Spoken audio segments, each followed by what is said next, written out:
They mocked him for being weak, so he trained for 100 million years again and again.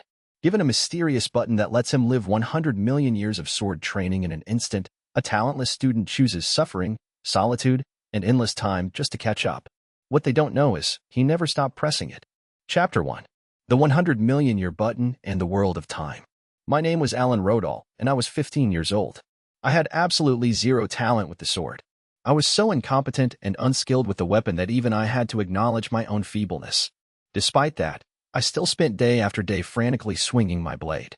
I practiced longer and harder than any of my peers. Hard work will always bear fruit. That was what my mom always told me. She'd raised me as a single mother. My dad had died from an epidemic when I was still a baby. I was told he was a faithful and honest man, but I didn't even remember his face. Since I had no memories of him, I didn't really feel much for him. I'd gotten my jet black hair from my mom, while my piercing eyes apparently resembled my dad's. I had few memories of when I was little, but I did clearly recall Mom grinding herself into dust every single day to support me. She'd scrimped and saved for years with her meager salary to pay for my enrollment and tuition fees at Grand Swordcraft Academy, which I was currently attending. That was why no matter how much I was ridiculed as the reject swordsman, no matter how much my classmates bullied me, no matter how much of a nuisance my teachers thought I was, no matter how hard my days here were, I was never going to slack on my training. If I practiced 10 times harder than anyone else, I was sure to become a great swordsman eventually. One day, I would be able to pay Mom back and grant her an easy life. That goal drove me to give my all at the academy. And yet all my hard work was going to go up in smoke in just one day. It was all because of what happened that evening. I was swinging my sword in the schoolyard as per usual when a classmate approached me, with 2 girls following behind him. His name was Dodriel, eldest son of House Barton, a barony. His trademark blue hair was done up in a ponytail, and he stood at about the same height as me at 165 centimeters. He was a handsome boy and always had girls following him around. Most importantly, he was exceptionally talented with the sword, a prodigy, if you will. I hated him with all my guts. He bullied me relentlessly and called me the reject swordsman to belittle me. Normally, I ignored his snide comments by pretending not to hear him. This time, however, he said something I couldn't let him get away with. Take back what you just said. Whoa there, buddy, no need to get so angry. All I did was speak the truth. Trash children must come from trash parents. Do you find any fault with that statement? How dare you, Dodriel? I lost my temper and grabbed his collar. TCH. Get those filthy hands off me, reject swordsman scum. Dodriel yelled, clicking his tongue and kicking my stomach with incredible speed. Hark. The kick had enough force to put a grown man to shame and sent me flying backward. When I crashed onto my butt, the girls behind him giggled with delight. You may be right about me being talentless garbage, but I won't let you speak about my mom that way. I fired back, pointing a finger at him. He shrugged and sighed. Huh. You know what they say, right? The apple doesn't fall far from the tree. Conventional wisdom dictates that parents of garbage must be garbage themselves. Though he was insulting me, he made it sound as if he were sympathizing from the bottom of his heart. Why, you bastard? His incessant provocations finally sending me over the edge, I pointed my sword toward Dodriel in rage. He paid me no mind and continued to speak nonchalantly. Hey now, do you really want to do that? Surely, you know it's against the rules. Grr. According to school regulations, personal sword fights between students were forbidden. Breaking that rule could lead to repercussions as harsh as suspension or expulsion. Given my position as the lowest-ranked student at the academy, there was no doubt I would be expelled if I started an altercation. No, I won't fight you here. I instead challenge you to a duel, Dodriel Barton. Now this is surprising. The reject swordsman is challenging the top student in the academy to a duel. That's right. If I win, you'll take back what you said. Huh. How amusing. I grant you your duel, Alan. I also accept your condition. If you win, I'll eat my words. I'll even bow my head in apology if you so please. However, if you lose. He paused, curling the corners of his lips into a wicked grin. If I lose. I pressed him to continue. Yes, that will do. If you lose, you will withdraw from the academy on the spot. What? I couldn't believe the stakes he had just forced on me. Is something the matter? A duel requires the stakes to be equal for both parties. Even you must be aware of this. Oh, of course I know that. But in what world are those equal stakes? One participant would have to take back a single statement, while the other would have to withdraw from the academy. There was no way anyone could call those terms equivalent. This is truly painful to watch. What about this do you not understand? Reject swordsman. Your quitting the academy would be of very little consequence. After all, You yourself are of very little consequence. It killed me, but I had no immediate comeback. He was spot on. My grades were far and away the lowest at Grand Swordcraft Academy. They were so bad that it wouldn't have surprised me if I was dismissed any day now. Withdrawing would certainly mean nothing to the academy. Understood. I challenge you to a duel on those conditions. I accept. How does tomorrow morning at 9 in the gymnasium sound to you? I have no objections. Wonderful. I'll take care of the application for the duel. You just focus on your trademark hard work to try and make our match at least resemble a duel. Though, I'm sure you are well aware your efforts will go to waste. Ahahaha. Thus it was decided I would duel Dodriel, a true genius of the blade. Now that I'd had a moment to think about it, I realized that it was a foolish thing to do. But if someone said the same thing to me now, I would probably challenge them to a duel all over again. My morals would not allow me to stay silent as my mom was insulted. But Dodriel is really strong. He was a prodigy in every sense of the word. Though he didn't practice that much, he would immediately soak up any technique he saw and make it his own, like a sponge. Rumor had it that he was even being recruited by the elite 5 academies, the prestigious schools of swordcraft in the capital. I totally get that he's stronger than me. But tomorrow at least, there's no way I can lose. Losing would mean I'd have to withdraw from the academy. But most importantly, I needed to make him take back his insult to Mom. After we went our separate ways, and I returned to the dorm, I then headed straight for the forest with a sword in hand. Arriving at my usual practice spot, I focused my undivided attention on wielding my blade. Ha-ya-ho! Surrounded by the silence of the forest, I frantically trained as if my life depended on it. I wasn't doing this out of desperation. It was simply the only thing I knew how to do. After I enrolled at the academy, I approached each of the teachers and begged them to let me into their schools of swordcraft. But the response was always the same. You have no talent with the blade, unfortunately. I cannot take you into my instruction. What did you say? I'm almost impressed that someone as unskilled as you would have the guts to ask to be my pupil. Have you no shame? Ever heard the phrase, know your place? Everyone had rejected me out of hand, so I'd had no one to learn from. As a result, I didn't know any forms, nor schools of swordcraft, nor techniques. All I'd learned in class was how to swing my weapon and hone my body. The only way I knew how to train was to simply keep swinging, like I was now. I kept at it for a while, finally letting up when the moonlight began to illuminate the surrounding area. Ha ha ha ha ha. I let out a dry, humorless chuckle. I'm such an idiot. No amount of practice will get me the win tomorrow. Swinging my sword around like a madman was utterly pointless. I was going to lose to that prodigy the next day, no matter what I did. It would be a brutal defeat. The gap between Dodriel and I couldn't be shored up in a day. I hate it. I hate it. I hate it. I hate it. Though I was loath to admit it, no matter how many times I played out our duel in my mind, I just couldn't envision myself beating him. What can I do? Tears of frustration slid down my face. I want to win. I want to strike Dodriel down and make him take back that insult. But I just wasn't good enough, not by any stretch of the imagination. I lacked strength, I lacked ability, and most of all, I lacked time. Damn it. Stricken by helplessness, I pounded a fist onto the ground. That's when I suddenly heard a hoarse voice from above. Yo-ho-ho. Something appears to be troubling you deeply, young swordsman. Who's there? I jerked my head up to find a short old man standing directly in front of me. The hair on his head, his eyebrows, and his beard were all snow white. His back was clearly bent, and he was gripping a cane in one hand. What unsettled me more than anything was how he'd managed to get this close without me noticing him at all. Who am I? I suppose you could call me the Time Hermit, answered the mysterious old man, running a hand through his impressive beard, which nearly reached the ground. Anywho, is something the matter, young swordsman? How would you like to share your problems with this weary old man? Talking to you about it won't change anything. Are you sure, Sonny? Keeping your troubles to yourself takes a real toll on the mind. You'll be surprised by how much better it feels to confide in someone. You don't need to hold back. I already have one foot in the grave anyway. Yo-ho-ho. He laughed as if he had said something hilarious. Yeah, you might be right. I was getting desperate. Not knowing what else to do, I began to recount the hopeless situation I'd gotten myself into. I told him about how I had no talent with the blade, about the bullying at the academy, about my mom, who I'd left in my hometown, and about the duel the next day. Spilling everything that had been building up in my mind definitely made me feel a little better. I see. So that's what has you in such low spirits. The Time Hermit listened to me earnestly, without making fun of anything I said. He was a surprisingly good listener, which I suppose came down to the wisdom of old age. If that's your predicament, I may be able to give you some help. How? If there was some magical method that could flip this totally hopeless situation on its head, I was all ears. He twisted his wrinkled face into a grin. Yo-ho, by using this. From out of his pocket, he produced a fist-sized red button. What is that?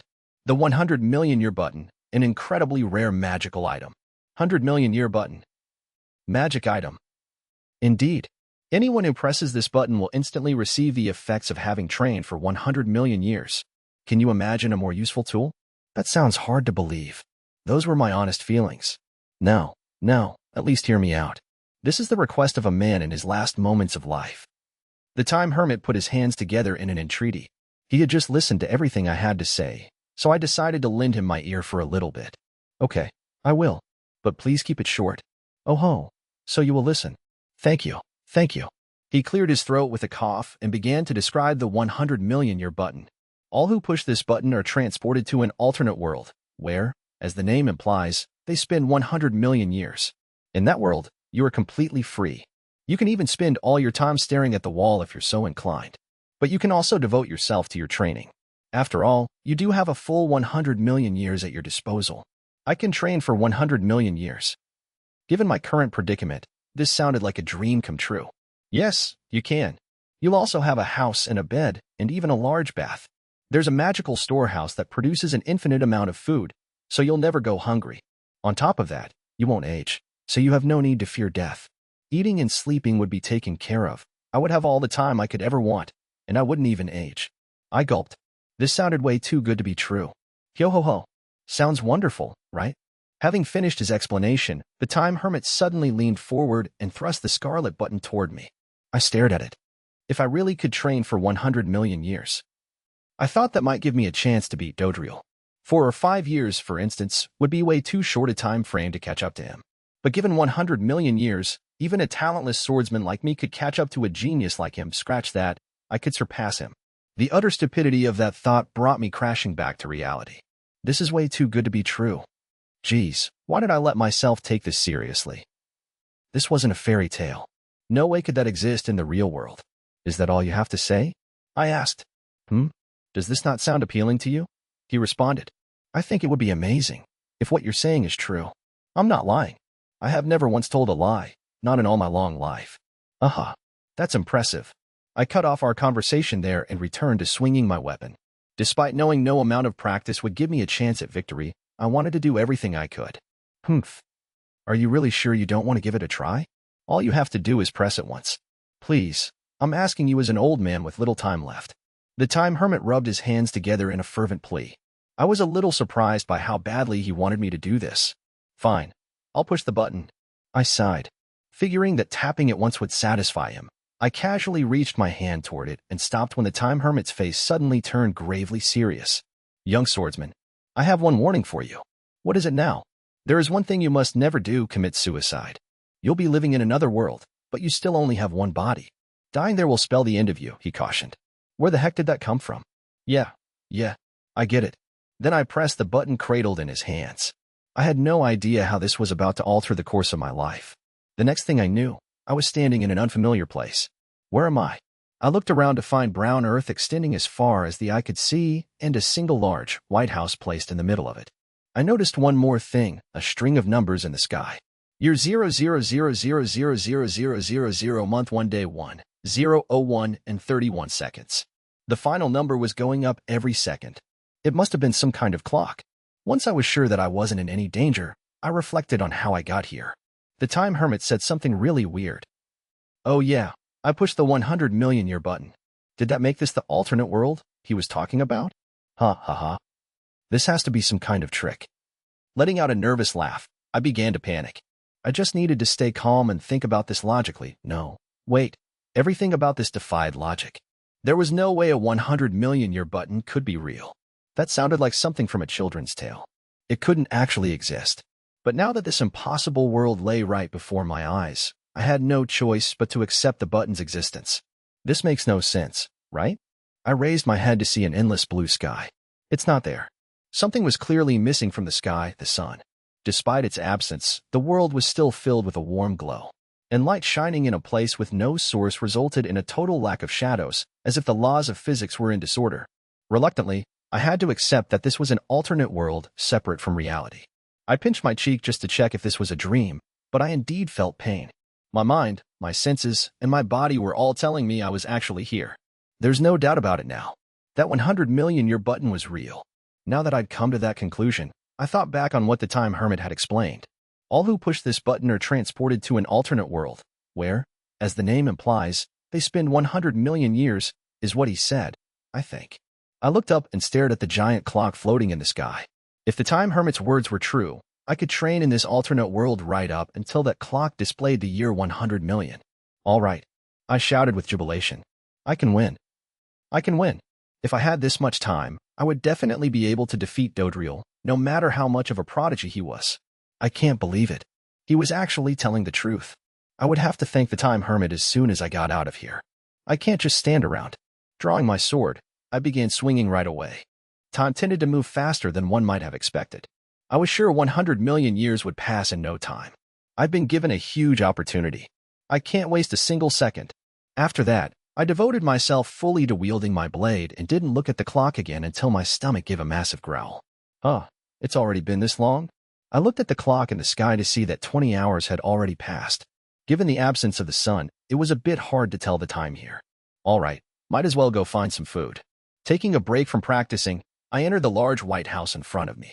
Wow, it's way bigger on the inside. Not only was it significantly more spacious than my mom's house and the dorm where I lived now, but it was also tremendously clean. There wasn't a single speck of dust in the place, as though it were cleaned every single day. Where was the food again? According to the time hermit, a magical storehouse produced an endless supply of food in this world. I searched the house and quickly found a giant refrigerator in the kitchen. I opened the large double doors. Meat, vegetables, fish, milk. The fridge was packed tight with every conceivable kind of ingredient. I grabbed a tomato that was directly in front of me, wiped it gently with my clothes, and sank my teeth into it. That's delicious. It was as fresh and juicy as if it had been picked that morning. The sweet taste filled my mouth. Next, I ate some dried meat and vegetables that didn't require any preparation and headed right for the bathroom. It's huge. The bathtub was 10 times bigger than I expected. I quickly got in. The water feels so good. Even though I didn't adjust it at all, it was somehow the perfect temperature. Neither too hot nor too cool, it was perfectly warm.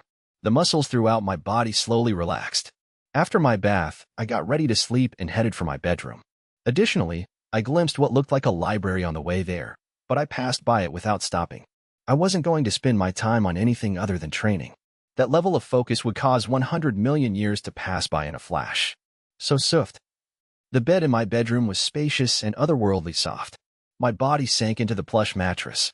This is incredible, I muttered to myself while wrapped in the fluffy, warm comforter. I had delicious food, a relaxing bath, and a soft bed. And more than anything, I had 100 million years. Nothing could beat this. This was the best environment I could have asked for. I'll train for the full 100 million years. Then I'll surely become an amazing swordsman. Filled with great hope and ambition, I slowly drifted off to sleep. 10 years had already passed since I'd come to this world. By honing my skills with the blade every day during that time, I came to grasp the essence of swordcraft. I wonder if I can consider this optimized yet. I knew the best timing for both when to put force behind my sword and when to let up during a downward vertical strike.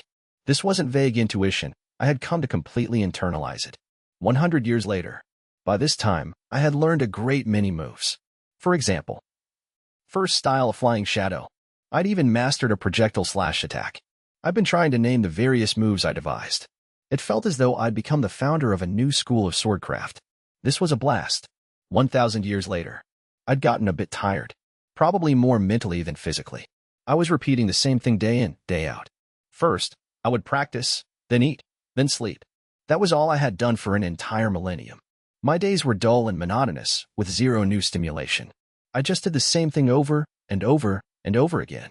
This lifestyle was beginning to wear on my mind. One day, I decided to take a walk as a little diversion and quickly discovered that this world was much smaller than I had assumed. I concluded that it must be shaped like a small sphere. If I left the house and walked straight, it didn't take long to end up at the back of my house. This world was tiny, even smaller than the schoolyard at Grand Swordcraft Academy. I suppose this was the first time I'd felt lonely since arriving. I wonder if Mom is doing okay. I spent that day swinging my sword as well. 10,000 years later. Humans being the strange creatures that they are, I eventually fully adapted to my new environment. Thinking back on it, things were toughest around the 5,000th year. At that time, all the food I would eat, meat, fish, vegetables, you name it, had come to taste like flavorless rubber. When greeting my doorknob had become part of my daily routine, I'd really started to worry that I was spiraling. However, I had been able to overcome that crisis surprisingly easily. The moment that I internalized living in total solitude with no people around as normal, my mind was set totally at ease. Nobody found it weird that humans couldn't fly through the sky. Since we didn't have wings like birds, that was merely common sense. So if you could accept living in solitude as normal, then it would simply become another part of your everyday routine and cease to bother you. I suppose the simplest way of putting it was that I learned how to suppress unwanted emotion. Yeah. Ho. In an alternate reality where complete isolation was just part of life, I continued to swing my sword. 100,000 years later. Recently, I'd started turning my attention toward things other than swordcraft. I'd become particularly enthusiastic about cooking. The art of cooking was extraordinarily deep. You could accomplish a surprising variety of things from the way you wielded your knife alone. I focused silently in front of my cutting board. 8-style, 8-span crow. My blade danced through the air as I performed 8 rapid slash attacks in less than a second, carving the fish on the cutting board into 8 slices. I coated the perfectly fresh sashimi with soy sauce before taking a bite. That's delicious. Afterward, I used some cookbooks in the library to study a variety of culinary techniques. I learned how to chop food into half circles, large chunks, and thin rectangles. There were many cutting skills I was unfamiliar with. If I can translate this to my fighting style, I'm sure I'll come up with some great moves. Filled with anticipation and excitement, I devoted myself to strict training with the knife. 1,000,000 years later. Long story short, it didn't work out as I expected. Cooking and swordcraft were two very different disciplines. That should be pretty obvious. No matter how fast I got at chopping vegetables, that skill wasn't going to translate to anything else. It was Dodriel I needed to defeat, not a cabbage. I can't believe how much time I wasted. I felt like I was going a little crazy. That wasn't really surprising. I had been honing my blade alone in an empty world with no human contact for 1,000,000 years, all while suppressing my emotions. I took a deep breath to center my mind and body. I'm fine. I still have plenty of time. There's no need to panic yet. I still had 99 million years left. That was a hard fact. All right, I'm going to make the most of my remaining time. After renewing my resolve, I once again set down the path of swordcraft. 10 million years later, I devised a new method of training, the art of fighting oneself. By simply closing my eyes and focusing my mind, I would see my own form emerge on the backs of my eyelids. My other self assumed the middle stance, pointing his sword toward my eyes. He radiated tremendous malice. His fundamentals were as perfect as could be, so his guard was flawless. I mirrored him by assuming the middle stance as well. We charged at each other the moment our eyes met, as if that were an agreement we had reached beforehand. Our swords screeched and sent sparks flying as they violently collided. Unsurprisingly, our skills were completely equal. We were both intimately familiar with the other's swordplay and had a full understanding of our opponent's weaknesses. Our grueling duels would never conclude. My swordcraft had achieved a new level of intensity. 50 million years later, around the halfway mark to 100 million years, I began to feel a mounting sense of frustration. I had spent 50 million years, an extraordinarily long time, devoting myself to my blade. Despite my lack of talent, I was pretty sure that I had become a bit stronger. But could I really defeat that prodigy right now? Dodriel Barton was the kind of genius who only came around once a century. He was a student of the Autumn Rain School of Swordcraft, a style famous even in the capital, and I'd heard he was one of the very best. His slender physique belied his significant strength. He was capable of wielding a variety of swords, regardless of type, with such grace that they seemed like an extension of his body. Additionally, his innate talent allowed him to reproduce any move after glimpsing it just once. There wasn't a single person in the area who had not heard the name Dodriel. He was undoubtedly the greatest swordsman at Grand Swordcraft Academy. I'm still not good enough. There was something still missing in my blade. It could have been a state of mind, experience, intimidation factor. I didn't yet know what it was. But I know I'm missing the special something I need to beat Dodriel. I still had 50 million years. Actually, I only had 50 million years. Now that I was thinking about it, the first 50 million years had really passed by in a flash. It felt like it was just the previous day that I'd pushed the 100 million year button. I need to hurry. Spurred by a sense of panic, I devoted my undivided attention to my daily training regime. I practiced with demonic intensity, now investing every waking moment into my swordcraft with total disregard for day and night. Damn it, time is moving too fast. Time is a mysterious thing. The harder one concentrates, the faster it moves. The tendency for time to move faster when you're having fun is a well-known phenomenon. So close, time is short, I just need a little longer. Time always seems to accelerate when you think along those lines. I swung my sword single-mindedly, and before I knew it, the end arrived. The clock in the sky finally struck your 09999999 month 12 day 31, 23:59 and 59 seconds. The next second, the world began to collapse slowly. It's over. The White House and the giant clock began to slowly disappear into white particles. I was being returned to the real world. Please, one more go. Just one more time is all I need. I want another 100 million years. I was positive that I was on the verge of unlocking the special something I needed to beat Dodriel. It felt just beyond my grasp. Shit. I only needed a little longer. A feeling of dissatisfaction tormented me as the world was utterly destroyed. When I came to, I was standing in a nostalgic place. I recognized it as the forest I trained in over 100 million years ago. I looked up and saw the sun. It was shining brightly, right where it was supposed to be. I had returned to reality. Yo-ho-ho. How was it? How do you feel after practicing for 100 million years? The time hermit asked me cheerfully while clapping his hands together. I feel strange. My body didn't really feel that different. My mind was just a little hazy. Did I actually train for 100 million years? My brain felt sluggish, as if I had awoken from a very long sleep. I found myself wondering if the 100 million year button and the strange alternate world were both just a dream. You may be feeling a little time-sick. But fear not, young swordsman. I guarantee that the 100 million years you spent diligently honing your swordplay will benefit you in the real world. Are you sure? I don't feel any sign that it did. Yo-ho-ho. The changes you have undergone are too great for you to even notice. Well, you know what they say, seeing is believing. Give your steel a swing. Yeah, why not? Was that 100 million years real, or a dream?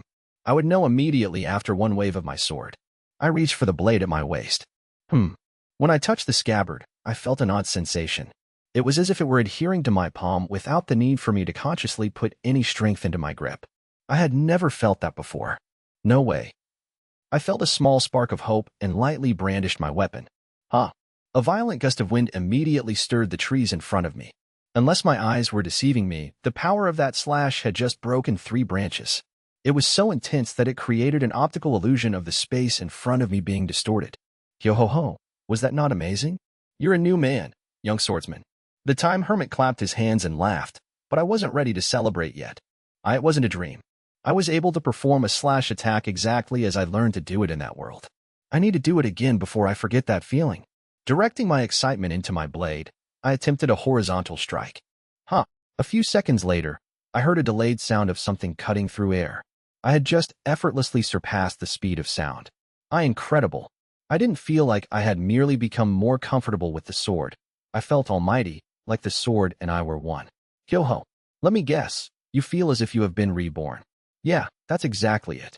I had endured 100 million years of training and emerged with a firm grasp of the true essence of swordplay. But I'm not quite there yet. There's still something missing. I still wasn't good enough.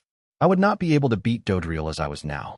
It was undeniable that I was significantly stronger than before. If my duel with Dodriel were to consist only of simple attacks, diagonal cuts, upward slashes, horizontal sweeps, I would at least be able to give him an equal match. The problem is his moves from the Autumn Rain style. The moves in a school of swordcraft were developed over great periods of time. Generations of predecessors had birthed these devastating attacks over lifetimes of training. I had never once been accepted into one of these schools, so I didn't know a single move of theirs. This created an enormous gulf between me and Dodriel. He's a real prodigy. I definitely need a special something to breach that gulf and beat him, and I would also need time to find it. Hey, can I press the 100 million year button one more time? I had nothing to lose by asking. After hearing my question, the time hermit broke into a wide grin. Of course, young swordsman. You can press it as many times as you like. He cheerfully passed me the 100 million year button. Oh, really? Thank you so much. Giving him my heartfelt gratitude, I pushed the button again. I found myself back in the world of time. The clock in the sky displayed year 0000000000 month, 1 day 1, 0 o'clock, and 1 second. How many times is this now? I had lost count somewhere around my 10th trip to this world. If I had to guess, I would say I'd pushed the button around 14 or 15 times. Anyway, I was pretty sure it was less than 20. I had made many trips between the real world and the world of time, resulting in over 1 billion years of silent training as I searched for that special something I was missing. The results, however, were unsatisfactory. I guess this is the barrier you can't overcome without talent. It felt so close, but still incredibly far away. A massive, invisible barrier towered over me, the wall of talent. I had been made to feel the gap between geniuses and normal people many times in my life, though, in my case, it was the gap between geniuses and failures. Now that I had spent so much time trying to cross it, I understood that gap better than ever. That didn't mean I was going to give up. Hard work will always bear fruit. Sincerely believing in my mom's words, I practiced free from distraction every single day. Then one day, something suddenly changed. What the? When I swung my sword down like I always did, the space its tip passed through swayed. I knew I wasn't merely seeing things. Although it was very slight, my weapon had torn through the world itself. Haha. This is it. This attack is the special something I've been searching for. The small hole I had just opened up might have enabled me to bust through the impenetrable barrier of talent. My hard work spanning many 100 million year trips to this world had finally paid off. I swung my blade intently for another million years. The swaying its tip created grew larger day by day. I could hardly contain my joy at having finally achieved real growth. Devoting the rest of my time to practice, I repeated the motion over and over again. Before I knew it, the clock in the sky had reached year 0.9999999 month, 12 day 31, 23:59 and 30 seconds. In 30 more seconds, I would once again be returned to the real world. Phew, I can do this.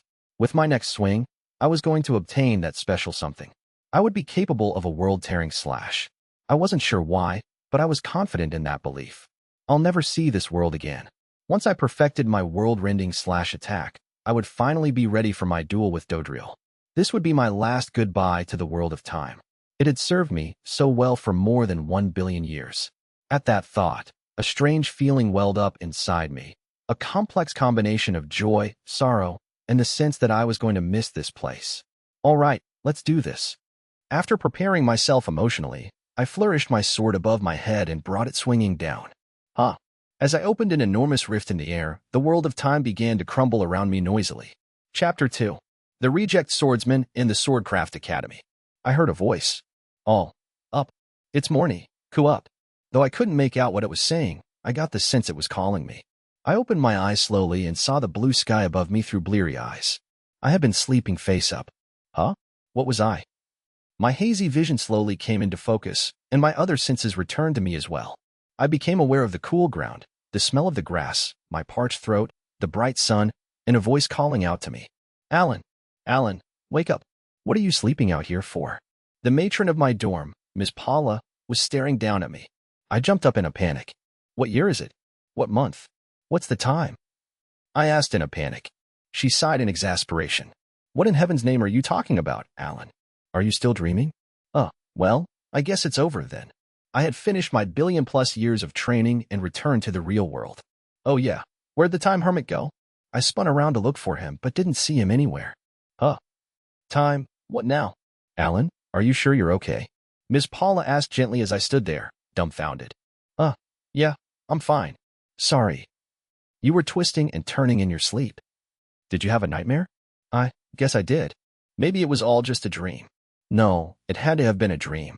Logically, there was no way a 100 million year button could exist. You can tell me about it if you want. That will prevent it from coming true. I don't remember much about it. Sorry, that was a lie.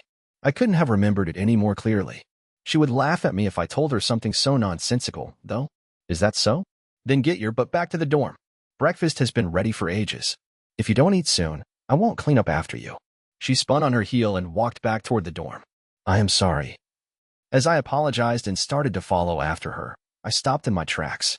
Out of the corner of my eye, I saw a red button shining enchantingly. My eyes were not deceiving me. Where had I seen it before? Right. The 100 million year button? I trembled. So that wasn't a dream? I gulped, then gently picked it up. I took 1, 2, 3 deep breaths to ready myself, then slammed my hand onto the button. Nothing happened. Well, That's not surprising. The time hermit, the 100 million year button, the world of time, it all must have really been a dream. I shouldn't have expected any different. This was reality, not a children's tale. Tossing the button back down onto the ground, I then noticed something.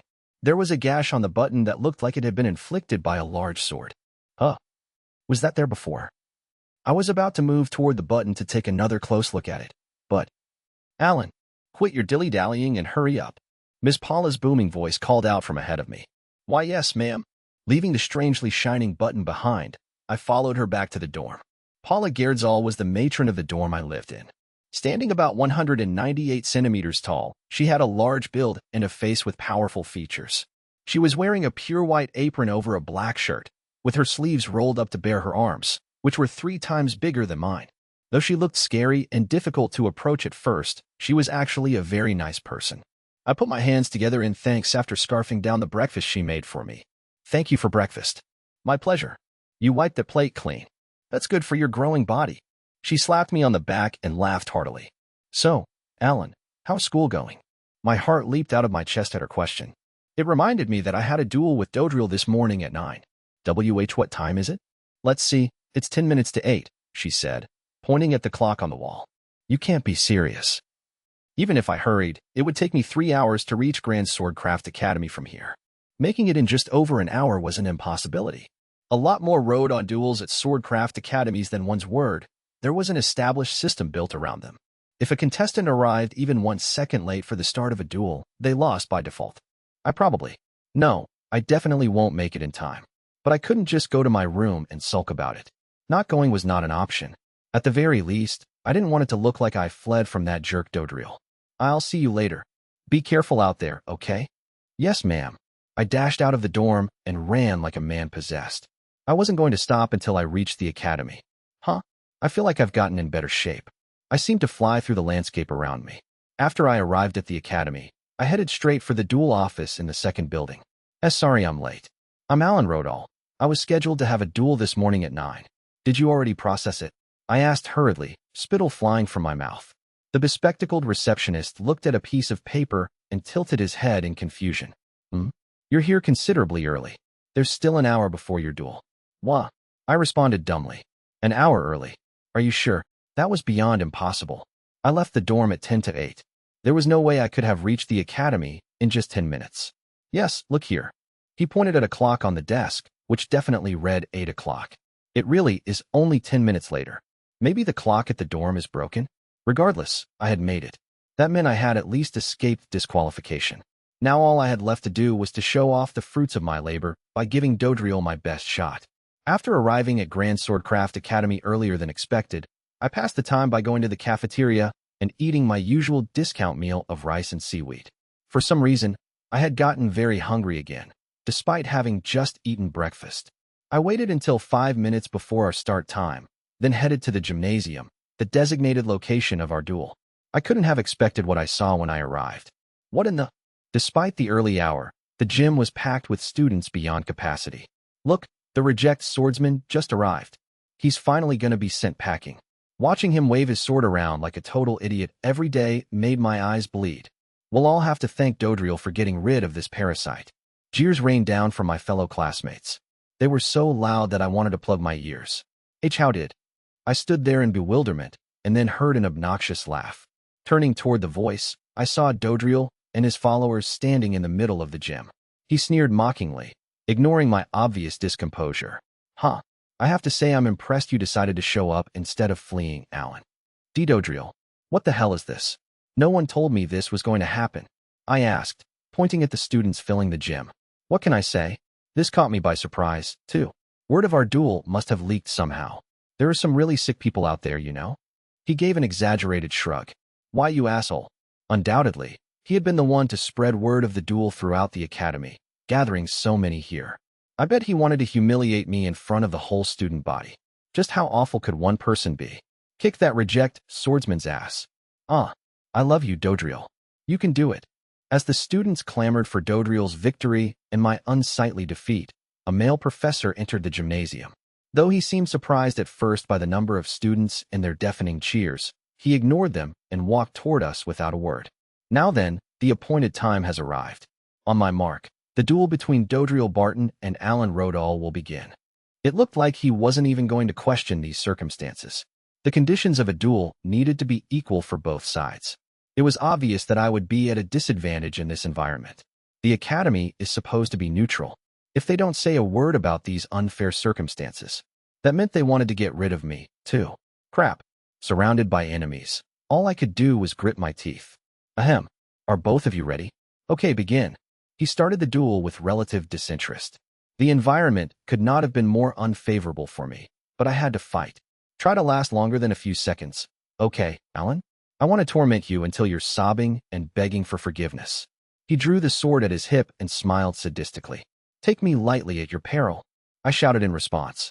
Unsheathing my blade and holding it at my navel, I took the most basic of swordcraft stances, the middle stance. The air between us tensed, and our gazes met. I took a darting glance at his sword. The beautiful pattern on his blade was clearly visible from a distance. He was always boasting that some master craftsman had forged it. My sword, on the other hand, was only worth 1,000 gold, the lowest quality blade that money could buy, which you could find just about anywhere. I probably can't beat him. No, I definitely can't. I was no match for his sword, skill, or innate talent. But that doesn't mean I'll just surrender. Even I had pride as a student of the sword, and as a man. I will not withdraw in disgrace after he insulted Mom. With a renewed fire burning inside me, I glared directly at Dodriel. His sword was specialized for offense, designed to rain down a barrage of attacks so powerful that its opponent wouldn't be able to counter. If we crossed blades directly, I wouldn't stand a chance of winning. I just need one devastating counterattack. He was a prodigy, but he was still human. He could still make mistakes. That means I just need to focus on enduring his fierce attacks. My strategy would be to search for an opening amid our intense duel, then attack with all my strength. I might have been incapable of winning, but I could at least try to wound him. That was my thought process. All right, come at me. I readied myself and waited for him to charge. Unexpectedly, however, he did not attack. Actually, he was standing farther away than usual and was making no move to approach me. What the heck is he plotting? This was suspiciously unlike him. Alan, what did you do? The sneer he had been wearing was gone, replaced by a rigid glare. What are you talking about? I don't understand the question. How dare you play dumb with me? Reject swordsman. Dodriel gritted his teeth in anger and began sliding his feet to circle around me while maintaining a sizable distance. I held my stance and kept him in the center of my vision. He's not normally this patient. I knew as much about him as he knew about me. Dodriel had a short temper and tired of things quickly. Despite his being a true prodigy, there was no way he would suffer this boring staring contest for long. I was sure he would rush at me at any moment. 1 minute passed, then 2, and he suddenly changed his stance. Here he comes. Rayera. Dodriel gave a tremendous yell and ran directly at me. While feeling as though I might be overwhelmed by his monstrous intensity at any moment, I braced myself and watched him carefully. However, what unfolded next was quite strange.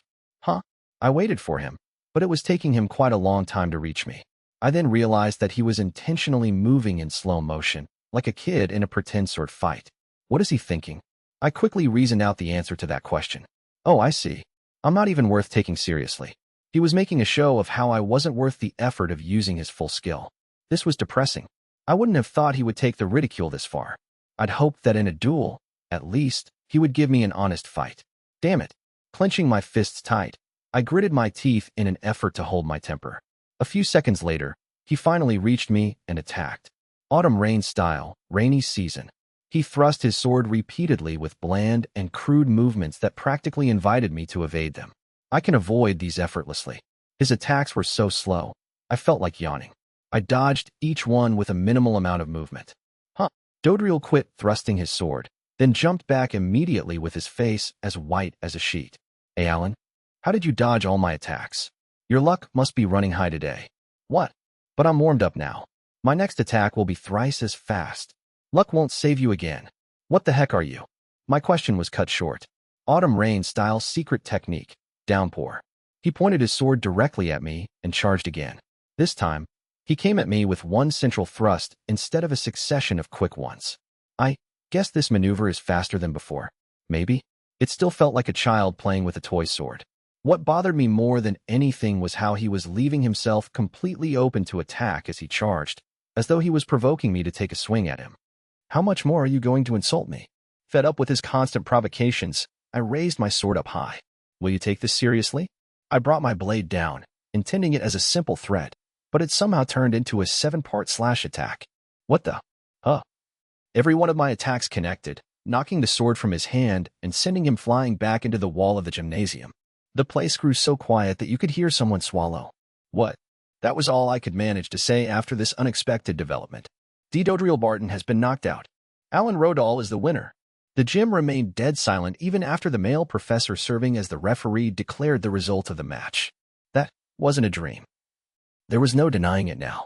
The billion-plus years I spent in the world of time had been no dream or illusion.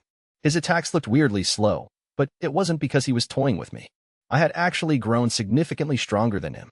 A few days had passed since my duel with Dodriel. The bullying toward me had gotten worse than ever. It was much different from the bullying I'd received before, though. Until now, students had always picked on me directly by doing stuff like intentionally bumping into me or kicking my desk, but that stopped immediately after my dominant victory. Instead, I started to bear the brunt of more insults behind my back. Reject swordsman, coward, wimp, those were the kinds of insults I heard all around the academy. I was sure it was Dodriel and his followers who started it. But strangely enough, it didn't bother me. My old self from 1.5 billion years ago definitely wouldn't have been able to handle it. I was able to keep a calm mind and look at myself objectively. I wonder how Mom is doing. While walking back to the dorm, where Ms. Paula was waiting, I suddenly thought of my mom, who I had left behind in my hometown. It had already been 3 years since I started attending Grand Swordcraft Academy. I had kept in touch by writing a letter every month, but never returned home. I was so focused on my training that the opportunity didn't arise. Okay, it's a plan. I'll go home on my next break. My hometown of Goza Village was about 10 hours away at jogging speed, but I was sure I could make the trip faster now. Oh yeah, I guess I should get her some kind of present. This would be my first time home in 3 years, so I couldn't show up empty-handed. I'm pretty sure she loves Sambe. It would definitely make her happy if I brought her some snacks. Wait, how much money do I have again? I took out a coin purse and appended it over my hand. 3 coins clinked out. F520 gold. I couldn't afford a decent present with that. Maybe I should get a part-time job. I decided I would consult Ms. Paula about finding a job. She knew a lot of people, so I thought she might be able to give me a good recommendation. I would also feel safe working at a place that she introduced to me. I'm sure Mom will be surprised to see me after so long. I chuckled. I hummed to myself as I headed back to the dorm. As soon as I returned, I asked Ms. Paula if she knew of any good part-time jobs. You want to get a job? Yes. Can you think of any suitable places offering work? Where's this coming from? What about your sword training? She asked, puzzled. My training is important to me, but I've been thinking it's about time I return home to see my mom. And I see the problem. You don't have the money to buy her a present, right? Ahaha. It's embarrassing, but yeah, that's exactly it. Say no more. I have just the thing for you, she exclaimed, folding her arms and grinning cheerfully. Really? Please tell me about it. Sure thing. You'll be rolling in money if you enter this. She tore a poster off the bulletin board and slapped it down on the table. I took the slightly crumpled paper and quickly read it over. The Sword Fighting Festival? The Sword Fighting Festival was a celebration held for sword fighters once a month in the neighboring town of Orvis. It was called a festival, but it wasn't the fun and lively gathering with stalls set up everywhere that word suggested. Instead, it was an event where skilled swordsmen gathered to compete and show their prowess with the blade by performing in one-on-one duels. I'd heard that the top 3 winners were presented with a sizable amount of prize money. I suppose real men have to earn a living with their strength, she said, clapping her arm, which was over 3 times thicker than mine. The old me from 1.5 billion years ago would never have considered entering this tournament. As I am now, though, even if placing first is difficult, I should be able to put up a good fight. However, there was one major problem preventing me from entering the sword fighting festival. That's a good idea, but the entrance fee. An entrance fee of 1,000 gold was required to enter the tournament. Unfortunately, I didn't have that kind of money right now.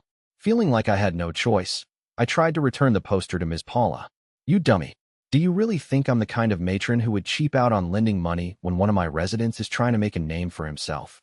She took a 1,000 gold bill off a shelf and shoved it into my hands. Take this. Are you sure? Of course I am. You'll pay me back by doing your absolute best, okay? Thank you so much. I promise I'll win and get some prize money. Now that's the spirit I want to see. I devoted myself to training for the rest of the day. I hadn't expected to enter this tournament, but now that I would give my all to win a top prize. A few days later, I walked to the neighboring town of Orvis to enter the sword fighting festival. It shouldn't be far now. I was searching for the venue using a map that Ms. Paula had given me. This restaurant is right here, so I should turn right at the next corner. I rounded the corner and inhaled in shock. Holy! I saw a large crowd of burly swordsmen, their eyes practically shining with excitement. Hey, are you serious? They had bulging muscles and boulder-like fists, and they were clearly experienced. All it took was one glance to tell they were far more advanced than me.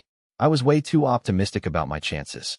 Not in my wildest dreams would I have thought that the level of talent in the sword fighting festival was this high. Overwhelmed, I stood frozen for a moment, then remembered something I needed to take care of. Oh yeah, I need to complete my entry registration. I was standing there, looking for the reception desk, when someone bumped into me from behind. Oops, came the voice behind me. I turned around to see a large man over 198 centimeters tall, with a flat-top haircut towering over me. He wore a look of displeasure on his face. The sword across his back clearly indicated that he intended to enter the sword fighting festival. What the hell are you doing standing around in the middle of a crowd? You stupid brat, he shouted angrily. The three women who were following him around looked at me and snickered. Come on, Bobble, there's no need to bully helpless little kids. Look, he has a sword at his hip. Does he mean to enter too? No way. A skinny boy like him couldn't possibly hope to compete. They all cackled. I was more than a little offended. It was this Bobble guy who had bumped into me in the first place. Though I was standing out of the way on the edge of the street, he was too focused speaking to these women to pay attention to what was in front of him. The fault obviously lay with him. Most of all, I didn't think I had done anything in the seconds since we'd met to warrant those insults. Whoa, is that defiance I see in your eyes? Are you looking to scrap with the mighty Bobble? He jeered, cracking his knuckles as veins bulged on his head. It seemed that my emotion was showing on my face. I gave my response some thought. Sorry. I decided to back down and apologize. Causing trouble here risked being barred from the tournament. That would be betraying Ms. Paula after she went out of her way to lend me money for the entrance fee, and I couldn't live with that. Huh? You don't even have a comeback? Little wimp. He snarled pointedly before disappearing into the crowd. I sighed. That was terrible. My luck was really against me today if I was immediately having guys like him pick fights with me. Forget about him. It was a big world. For every nice person like Ms. Paula, there were weirdos like Bobble. I had no need to waste time worrying about his ilk. Let's see. Where's registration? Over there. I looked around to find a large line directly in front of the festival venue. There was a signboard in front of it that read Sword Fighting Festival Registration. That was what I was looking for. I got in the back of the line and waited for my turn. Next person, please. About 10 minutes later, my turn finally arrived. A beautiful girl with blonde hair smiled as she efficiently went through the registration process. Good morning. Do you wish to enter the sword fighting festival? Yes, please. Okay, that will be 1,000 gold for your entrance fee. Thanking Ms. Paula internally, I took the 1,000 gold bill out of my coin purse. Thank you very much. Can I have your name and the school of swordcraft you belong to? My name is Alan Rodall. My school of swordcraft is, I faltered. I hadn't expected her to ask me that. Alan Rodall. What style of swordcraft were you taught? She asked me a second time. It seemed like I had no choice but to answer this question. I don't have one. I'm self-taught, I guess. I mumbled, trailing off from embarrassment. Self-taught. Okay, you understood, the receptionist noted, choking back a laugh as she filled out my registration with a shaking hand. Nearly all swordsmen belonged to some school of swordcraft.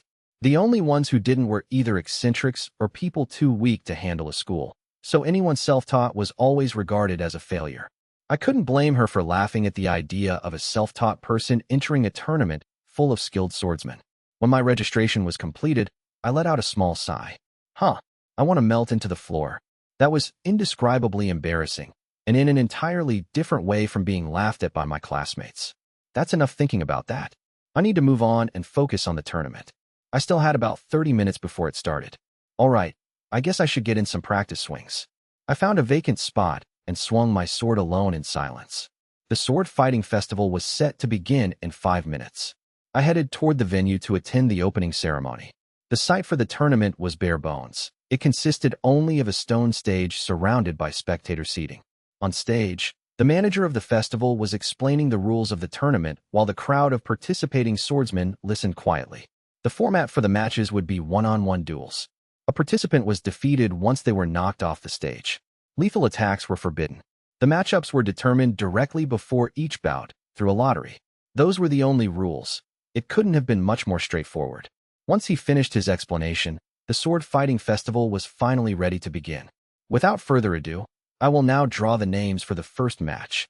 A woman serving as the announcer drew 2 names out of a large box. The first match is Bobble Domingo versus Alan Rodal. Please make your way to the stage. I'm going first. I would have rather watched a few fights beforehand to get a sense for the fighting styles of these swordsmen, but there was nothing I could do about it now. I made my way through the crowd and stepped onto the stage. Get out of here. It's the wimp from earlier. I can't believe you actually entered the tournament. Bobble exclaimed with a mocking smile. I knew it was a possibility, but what are the odds I'd end up fighting the giant man who bumped into me earlier? After I ignored his provocation, the announcer started reading from a piece of paper. Wow, according to my information, Bobble belongs to the famous Vajra school of swordcraft. It's a legendary and refined style that uses a great sword to pulverize opponents with powerful attacks. Shifting to Alan, he's what? It appears that Alan is self-taught. He's a self-taught swordsman. The stand suddenly grew loud. It didn't take a genius to figure out I was being ridiculed. Gahaha. The lottery was kind to you today, Bobble. You lucky bastard. Finish him off quick. Hey kid, make sure you don't get stepped on. Haha. Show us what that self-taught sword is capable of. Bobble was no exception, of course. Hey now, give me a break. Fighting a self-taught swordsman, and a small kid at that, is straight-up bullying. Wahaha. He held his belly in an exaggerated gesture and roared with laughter. I hated to admit it, but nothing they were saying was wrong. I had definitely gotten stronger. However, that was only in comparison with the talent at Grand Swordcraft Academy. All it took was one step into the outside world to see that there was an abundance of swordsmen more skilled than me. I still have a long way to go. It was a big world. Even if that was the only lesson I took from this, entering the sword fighting festival would be worth it. This was a good chance to fight against someone better than me. I was going to give it my all. Good luck. I bowed my head slightly toward Bobble and waited for the signal to start the duel. No matter how rude a person is, you need to show them a certain amount of respect. Otherwise, you'll be no different from them. That was something Mom taught me. Bobble and I took our starting positions. Are you both ready? The first match starts now. As soon as the announcer declared the start of the match, we both drew our weapons. I took the middle stance, holding my sword in front of my navel. Bobble held his above his head. Time to see just how much I grew as a swordsman over the billion-plus years I spent in that world. I wouldn't learn anything from being passive. I needed to fight aggressively and draw as much from my skill with the sword as I could. That was why I decided to strike first this time. I quickly swung my sword down from the middle stance. First style, Flying Shadow. This was a flying slash attack I had learned over my billion years of training. It had only moderate strength, but it was quick, and it was handy because I could use it from a distance. That made it an ideal move for containing an opponent. Okay, how's he going to react? Bobble showed no sign of movement in the face of my approaching slash attack. I see. He's going to wait until the slash is about to hit him and then block it with minimal movement. Despite his rudeness, I knew he would be better than me as a swordsman. Then something unexpected happened. Blarg. Flying Shadow hit Bobble directly and easily knocked him off the stage. Huh.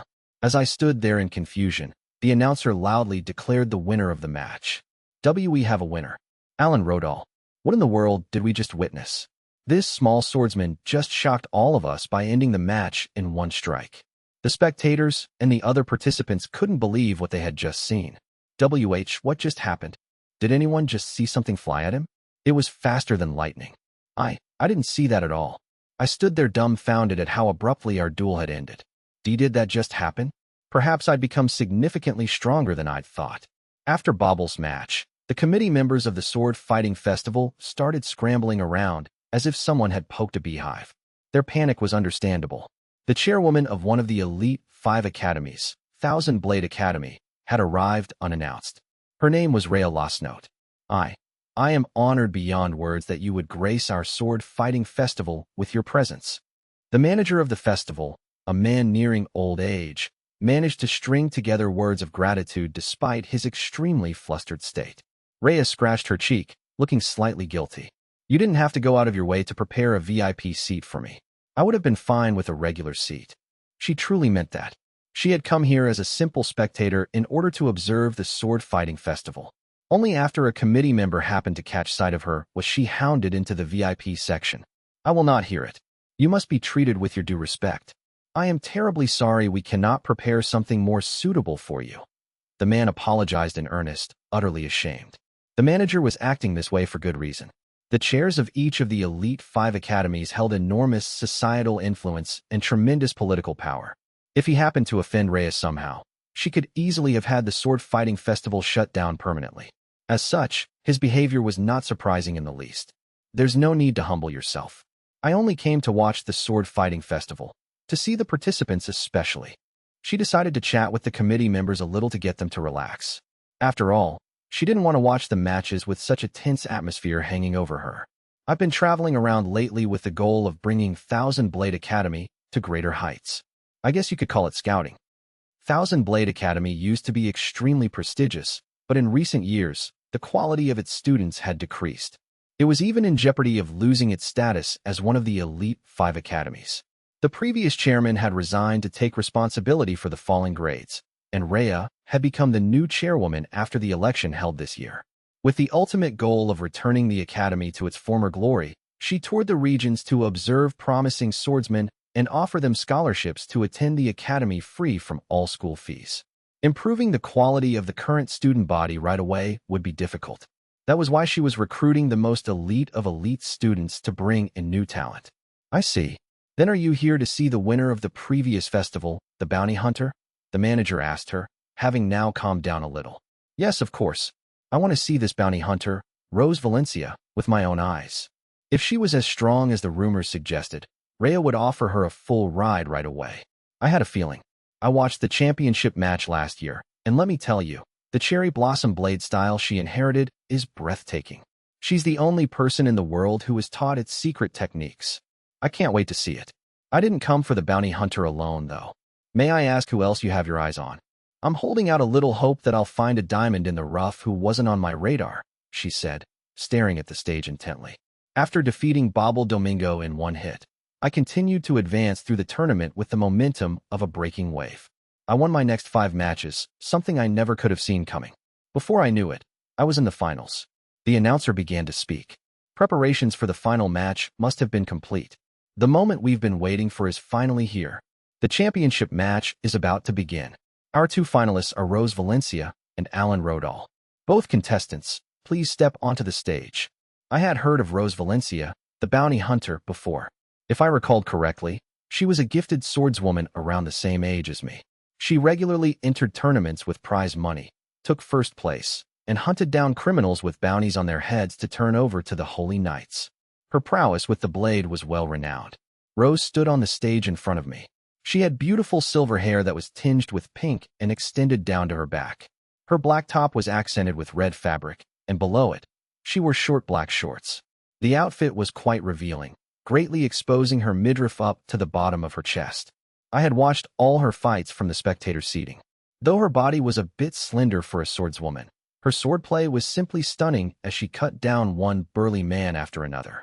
In terms of pure skill, she may have been one of the best in the world. She looked so calm for this being the championship match. It's almost frightening.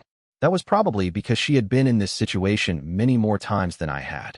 My eyes met Rose's, and the announcer began her spiel. As you all know well by this point, Rose Valencia is the sole successor of the famous secret school of swordcraft, the cherry blossom blade style. On the other side of the stage, we have Alan, who is, believe it or not, a self-taught swordsman. She paused for a beat after introducing our styles, then continued. But I can say this with confidence. There is no longer anyone here who will make light of Alan's self-taught style. Just as the announcer had said, the ridicule had stopped immediately after I defeated Bobble. My image seemed to have flipped entirely. I'd even go so far as to say that it felt like everyone here respected me. Many swordsmen had come up to me asking for a handshake, and some even requested that I take them on as a student. I granted the handshakes, but rejected all applications to be my pupil. I was still young and inexperienced, so I had no business teaching anyone. When the match was finally about to begin, I gave my usual bow. Good luck, I said politely. Good luck to you as well. She responded with a voice as clear as a bell. Are you both ready? The championship match starts now. After we'd shared our pleasantries, the announcer declared the start of the match. Rose and I quickly drew our weapons, with us both adopting the middle stance. We spent some time staring each other down. Judging by her matches in this tournament, her fighting style is based on countering. She used her sword defensively to stave off her opponent's strikes and look for a window to deliver a knockout blow. I knew it would be a bad idea to attack her recklessly without a plan. First, I'll use Flying Shadow and see what she does. I decided on my first move. However, Rose was suddenly right under my nose. Did she know what I was going to do? She had closed the distance without making a sound in the split second it took me to draw a breath and blink. Cherry Blossom Blade style, Sakura Flash. Lowering her center of gravity, she stabbed her sword at me with all her weight. But I wasn't so weak-minded that I would let myself fall apart from a surprise approach. Her thrust was aimed for my torso, and I matched it with a thrust at the exact same angle. This resulted in the tips of our swords colliding exactly, bringing them both to a halt. What the? I doubted she ever could have imagined someone would counter a thrust with a thrust. She opened her eyes wide in shock, giving me a small window to attack. I took one quick step forward to draw within a foot of her. TCH. My perfectly timed attack only grazed her side. She's faster than I thought. Despite her late reaction, she managed to twist around to avoid a direct blow. She clearly had excellent control of her body, and her reflexes were incredibly fast. We're just getting started, she yelled. Wincing from pain, she quickly unleashed a counterattack. Cherry Blossom Blade style, Night Sakura. Our swords clashed again and again with great force for some time. The venue had gotten so quiet that you could hear a pin drop. There weren't any cheers or heckles. The spectators watched with their eyes glued to the match, save for the occasional comment. Good Lord, he's making the bounty hunter look like a child? He's unbelievable. I might ask him again to let me be his pupil. You idiot, Master Allen doesn't have time to waste on the likes of you. The longer we fought, the more injuries I inflicted on Rose's body. Who the hell taught you to fight? I'm really self-taught. Being self-taught was nothing to brag about. I really didn't want to keep repeating it. Don't lie to me. Your sword clearly carries generations of diligent experimentation and study, she declared, piercing me with her glare. She's really perceptive. Rose was right. My sword was imbued with over 1 billion years of training. But there was no way I could tell her that. It's, probably just your imagination, I responded, averting my eyes. I didn't really want to bring up the 100-million-year button. There was no way anyone would believe something as absurd as that. You're intent on playing dumb, I see. She looked irritated by my answer. As the sole inheritor of the Cherry Blossom Blade style, I will win this match. Rose pointed her sword toward me, the air around her clearly changing as she did so. She looked as sharp as a drawn sword and beautiful enough to take one's breath away. It was as if she herself had transformed into a blade. Let's do this, Alan Rodall, she shouted. Give me your best shot. I responded. She dashed toward me with incredible speed. Cherry Blossom Blade's secret technique, Mirror Sakura Slash. She unleashed a blitz of 8 attacks, 4 from the left and 4 from the right, each one seeming to mirror the last. I was captivated for a moment by the elegance of her attack, which was reminiscent of a blizzard of cherry blossoms. As her furious slashes drew near, I realized something. This move was not one attack, but rather a chain of 8 separate attacks. There was a minuscule gap between each slash of her sword. Once I had confirmed that, I faced her and loosed an attack of my own. 8 style, 8 span crow. I performed 8 slash attacks with one swing of my sword. There was no gap at all between each slash, making it a genuine 8 slash strike. Despite beginning my attack a moment after hers, my 8 span crow skill easily overpowered her Mirror Sakura Slash. I am possible. With the failure of her secret technique, Rose was left completely defenseless. You're finished. Not letting the opportunity go to waste, I struck her quickly with a downward diagonal slash. Gah! She dropped to her knees and collapsed face forward. The venue went dead silent until the announcer loudly declared the winner. We have a winner. Alan Ruidoodle. The crowd roared with deafening applause. I was decorated as the champion of the sword fighting festival and granted the hefty prize money of 100,000 gold. 2 days had passed since the sword fighting festival. I was swinging my sword in the schoolyard as per usual when an announcement was broadcast throughout the academy. Alan Rodall of Class 3B, please come to the principal's office right away. Alan Rodall of Class 3B. I had a bad feeling about this. I wonder if this is about those rumors. There were totally unfounded rumors going around that I had used a concealed weapon or some other kind of cowardly trick to win my duel against Dodriel. I obviously hadn't done anything untoward, but the Academy had always wanted to get rid of me. I didn't think they would care if it were the truth or not. The Academy may have received some pressure from Dodriel's family. House Barton was a barony, after all. They're probably going to expel me this time. I let out a big sigh and started to head for the principal's office. No, I shouldn't think about it that way. My grades are already the worst in the Academy by far. It was only a matter of time before I got driven out due to poor performance anyway. Even if my duel with Dodriel hadn't happened, I probably would have been expelled sooner or later. At least I was able to get a little stronger with the help of the 100 million year button. If I was strong enough to win the sword fighting festival, I could probably get hired by the region's organization of Holy Knights. Working as a Holy Knight would give me a steady monthly salary. In turn, I would be able to give Mom an easy life to pay her back for all the hard work she'd done for me. That's definitely an option. Lost in thought, I arrived at the principal's office before I knew it. I knocked on the slightly imposing door, and it swung open immediately. "Hey, Alan, we've been waiting for you," exclaimed the vice principal, cheerily clapping me on the shoulders. The vice principal is here, too. There was no doubt about it now. The day of my expulsion had finally arrived. What are we doing standing around? Come on in. Yes, sir. The vice principal led me into the room, where I was greeted by the equally cheerful principal. Alan, my boy, I'm glad you came. Please sit down. Would you like some sweets? You can have as many as you like, he insisted. Thank you. For some reason, they were both in an excellent mood. They typically avoid me like the plague. What's going on here? The confusion on my face must have been evident. The reason we've called you here is because you've received a scholarship from an academy, he announced excitedly. A scholarship? Yes. From one of the prestigious Elite 5 academies, Thousand Blade Academy. Even I had heard of Thousand Blade Academy. It was such a famous establishment that I doubted there were any sword fighters who hadn't. There were 4 levels of swordcraft academies: elementary school, middle school, high school, and university. Grand Swordcraft Academy was a middle school attended by students from ages 13 to 15. Thousand Blade Academy was a high school that instructed students from ages 16 to 18. Producing a student who moved on to one of the Elite 5 academies is an incredible accomplishment for a rural academy like ours. I don't know why they asked for you, Alan, but I don't care if it was a mistake or not. This will be huge for Grand Swordcraft Academy. They were both beside themselves with excitement. Well done, Alan. This is the excellence I expect from our students. You've really made us proud. Echa.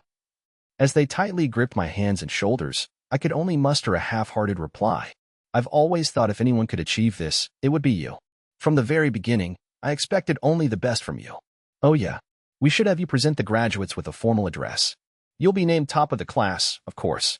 They continued to heap on the praise. I watched them both coldly. They always blatantly ignored the bullying I suffered. Then I receive a scholarship offer from Thousand Blade Academy, and they immediately start treating me like a superstar. It seemed like they wanted to get me to accept that offer, no matter what it took. I was sure it would give Grand Swordcraft Academy some prestige, but whether or not I should take this scholarship was not a decision I could make on my own. Sorry, but can I have some time to think about it? I asked. What could you possibly have to think about? Do you mean to reject their offer? They both leaned toward me with shock on their faces. I could go to Thousand Blade Academy, but I might want to get a job as a Holy Knight or a Spellblade instead. I am honestly unable to decide right now. This was a very important choice that would significantly affect the rest of my life. I need to return to my hometown and talk to my mom first. I can't give you an answer right away. I figured it would be a good idea to talk to Mom at length before deciding my future. Do you know what you're saying? You can't seriously mean to waste a chance to attend the famous Thousand Blade Academy? You can easily become a high-ranking Holy Knight if you graduate from one of the Elite 5 academies. A successful career would be all but guaranteed. I'm sorry. I can't decide right now. They continued to pester me for some time to get me to commit to Thousand Blade Academy, but I insisted on my refusal. In the end, they gave in and said they would wait for me to make the right decision. Excuse me, I announced, getting up to leave. I was greeted by a crowd of teachers when I entered the hallway. I didn't know if they were here because the principal had summoned them, or simply because they heard the broadcast. Alan, I always knew you had special talent. What do you say to joining my Divine Spirit School of Swordcraft? No, my Vacuum School of Swordcraft would fit him better. How about it, Alan? I'll give you the special post of assistant instructor. Get real. You too.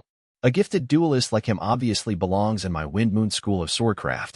These were the same teachers who rejected me out of hand when I entered the academy as a first year and asked each of them to take me into their school of swordcraft.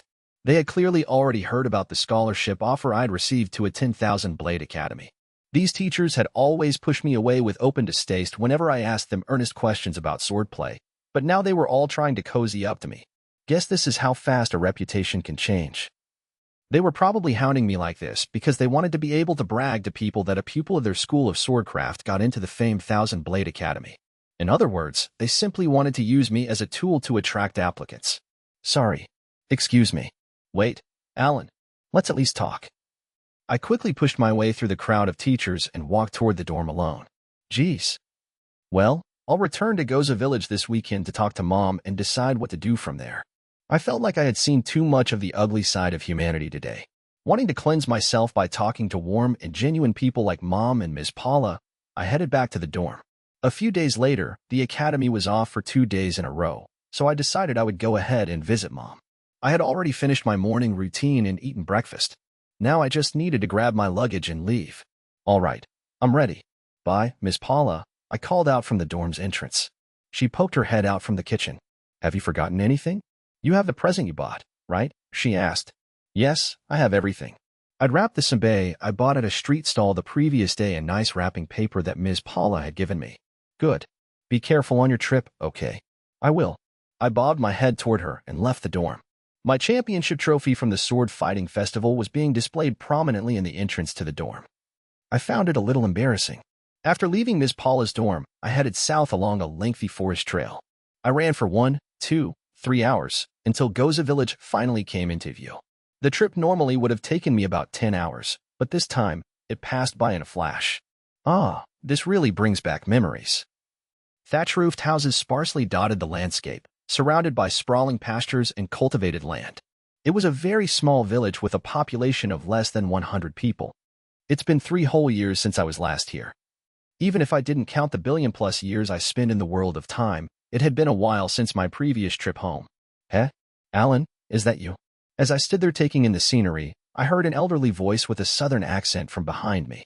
I turned around to see Bamboo, an old man who used to let me play with stilts and handmade cards. Bamboo. Long time no see. Well, I'll be darned. You've gotten so much bigger since I last laid eyes on ya.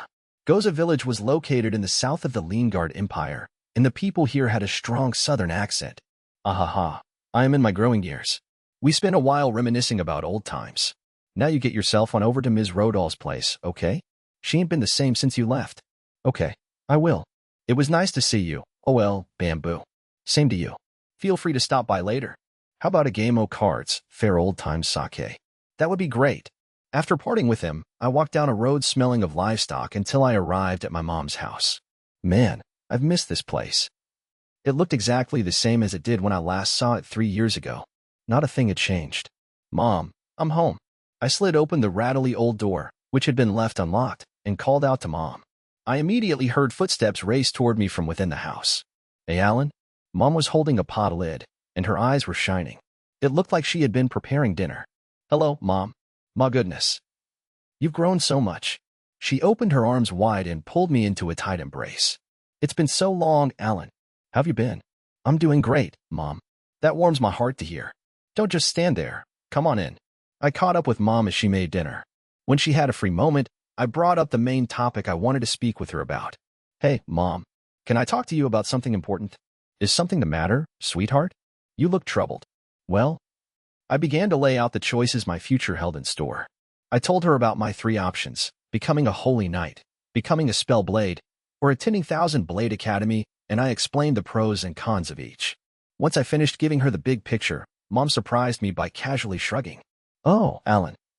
That's not so difficult as you made it out to be. Why were you worrying over something that simple? And no, this is a really difficult decision, Al. You want to go to Thousand Blade Academy, right? She deduced it so easily, even though I hadn't revealed so much as a word of my thoughts on the situation. How did you know? Call it a mother's intuition. You've loved swinging your sword since before you were ya big. It ain't hard to figure you're itching to go to Thousand Blade Academy. Oh. I fell silent, and Mom spoke to me gently. You don't need to worry yourself over me. You just live your life. I'll be cheering you on all the while. Just promise me one thing, that you'll outlast me, even if it's only by 1 second. There's nothing better you can do for your mother than that. Okay. Thanks, Mom. She grinned. If that's all you have to say, then let's go ahead and eat. I made a large helping of the stew you always loved, she announced. She poured some fresh soup containing large potato chunks onto a wooden plate. This was a special stew that she used to make exclusively on my birthday. It's delicious, I exclaimed. This was the first time I'd had her stew in over 1 billion years. I couldn't begin to describe how delicious it was. Glad to hear it. There's plenty more, so help yourself to seconds. After I had my fill of the stew, she prepared a nostalgic steam bath for me.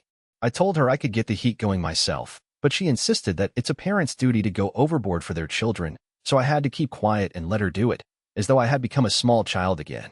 It wasn't a bad feeling. There was one thing weighing on my mind, however. Mom has really aged. She looked a lot older than she did the last time I saw her. She's turning 50 this year, so I guess there's nothing unusual about that.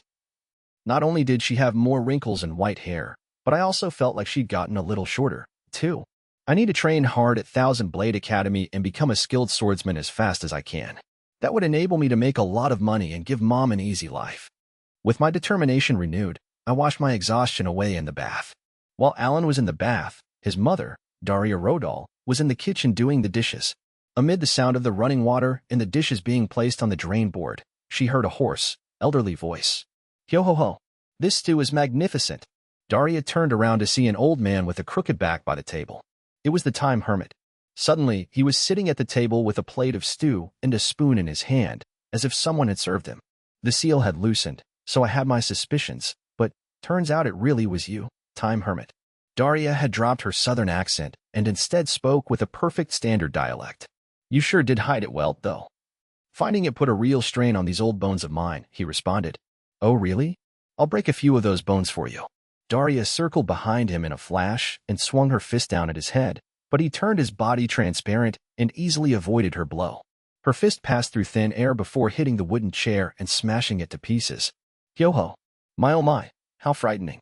Calm as could be, the time hermit grabbed a large potato and tossed it into his mouth.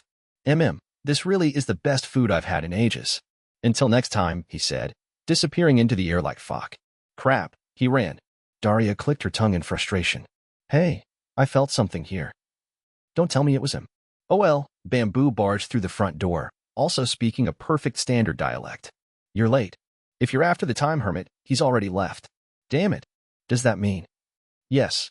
It appears the 100 million year button has been used. You can't be serious. They both fell into a grave mood. Hey, Daria. How did the time hermit learn of Alan's existence? The seal was perfect, wasn't it? It's possible there was some incident that provoked a strong emotional response in Alan. He told me he was having fun at school in his last letter, so I wasn't worried about him. Alan hadn't told his mother that he was being bullied at school. It wasn't that he didn't trust her, he simply didn't want to make her worry.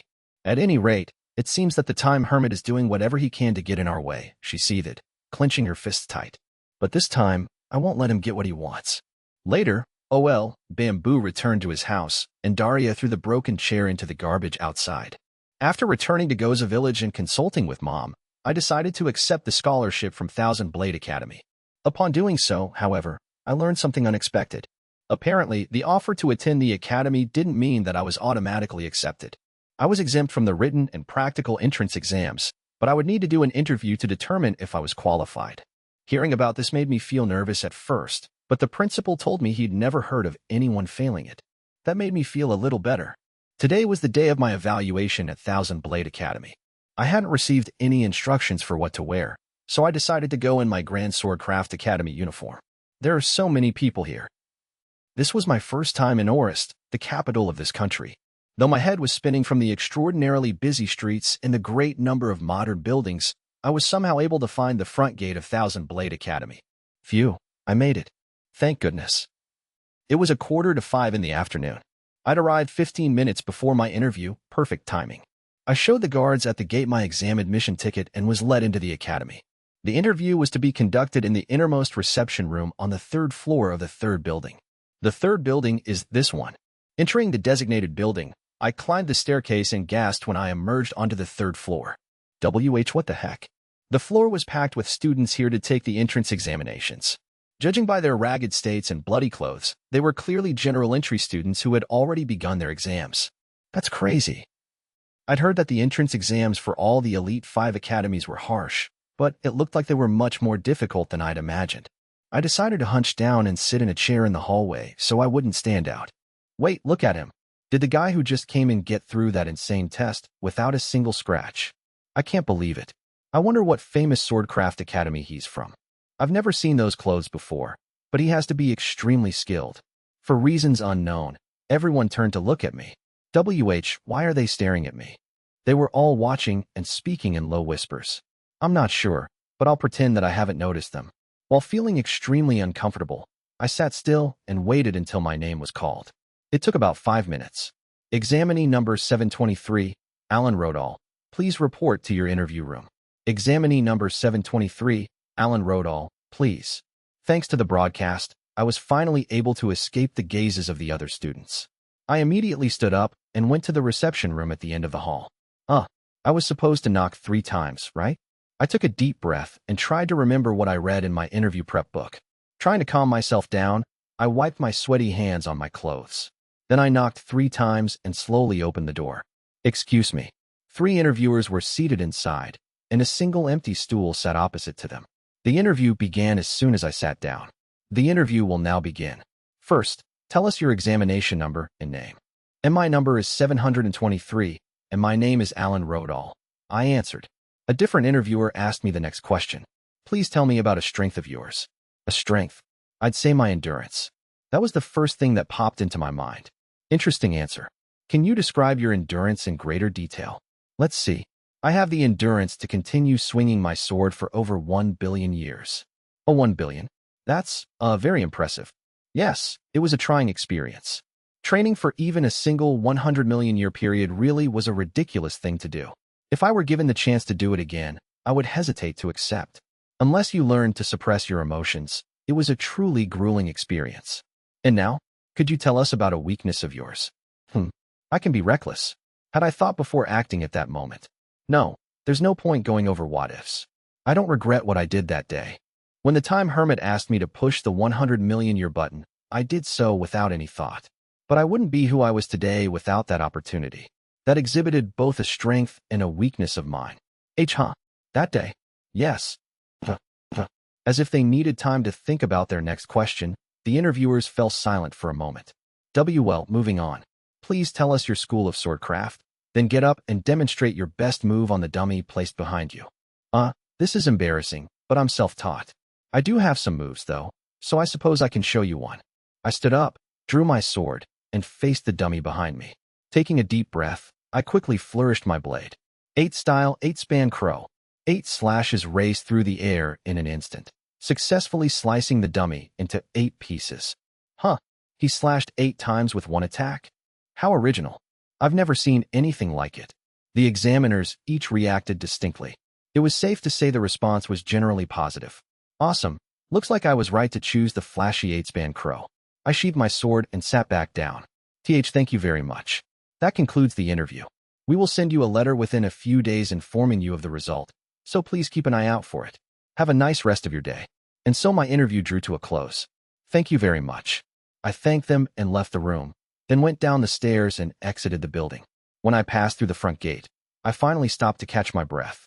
Phew, it's over. That was really nerve-wracking, but I thought I was able to answer all the questions just fine. I didn't make any major mistakes, either. Plus, I was sure my last move made a great impression. That's all I can do for now. All that remains is to pray. Feeling confident, I returned to Ms. Paula's dorm. An uneasy mood filled the interview room after Alan left. He was certainly a unique student. Everything he said flew over my head. I know he received a scholarship offer, but can we really pass him? I didn't have a clue about what he was saying, either, but his recommendation came directly from Chairwoman Rhea. We can't possibly fail him ourselves. If he was able to obtain a move like that through self-training, I'm sure he would improve dramatically with a proper instructor. Though, to tell you the truth, I also didn't understand a word out of his mouth.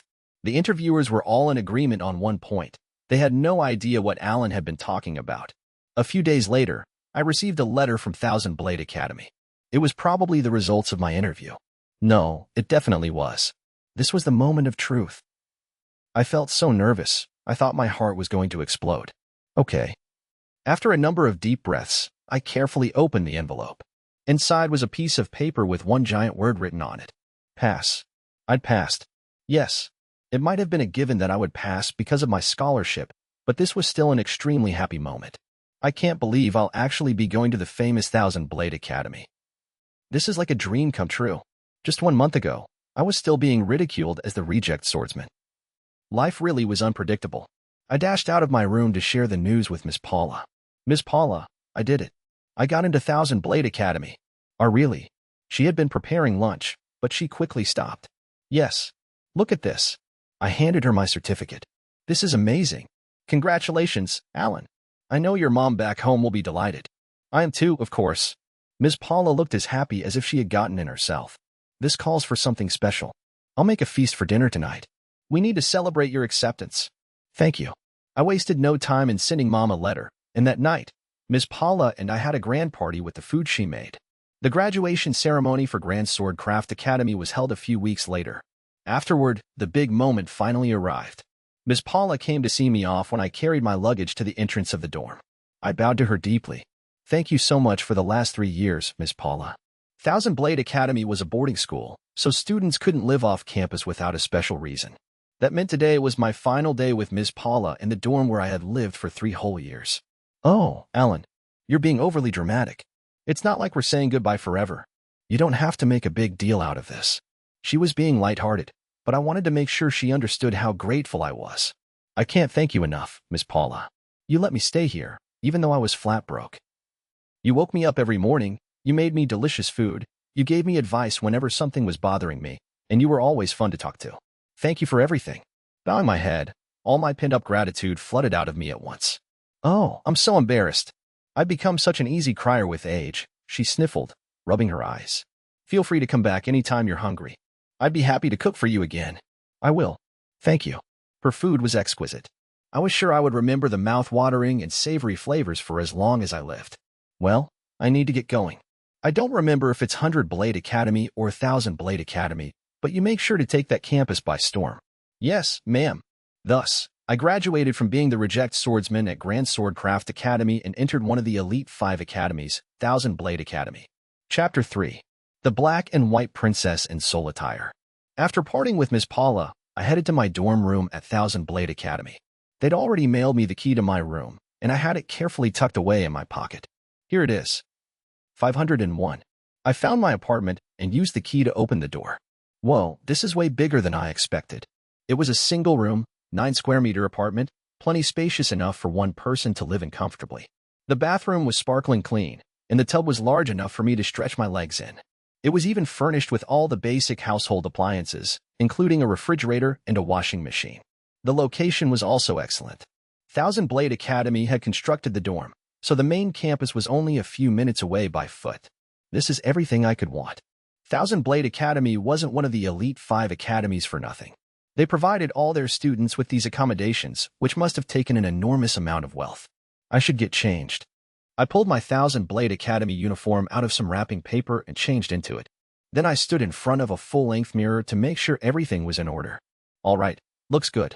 The uniform consisted of a black shirt, a white fabric jacket accented with black and gold, a blue tie, and white pants. On the other hand, the female students wore a uniform with a miniskirt to prioritize ease of movement. Apparently, these outfits were both traditional and formal, and the design had not changed at all in centuries. I especially liked the school emblem, with its crossed blades on each shoulder. This is a really nice sword. After changing into my uniform, I gazed in wonder at the weapon the Academy had provided me. It was a brilliant, clear sword. The guard was an elegant gold, and the grip felt perfect in my hands. It was of significantly greater quality than the cheap 1,000 gold one I had been using until now. Okay, there's still a little time, but I'll head out now. The entrance ceremony would begin in 15 minutes. I felt like it was a little too early to leave, but I expected I would arrive at a decent time if I walked slowly and admired the campus. While heading to the gymnasium, where the ceremony was being held, I happened to overhear the conversation of a few female students who were ahead of me. Hey, did you hear there are apparently 3 students who were admitted this year with a scholarship? I did. It's not fair how they got to skip that stupid hard test and get in with just the interview. I know, right? They must have had some shady connection. Based on that conversation, it was probably best not to tell people that I'd received a scholarship. I wanted to live at Thousand Blade Academy as a normal student and hone my sword skills in peace. My 3 years at Grand Swordcraft Academy had been truly miserable. I wasn't let into a single school of swordcraft, and the bullying prevented me from making any friends. I did not want to go through that hell again. I wanted to study and train, make friends like anyone else, and hang out with my classmates. This time, I wanted to live the life that any student should have. I'll be fine. Barring any careless slips of the tongue, no one will find out that I received a scholarship. Anyway, this was lucky. If I hadn't heard that conversation just now, I probably would have told someone how I got in. This is going to be a good day. In a cheerful mood, I headed for the entrance ceremony. Standing in front of the gymnasium, which was being used for the entrance ceremony, a number of teachers were instructing students to enter with their shoes on. I joined the flow of students and went inside. A plastic sheet was spread across the floor, with chairs lined on top of it in rows. There were no assigned seats, and a teacher was asking students to sit as close to the front as possible. I followed the students before me and ended up sitting in the middle of the first row. Since no one was in front of me, I had a good view of the gymnasium stage. It wasn't a bad seat. I waited for a while, and then a young man walked up on stage and began testing the microphone. The entrance ceremony was about to begin. The man on stage introduced himself as the deputy chairman and gave a simple opening statement. Next, the chairwoman is going to deliver a ceremonial address, he announced. A young woman appeared from the wing of the stage. She stepped up onto a podium in the center of the stage and cleared her throat. Greetings, everyone. My name is Rhea Losnote, and I am the chairwoman of this academy. I am pleased to make your acquaintance, she started, bowing gracefully. Rhea Losnote was a gorgeous young woman who appeared to be in her late 20s. Her shiny black hair extended down to her back, and her eyes were long and narrow. She was tall and cut a good figure. She was dressed in a stylish black suit, a black tie, and snug-fitting black gloves to match. She looked like a person you could count on to get things done. Given her position as chairwoman of one of the Elite 5 academies, I was sure she was truly talented. The chairwoman looked up slowly and began to speak. Congratulations to all the new students for your entry into this academy. After reading a slightly long ceremonial address, she continued to talk about the state of the academy. As you all already know, this school has been in dire straits in recent years. The other Elite 5 academies have gained such a great lead on us that many are even suggesting the Elite 5 should be cut down to the Elite 4. She took a brief pause. For that reason, we are implementing major reforms this year. We've started by completely changing the staff, starting with the previous chairman. We've also introduced the new scholarship system to ensure the entry of skilled students. I am thrilled to announce we have already gained 3 students through this system. They're all sword fighters I have seen with my own 2 eyes and judged to have transcendent skill. A bad feeling welled up inside me. Then Chairwoman Rhea said something that plunged me into despair. Would the scholarship students, Leah Vesteria, Rose Valencia, and Alan Rodall, please come up to the stage? It was all over. With that one request, she had just ruined my chance at a quiet student life. A clamor rose in the gym as the students spun their heads around to find the students she called. Maybe I can get through this unnoticed if I just sit here. That tempting notion flashed through my mind, but I gave up on it when Chairwoman Rhea beckoned me directly. I reluctantly walked up onto the stage, where I found someone whom I recognized.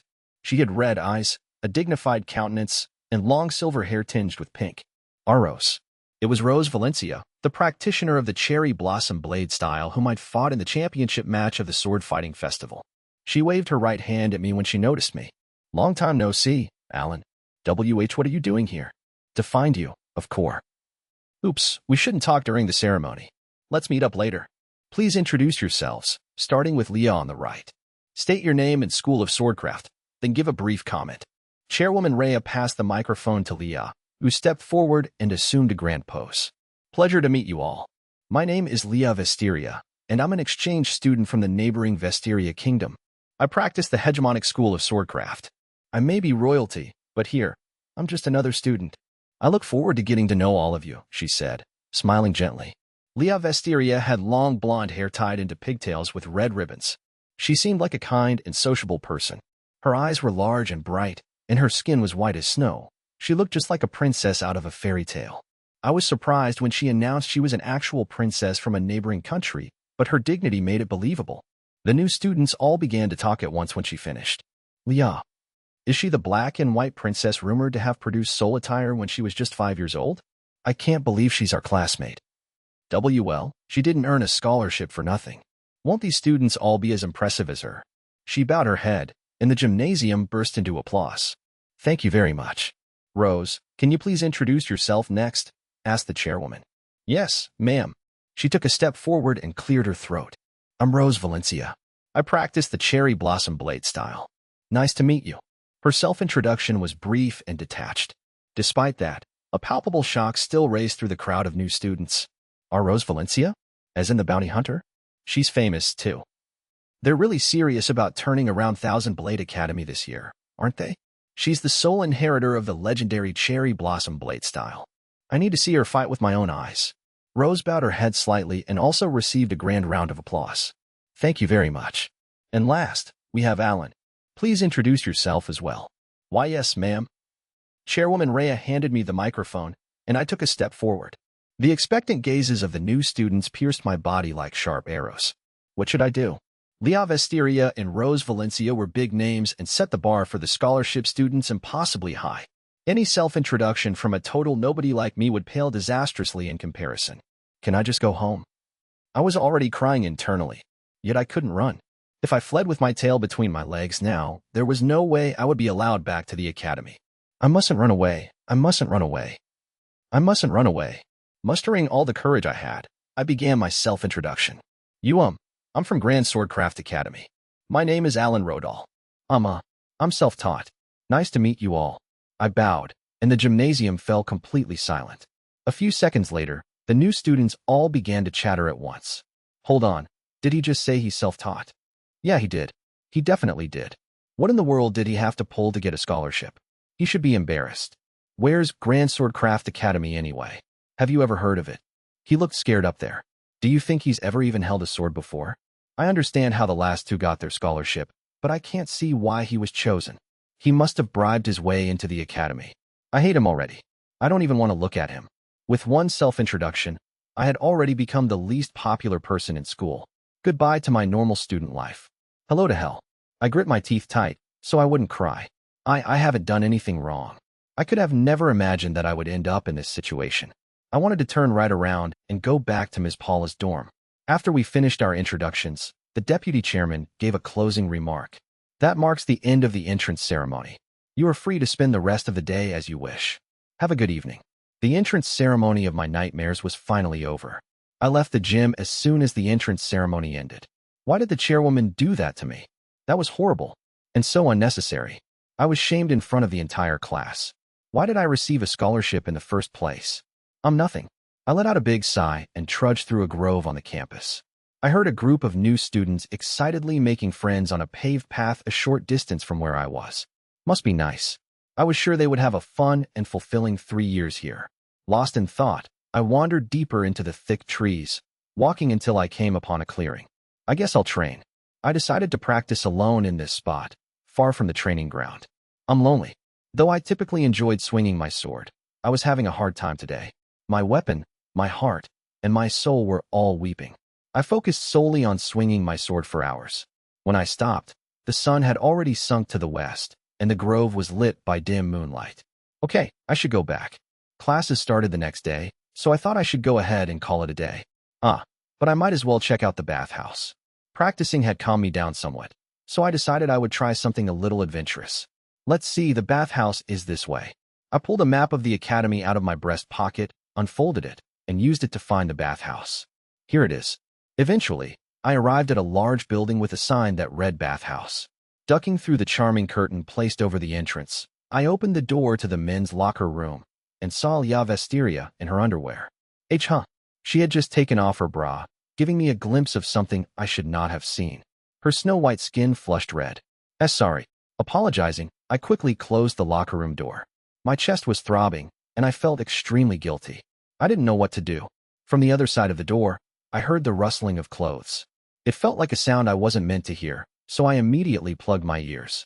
I remained in that position for a while, unmoving as a statue. Then I cautiously opened the locker room door to see Leah wearing the female uniform. I challenge you to a duel. What? I challenge you to a duel. Do you accept? She delivered that question with such force that I was unable to answer right away. I had never seen a scarier face in all my life. I don't mind, but what are the stakes? The loser becomes the winner's slave. How does that sound? She asked with a wide grin. I couldn't believe my ears. SL slave. That sounds way too harsh. Leah interrupted my objection by punching the wall next to me and thrusting her beautiful face directly in front of mine. Are we doing this or not? She chillingly whispered in my ear. Her knee was pinned into my groin, rendering me unable to run. Well, what's your answer? I accept. I was still unsure of why she was changing in the men's locker room, but I was in the wrong for seeing her naked. Feeling I had no choice, I nodded. A wise decision, Leah said with a sadistic smile, releasing me from her hold. What happened to the nice girl I saw at the entrance ceremony? I thought. I heard every word. Young things. Chairwoman Rhea pushed her way through the curtain. Chairwoman? Rhea, what are you doing here? Ha ha ha. I had a feeling something interesting was bound to happen around here, so I was hiding out nearby. She chuckled as though enjoying this with all her soul. Anyway, I heard everything you said. You two are going to duel, right? I shall serve as your witness. Follow me. Before I was even given time to process what was going on, she dragged us to a large underground practice facility. Okay, it's already late, so let's get this thing rolling. She clapped her hands together joyfully. Leah, Alan, are you two ready? Of course. Any time, shouted Leah. I guess, I answered hesitantly. Leah and I both nodded. She was raring to go, while I clearly didn't want to be here. Great. The duel between Leah Vesteria and Alan Rodal will start on my mark. Begin. She declared the start of the bout in a clear, loud voice. Drawing my blade, I assumed the middle stance. Leah stuck her hand out into the air. Conquer, Dragon King Fafnir. Just then, a large rift opened in the space in front of her, from which she pulled out a sword of deep crimson. Good boy.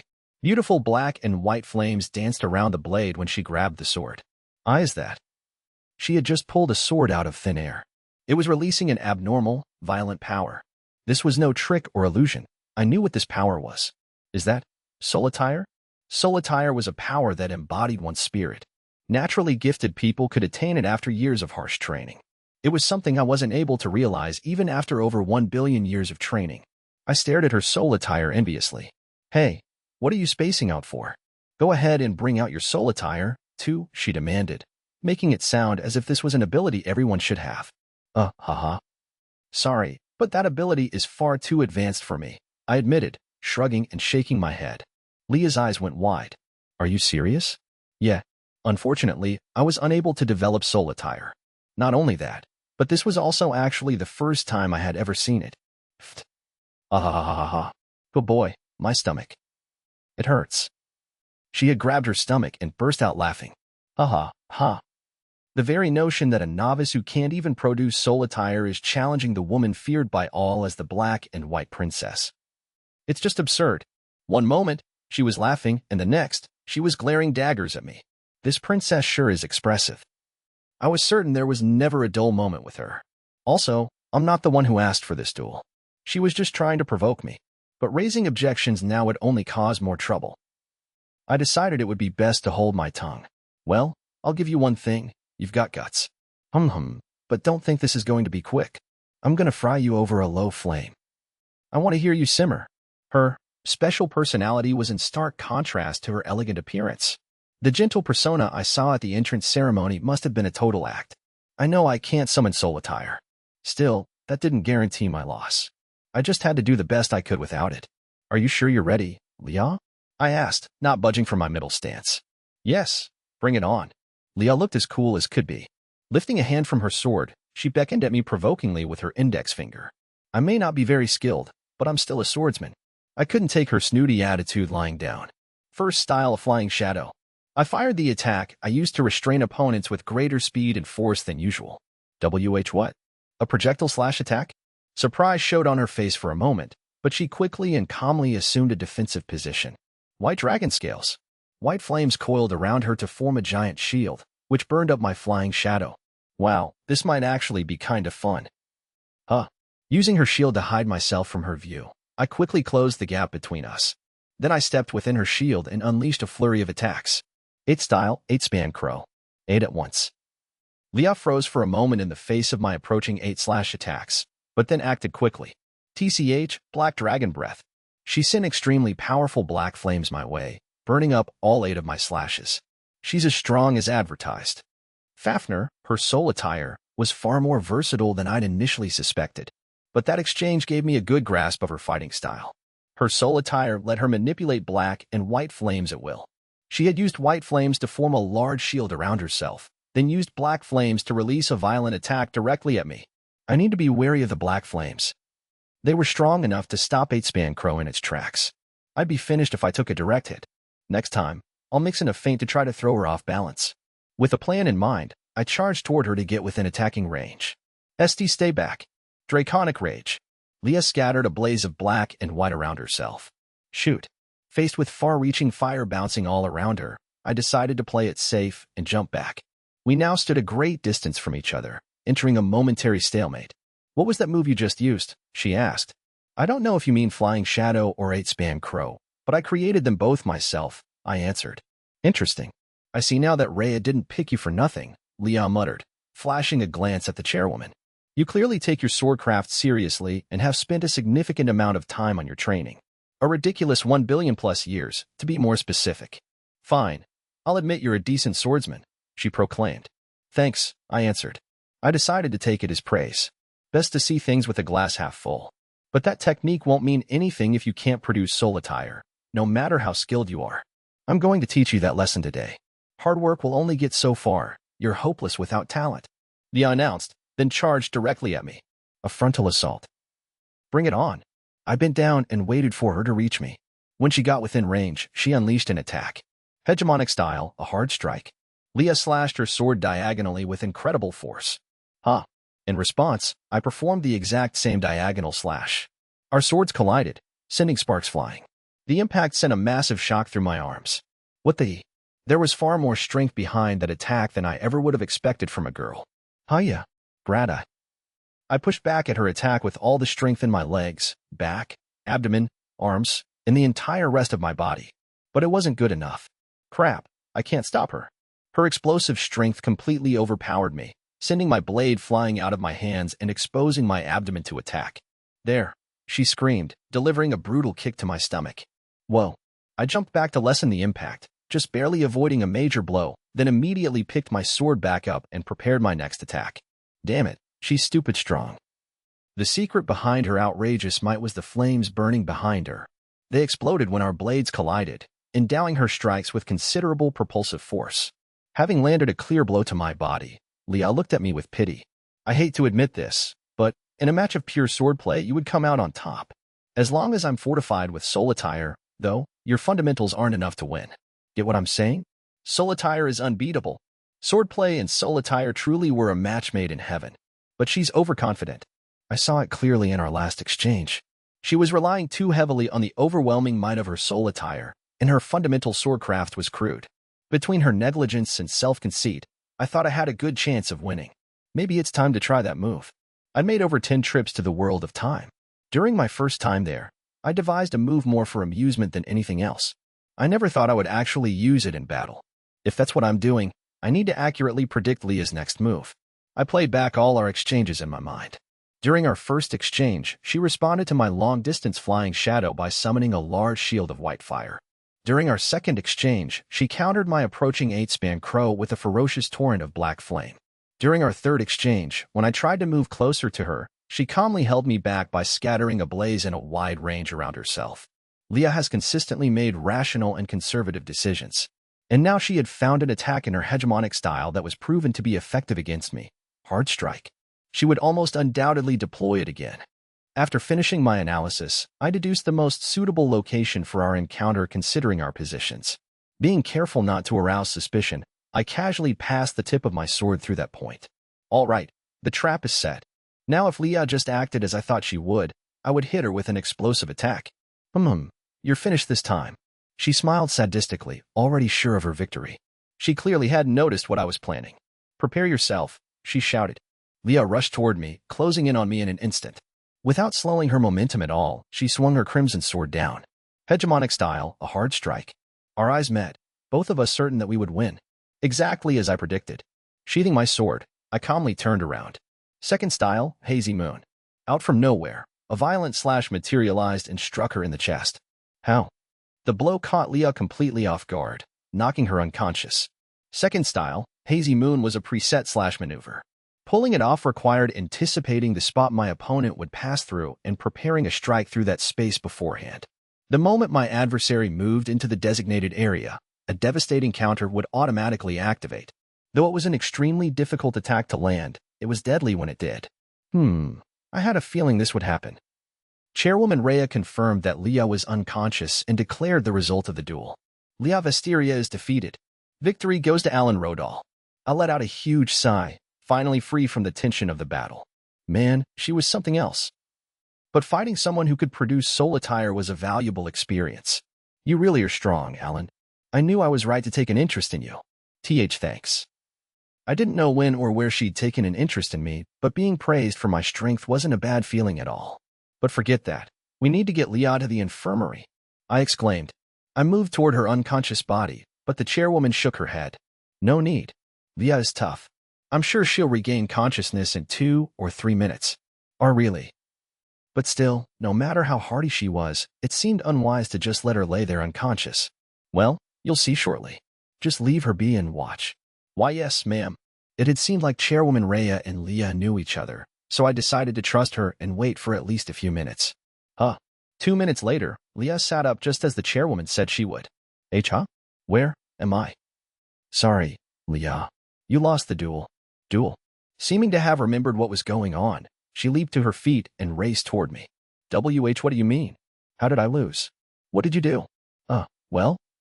I answered her rapid-fire questions by carefully explaining Hazy Moon. It's not fair. That has to be cheating, she complained, displeased with my explanation. Well, that's what I did. While it was certainly out of the ordinary, it was a legitimate move. First off, the slash attack I'd prepared in the space that I'd predicted she would pass through wasn't completely invisible. If you really focused, you could see a slight shift in the air. Leah surely would have noticed it if she hadn't already been certain of her victory. To be frank, I'd say this was more a loss than my win. I didn't think telling Leah that directly would be a good idea, though. For some reason, Chairwoman Rhea smirked. Anyway, this duel ended in Alan's victory. What are you going to do, Leah? She asked with a wicked smirk. What do you mean? Leah responded. She tilted her head in confusion, as if she'd genuinely forgotten. You know. The special agreement you made before the duel. Agreement. Her face suddenly stiffened. She'd actually forgotten. It seemed she could be a bit of an airhead. That reaction tells me you remembered. The loser becomes the winner's slave. That was the agreement you made before the duel. The chairwoman looked like she was having the time of her life as she backed Leah into a corner. Well, slave was more a figure of speech, Leah muttered, waving her arms hastily. Her eyes were darting back and forth in a clear panic. Considering she was on the brink of becoming a slave, her reaction was understandable. I see. Well, this duel didn't go through registration, and we didn't carry out formal procedures. I wouldn't feel good about it. But if you insist, Leah, I'm willing to turn a blind eye to this. Surprisingly, she was giving Leah a way out. Rhea. She was gaping at Chairwoman Rhea as if she were a god. This would actually save me a lot of trouble. Honestly, the idea of Leah becoming my slave troubled me. She was a princess of the Vestiria kingdom. If this arrangement came to light, it would cause an international scandal. That's a wrap on this situation. A wave of relief washed over me. But it was short-lived. However, could you really live with that? Rhea asked Leah gravely. What do you mean? I was just thinking. What would it look like if a princess of the proud Vestiria kingdom lost a fight that she picked herself, then wriggled out of the terms she set? It's fine if you don't have a problem with that. I just found it curious. But you can forget about it, Rhea said in an affected manner. She was clearly provoking Leah intentionally. What is wrong with her? We were almost free of this. I glared daggers at the chairwoman. This settles it. She has a malicious personality. It was clear in the entrance ceremony and here as well. She was totally toying with Leah. The greater the distance I keep from her, the better. While I was lost in thought, Leah began to growl in frustration. Gururg. Damn it. Fine. I'll stick to the agreement. That's what you want, right? She screamed, sounding half out of her mind. Chairwoman Rhea gave an exaggerated shrug. Hey, don't act like I forced you into this. This is your problem. Hold the agreement and become his slave, or trample it underfoot and run. Only you can make this decision. Gertie. Leah grumbled wordlessly, then turned to glare at me. I am unworthy, but I pledge myself to your service. Master. She bowed to me. Her face was beet red, she was biting her lip, and she was shaking from humiliation. Thanks. Feeling beyond exhausted, I elected to go along with it just to bring an end to this. I was alone with Leah in her apartment. We were sitting on a wine-red carpet in total silence. Feeling incredibly uncomfortable, I watched the seconds tick by on my watch. Why did this have to happen? We'd both put our freedom on the line in a duel that had resulted in her becoming my slave. But I wanted no part of it. The princess of a nation left to study abroad and ended up becoming a slave to some nobody. If people in her home country of Vesteria were to find out about this, it would create an international incident. I wanted to be free of this already. Why did I have to get wrapped up in this nonsense? I'd lost track of how many times I'd sighed internally.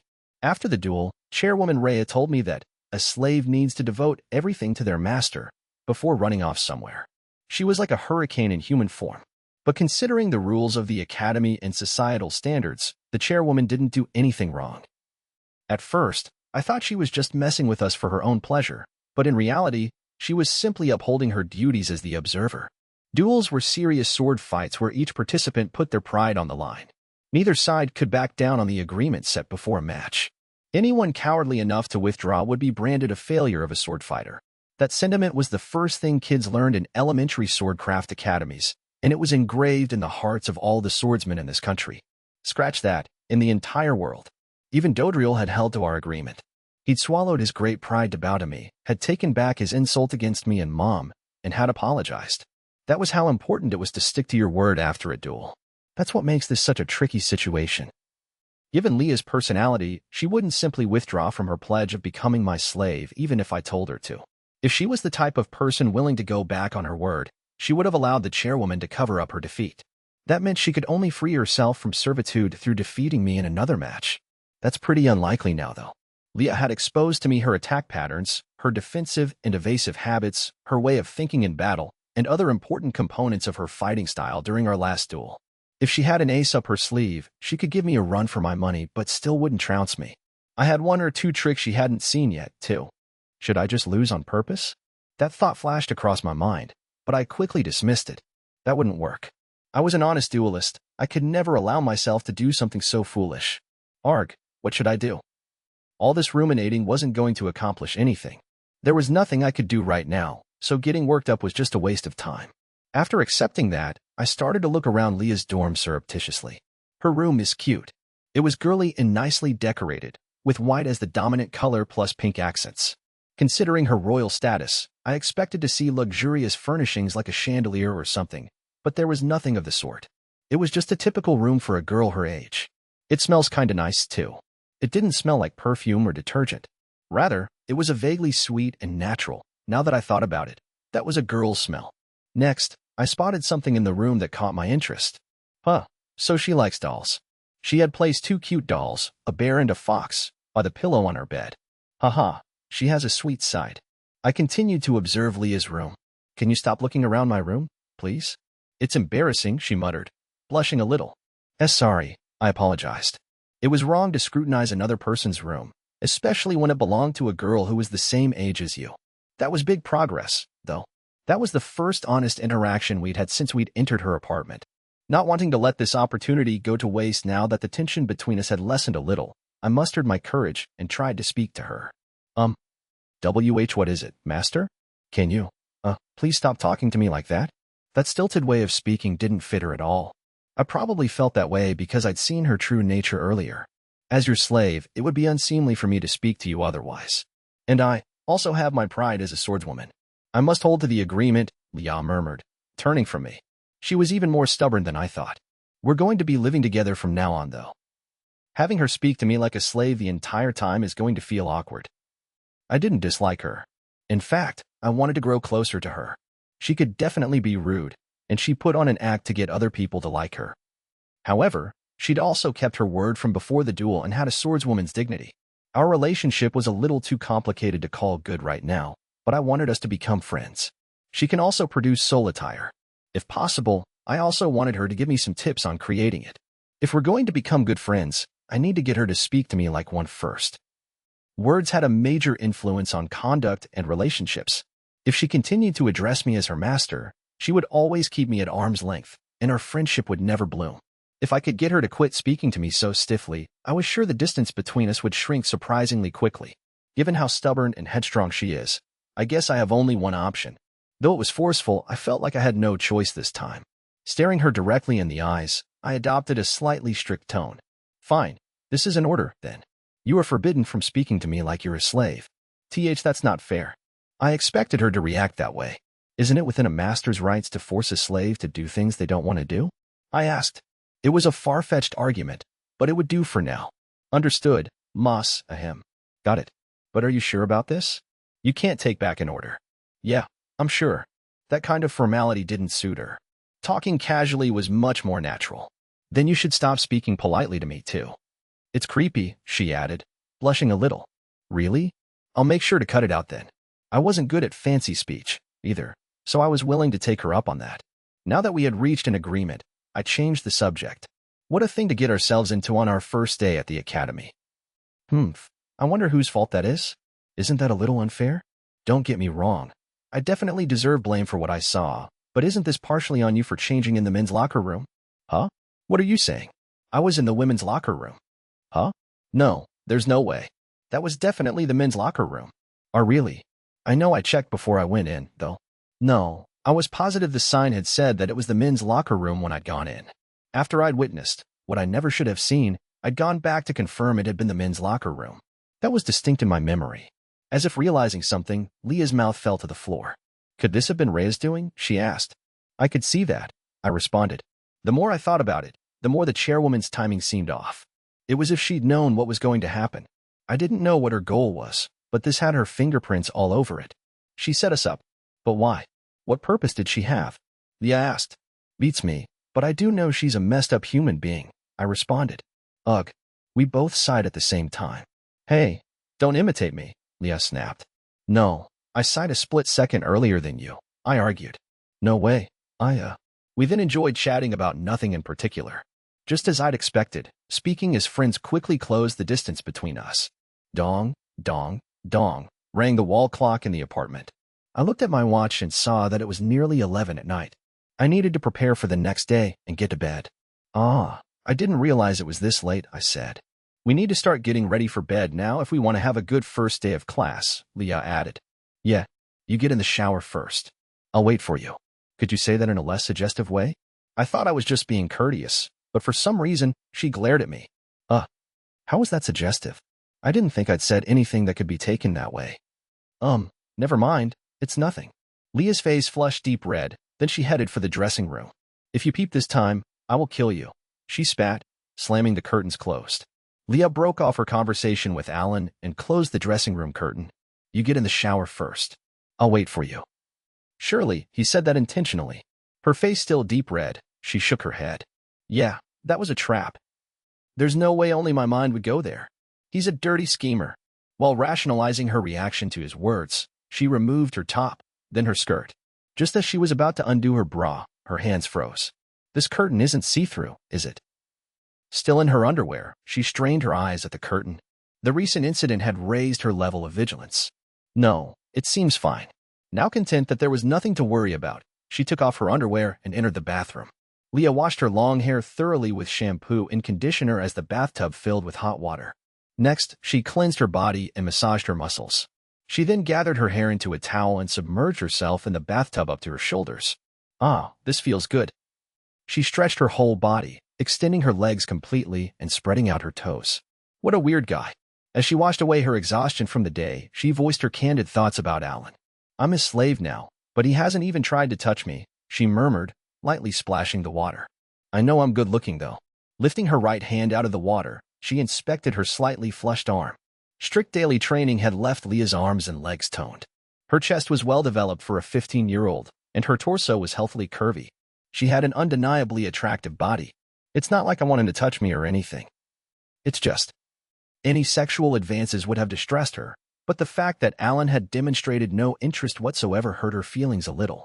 She continued to speak to herself as she sorted through these mixed feelings. Anyway, I can't let my guard down. All men are wolves, that's what father always said. Leah's father, Gri Vesteria, the king of Vesteria, loved her dearly. His infatuation with her was well known throughout the kingdom, and he'd been keeping men from her almost since the moment she was born. Leah's father was so thorough that not only were all her servants female, but so were all the guards assigned to her. Only the intervention of Rhea, an old friend of Leah's, and the recommendation of a loyal retainer had convinced her parents to allow her to attend Thousand Blade Academy. All this is to say that Leah wasn't used to being around the opposite sex. All men are wolves. I can't let myself forget that. Letting my guard down for even a moment could be fatal. Having renewed her slackened vigilance, she got out of the bathtub and walked to the dressing room. She wiped her wet body off with a towel, but as she was drying her hair, her face went pale. Shoot. Did I forget to grab a change of clothes? The shock took the words from Leah's mouth. She tended to be a little ditzy. Asking Alan to bring her a change of clothes was out of the question. She was fine with him seeing her pajamas, but there was no way she could let him see her underwear. Ugh, there's no other way. I have to go out as is. She wrapped herself in a bath towel to hide her nakedness, then steeled herself and pulled open the curtain. I am out of the bath. Okay, I'll get in, huh? Elia. Alan's female classmate was standing in front of him wearing only a bath towel. Her fresh and youthful skin was moist, and her cheeks were slightly flushed from embarrassment. The sight of her attractive, half-naked figure sent the young man into a wordless tizzy. I forgot to bring a change of clothes. Dee, don't stare. Ah, sorry. Just like Leah, Alan was not at all accustomed to the opposite sex. He grew up in Goza village, which had an elderly and declining population, and his hard student life at Grand Swordcraft Academy had given him no chances to interact with girls. His face went really red. He's more innocent than I thought. Seeing Alan's flustered state calmed Leah down a little bit. She appeared to have forgotten that her own face was flushed from embarrassment as well. She walked past Alan and stepped into a different room. This is my room, so you'd better not enter without permission, okay? Leah had received a larger apartment than regular students because of her royal status. It consisted of her room, a kitchen, a bedroom, and a spare room. Sure, no problem. I'm gonna get in the bath now, all right? Go ahead. After that short exchange, Leah closed the door to her room, and Alan entered the dressing room. Sheesh, that reaction. Hee, that was kinda cute, she whispered to herself as she put one leg through a pair of panties. Donning cute, white pajamas with pink polka dots, she began to dry her hair with a blow dryer. Is he what you call a beta male? She wasn't quite certain what that term meant. Wait, I'm getting careless. She realized that she had been opening her heart a little to Alan. He's a natural-born schemer. He pretended to have an innocent reaction to get me to relax. It's scary how good at this he is. Once again reaching the wrong conclusion, Leah's face went pale. She renewed her guard. I'm sure his wicked heart will be exposed when it's time for bed. After finishing with her hair, she headed for the kitchen to drink some cold water from the refrigerator. While she was on the way, Alan opened the dressing room curtain and emerged, wearing his pajamas. The unexpected encounter birthed an awkward silence between them. That was really fast. Are you a quick bath kind of guy? Leah asked. I guess so, answered Alan. They made small talk, losing track of the time. Before they knew it, the clock hit 11, which meant it was about time to go to bed. Hey, Leah, I think I'm gonna hit the hay, Alan began while looking at his watch. Okay. Here it comes. Leah's heart was bursting out of her chest. She gulped in anticipation of what she was sure was coming next. She had become his slave. She would have to comply with whatever he asked. Ugh. I don't want my first time to be forced. Trembling, she quietly waited for Alan's order. You can have the bed. I'll sleep on the floor. He laid down right there on the ground. Her mouth fell open in surprise. Hey, Alan? Are you really not going to do anything? Do what? Alan looked genuinely confused. He'd already taken a bath, brushed his teeth, and changed into his pajamas, so he couldn't think of anything else to do. Oh, forget it, Leah muttered. She sighed at his overly automatic and uninterested behavior, then sat down on the bed, which was large enough for two, and patted the spot to the right of her. Come on, we can both sleep here. But wouldn't it be uncomfortable to sleep with a boy? But it wouldn't make sense for a slave to sleep in a bed while her master sleeps on the hard floor, right? I guess you have a point. Then stop finding excuses and get in bed. G got it. Alan laid down to the right of Leah, and they both pulled the large comforter over themselves. Can I turn off the lights? She asked. Why, yeah, he answered. Leah used a remote to bring the room's illumination down to a faint orange glow. It was just bright enough for them to see each other's faces if they strained their eyes. They were close enough to hear each other's breathing if they listened carefully. An uncomfortable tension filled the bedroom. Gee, good night, Leah. Good night, Alan. Brief words exchanged, they quietly closed their eyes in spite of their throbbing hearts. I can't believe he's actually not going to do anything. It occurred to Leah that he was probably going to mess with her after she fell asleep. With that possibility in mind, she pretended to fall asleep. But Alan did nothing, of course, so it was all a waste of time. Leah slowly sat up and stared at the boy lying to the right of her. He was breathing peacefully in his sleep. How is he resting so comfortably? I guess I was the only one thinking about this. She felt a little defeated. Ever the sore loser, she pinched Alan's cheek gently, almost as if it was out of revenge. His cheeks are surprisingly soft for a boy. They were as smooth as a baby's bottom, which awoke a great curiosity in Leah. He won't wake up if I pull on them a little more, right? She scooted herself closer and tugged on his cheek some more. Aha, this is kind of fun. In the midst of pulling his cheeks, she realized that he was a surprisingly deep sleeper and saw an opportunity. What the hell is second-style hazy moon? That was a cowardly move. How do you like this? She pulled and prodded his cheeks with both hands, lifting her spirits by venting her anger. Phew. Well, what's done is done. I'll let you off the hook for now. A strong wave of drowsiness hit her, and she laid back down on the bed. She ended up facing Alan. He was sleeping fitfully. He doesn't seem like a bad guy. That was the conclusion she reached. He has no ulterior motives. He's a very strong swordsman, and he's kinda handsome, too. Wait, what the hell am I thinking? She shook her head, realizing she had been beginning to fall for Alan. I should just go to sleep. I'm really tired. It had been a long and stressful day. She closed her eyes. Good night, my strange master, she muttered and fell into a deep sleep. Leah and I headed to class together the next day. We were both in Class 1A and living in the same apartment, so it made sense to stick together. Oh, and Alan. There's a local specialty in my country called Ramzak. It's really delicious. Oh, I'd like to try it sometime. I know a good restaurant near the academy. I'll show it to you when we have a chance. She was acting significantly kinder toward me, perhaps because she was feeling refreshed from a good night's sleep. I don't know what happened, but this is 100 times better than how coldly she treated me last night. Moreover, I found that she was fun to talk to.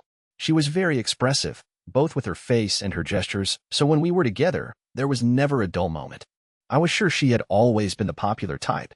We arrived at the Class 1A classroom and opened the rickety sliding door. Gee, good morning, Leah. Nice day, isn't it? Two female students greeted her nervously as soon as we walked in. Good morning.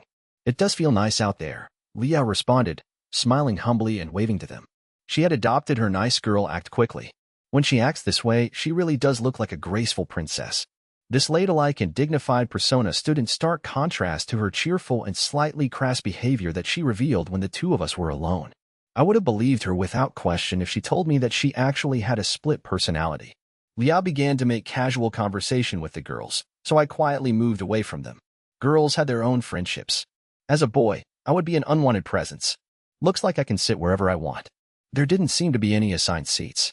I decided to head for a desk at the very back of the room by a window, where I would stand out the least. There were 3 boys talking excitedly on my path there.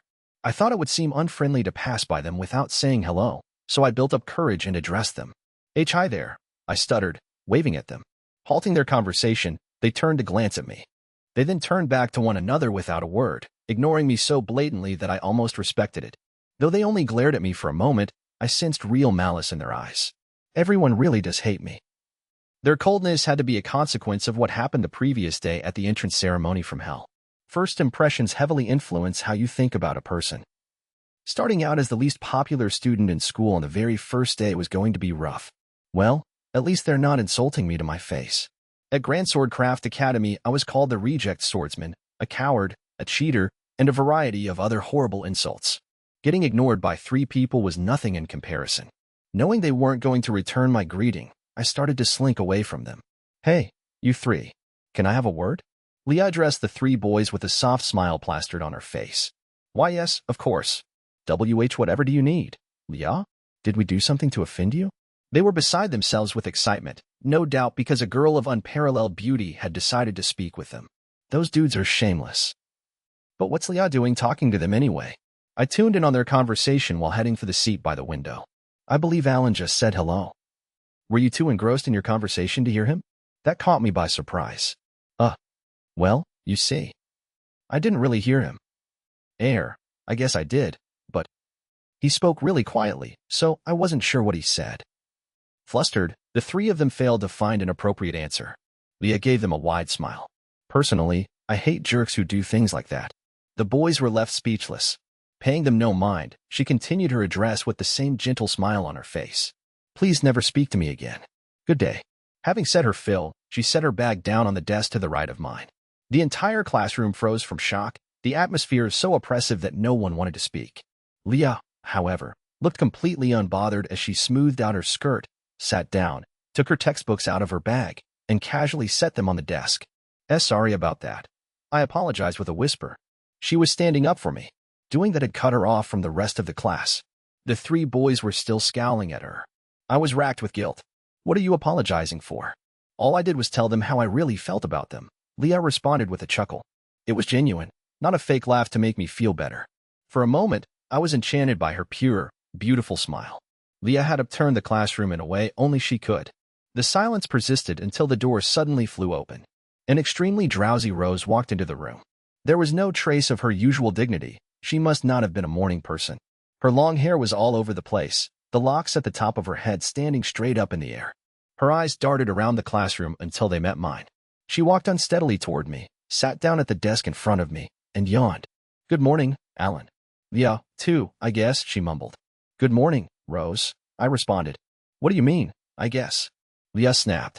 Leah glared at her, but Rose didn't notice at all. She was occupied with another massive yawn. Excuse me, Valencia, but your hair is kind of all over the place. Do you need help? I asked, pointing at the distracting frizz on top of her head.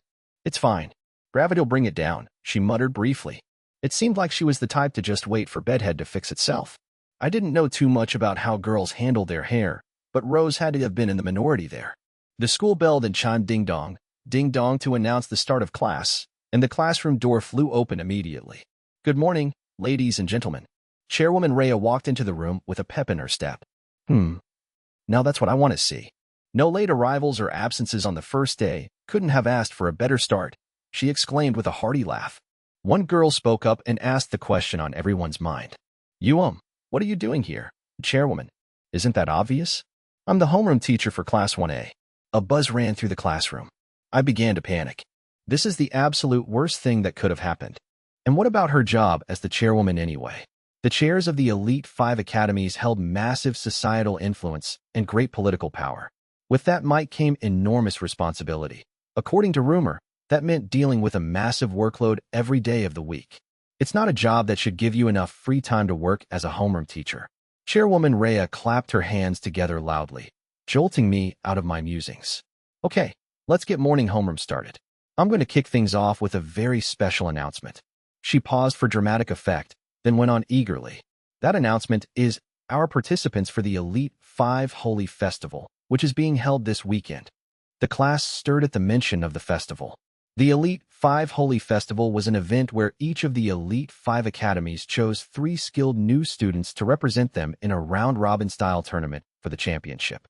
Performing well in this contest could guarantee a path to the coveted career of a high-ranking Holy Knight, so it was no surprise it sent the class into a buzz.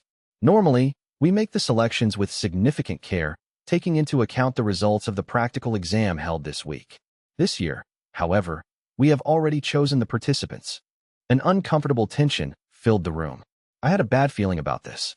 I had every right to feel anxious. The chairwoman had a wicked smile on her face. She must have been up to something. There's no point keeping you in suspense, so I'll go ahead and announce them. Everyone fell dead silent. A few seconds later, she revealed the participants. The representatives who will fight for Thousand Blade Academy this year are Leah Vesteria, Rose Valencia, and last but not least, Alan Rodall. Yep, that was what I expected. I cast a sharp glare at Chairwoman Rhea and let out an enormous sigh. It didn't take long for someone to object to the announcement. Please wait, Chairwoman. A male student spoke up. Is something the matter? The chairwoman asked. It's just that I can't object to Leah and Rose being selected. Everyone knows Leah can produce soul attire, and Rose is the inheritor of the cherry blossom blade style. I hate to admit it, but they're both more skilled than me. And Alan Rodall, on the other hand, I know very little about him. I don't understand why he was chosen for the honor of participating in the Holy Festival, he proclaimed, his eyes trained sternly on me. Glaring at me isn't going to accomplish anything. The teachers had selected the participants, so getting angry with me was barking up the entirely wrong tree. Not sure what to do. I scratched my cheek uncomfortably. Then 2 more male students stood up. I don't get it either. Why was this total nobody chosen over us? Please give us a justifiable reason. I realized that these three were the boys who ignored my greeting earlier. A reason? What reason would there be other than strength? The chairwoman answered nonchalantly. There was no way those three boys were going to be satisfied by such a simple explanation. Are you saying this self-taught swordsman who couldn't get accepted into a single school of swordcraft is stronger than us? Chairwoman, are you in your right mind? Do you know anything about Grand Swordcraft Academy, the school he came from? It's a tiny boarding school in the boonies that has never produced an Elite 5 Academy student. Apparently, a somewhat competent swordsman named Dodriel used to go there, but his present whereabouts are unknown. It's a totally obscure school for dimwits. In the midst of their pleading, a single piece of information caught my attention. Dodriel is missing. Now that I thought about it, I hadn't seen him since that duel. Not that I care. After listening to the trio plead their case, the chairwoman responded. So what do you three intend to do about this? She was surprisingly receptive to their protests. WL. We would like you to reselect the participants. It's established practice to choose the competitors for the Elite 5 Holy Festival based on the results of a practical exam. This goes against all precedent. We request that you reconsider. After the chairwoman ceded some ground, my insistent classmates grew emboldened. However, what she said next shattered their momentum. Are you saying you object to my decision as the chairwoman? Silence blanketed the entire classroom. You could cut the tension with a knife. No matter how screwed up Rhea was as a person, and she was really screwed up, she was the chairwoman of one of the Elite 5 academies. Saying the wrong thing to her could get you immediately expelled. Now that the boys had gone this far, however, there was no backing down. Why yes, that's right. We cannot sanction your selection of Alan Rodall. They had now openly opposed her. The other two boys followed the first.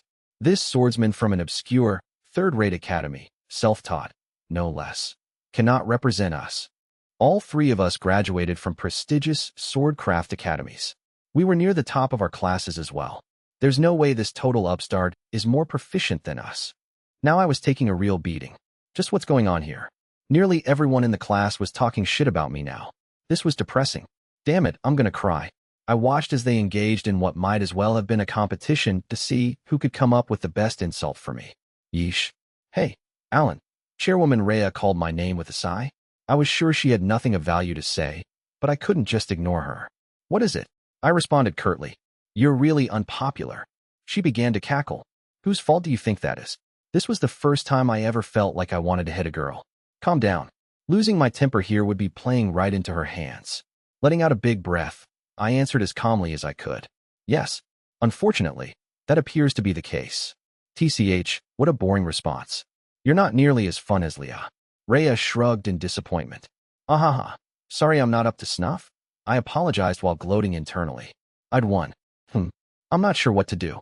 I didn't expect this level of resistance. The chairwoman put her hand to her chin and began to think. After she fell silent, the same heavy atmosphere descended on the classroom. As both the cause and focal point of this conflict, this situation was significantly more uncomfortable for me than anyone else. I've had enough of this. Mentally exhausted, I walked up to Rhea and whispered in her ear. Chairwoman Rhea, I'm fine with being removed from the participants. I don't care that much about the Holy Festival. I honestly didn't have great interest in this tournament. It was an event designed for the participants to flaunt what they'd learned in middle school. That was made abundantly clear by its position on the schedule, the first weekend of our high school tenure. I hadn't been let into a single school of swordcraft and hadn't learned anything at all at Grand Swordcraft Academy, so it would be pointless for me to enter. Personally, I was much more interested in the classes here than the Holy Festival. I especially couldn't wait for the Solitaire class. Plus, getting injured in this tournament would interfere with my classes. There would be many more events of this type in the future. I wanted to train hard at Thousand Blade Academy and make progress before showing off at a competition. Okay, I understand. Thank you for telling me how you feel, she responded, nodding as if convinced. I returned to my seat. I might have made things kind of hard on her. She slotted me, a total nobody in the class's eyes, into the festival, knowing that decision would be met with great resistance. I couldn't tell if she did it because of her opinion of my current skill, because she expected growth from me in the future, or because of some kind of special attachment. Regardless, it was clear that she thought more highly of me than anyone else. The chairwoman took what I had to say seriously and was even willing to hear out the students who were against me being chosen for the event. She's a little eccentric, but she might actually be a good teacher. Rhea cleared her throat. Listen up, everyone. I would like to communicate Alan's intentions to you. She paused a moment and continued speaking. This is what he said. Being compared with such incompetent trash offends me. Tell those 3 sorry excuses for swordsmen that I'll take them on right here, right now, all by myself. I'll put them in their place. Huh. My mind went totally blank. That's the Alan I know and love. So full of confidence. I didn't set my sights on him for nothing. The chairwoman nodded to herself as if in admiration. And no, wait. That's not what I started before getting cut off. Alan, you cocky little bastard. Who are you calling sorry excuses for swordsmen? 1 on 3, you say? If you want a beating that badly, we'll be happy to oblige. The trio of boys surrounded me. PL, please calm down. The chairwoman just made that. Despite trying to correct the misunderstanding, the applause from the rest of the class drowned me out. All right, let's take this to the practice facility, the chairwoman proclaimed, not giving me a chance to object. I can't believe her. I shot her a sharp glance, and she responded by giving me a thumbs up and her most wicked smile to date. What the hell was that? Is it okay for me to hit her now? The entirety of Class 1A walked to the underground practice facility. It was all to watch my mock battle with the 3 boys, of course. I can't believe I've been brought here 2 days in a row. I sighed internally. One of the 3 boys addressed me. Hey, Alan. You're just some self-taught small fry from a third-rate academy no one has ever heard of. I can take you alone. He drew his sword and jerked his chin up at me. He was telling me to do the same. Oh, fine. The faster I got this over with, the better. If I take him out now, I'll be able to avoid the massive disadvantage of fighting 1 on 3. After deciding to play along, I drew my weapon and took the middle stance. Ready? He asked. Go ahead. I responded with a nod. Grala. As soon as I nodded, he charged at me with a loud scream. His grip, posture, and speed are all at a high level. He was every bit as good as you'd expect a student of Thousand Blade Academy to be, except for his poor footwork. Slice iron style, rust remover. He swung his sword down at me. I dodged it by turning the left side of my body, then used my scabbard to lift up his sluggish right foot.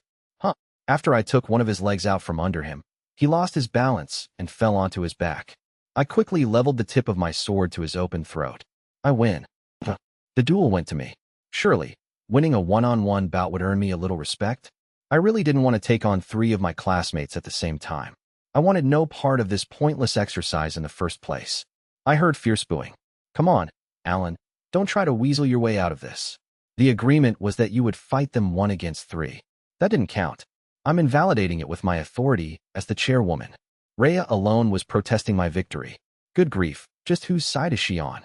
I took a deep breath to prevent my exasperation from showing on my face. Losing my temper here would be giving her exactly what she wanted. She was the type to feed off provoking emotional reactions in others.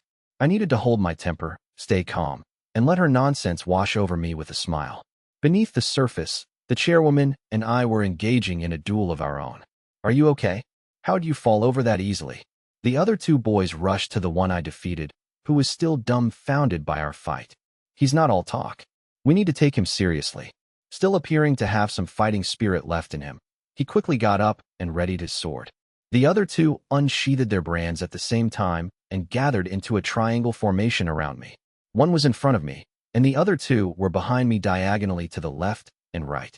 They displayed no intention of making the first move. The last duel must have left them wary. They're waiting for me to attack one of them so the other 2 can get me from behind. As I tried to predict their strategy, I lamented my current situation. How did things end up this way? I wished only to make friends at this academy and have fun honing my swordcraft. The plan was to train with my friends, graduate in 3 years, then become a holy knight and earn a steady salary. I wanted to use that money to give Mom an easy life as repayment for all she'd done for me. I didn't know what I was going to do after that, but I might have gotten married and had a family. That was the peaceful, happy life that should have been mine. Where did I go wrong? My classmates glared at me with animosity. If I had to assign my popularity a number value, it would be 0. Actually, it was worse than 0. And now I found myself stuck in a desperate situation, surrounded by 3 students at once. I sighed. Life is always unpredictable. I'd managed to get into Thousand Blade Academy, one of the elite 5 academies, yet I was still facing one trial after another, without a moment to catch my breath. Let's get this over with. I figured I might as well start by breaking the deadlock. That would require taking out one point of this triangle. I picked the boy who happened to be in front of me as my target and closed the distance between us in one step. 8 style, 8 span crow. Wah. Cloudy sky style, cirro cumulus cloud. The boy didn't get into Thousand Blade Academy for nothing. He reacted quickly to my high-speed approach and 8 span crow and was able to respond with a move of his own. However, it wasn't good enough. NRGH. Gah. Cloud sky style, cirro cumulus cloud was an impressive 4-chain attack, but it was still 4 blows short. I connected with slashes to his head, torso, right shoulder, and collarbone and sent him tumbling backward. 2 more. I turned around just in time to see the boy I'd clashed with just moments before lifting his sword overhead. Take Pythias. Slice iron style, demolish iron. Too slow. I struck his throat as we passed each other. Damn. His upper body swayed, and he fell flat on his face. When charging into an opponent's space, you needed to be ready to strike at any moment.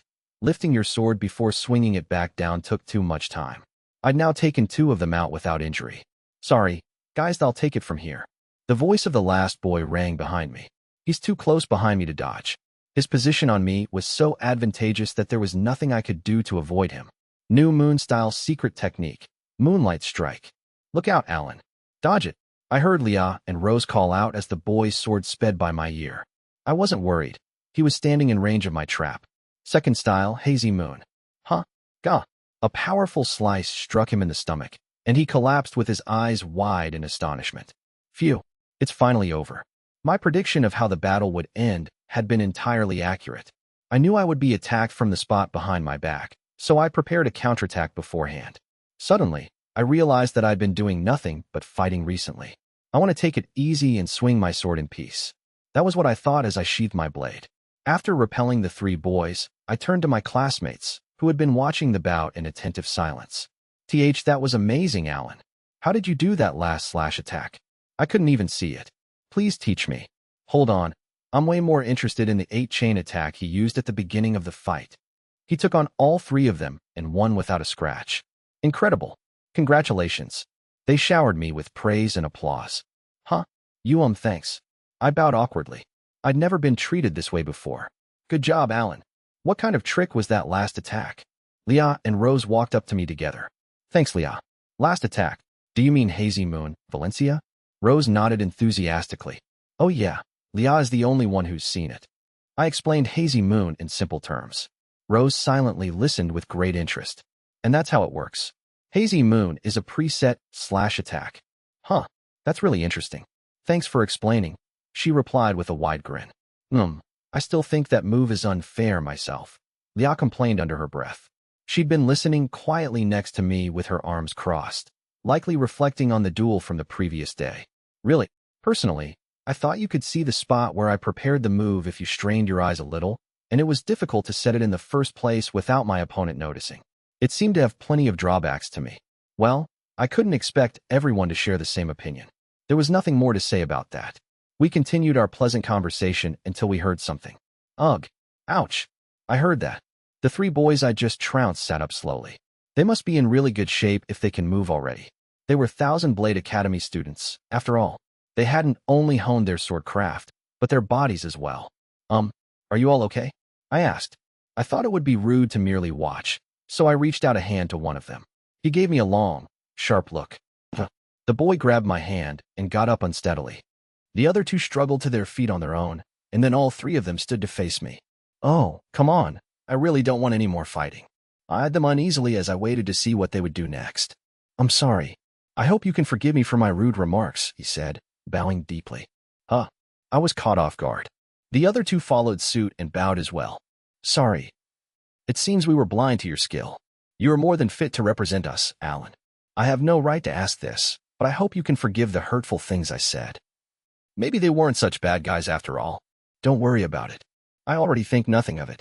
There was nothing untoward about their objection to my being selected as a participant for the Elite 5 Holy Festival. It was actually very reasonable.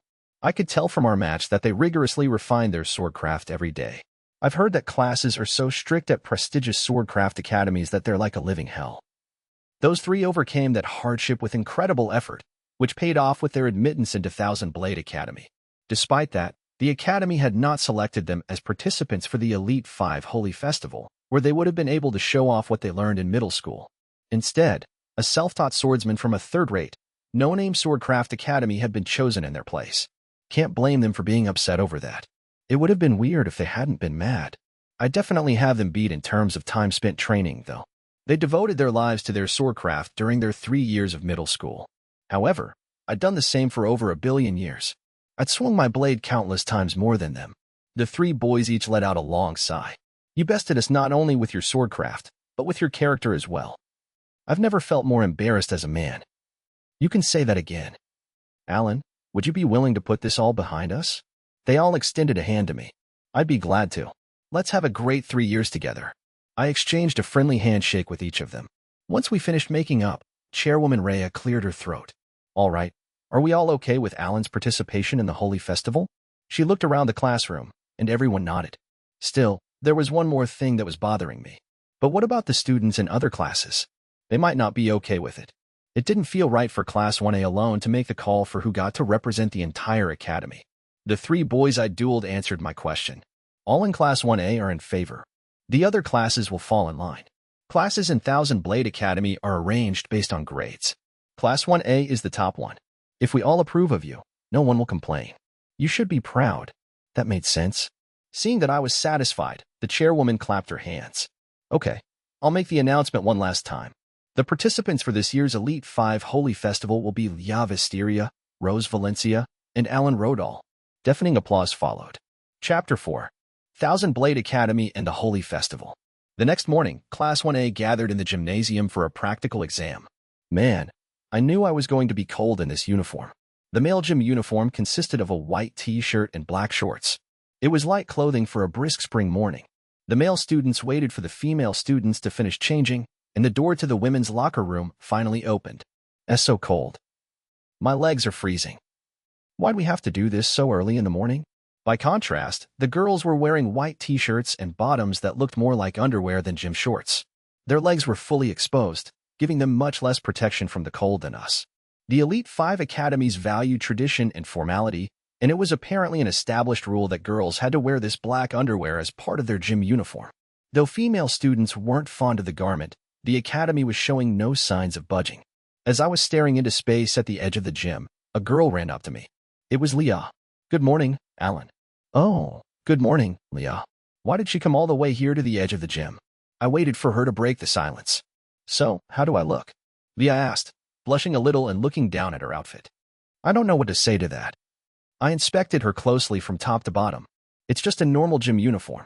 Not much to say about it. There was nothing out of the ordinary, just the regular ensemble sold at the Thousand Blade Academy store. If I had to find something distinct to say about it, it would be the size of her chest through the uniform. It was hard to avoid looking at. I know what to say in these situations, though, thanks to Miss Paula. She'd given me some advice about 1 year ago. Remember this, Alan. When a girl asks you for your opinion about her clothes, accessories, hair clip, or what have you, always tell her it looks great. Ms. Paula emphasized that it was a bad idea to share my honest opinion. It's a man's job to give girls affirmation, no matter what. That applied to the situation I was in now. So just as she taught me, I grinned and answered. It looks great. Oh, really? Haha. Thanks, Leah said quietly before cheerfully returning to the rest of the girls. I don't have the faintest inkling of what she wanted there. Leah's delighted reaction was proof enough that I gave her the right answer, though. I could always count on Miss Paula. Is Chairwoman Rhea not here yet? I rubbed my hands together and blew air into them as a small measure against the cold, and then Rose hurried up to me. Hey, Alan, what is it? How does mine look? She inquired, grabbing the ends of her white shirt. She had the same question as Leah. It looks really great on you. I gave her the same response I gave Leah. Oh, okay.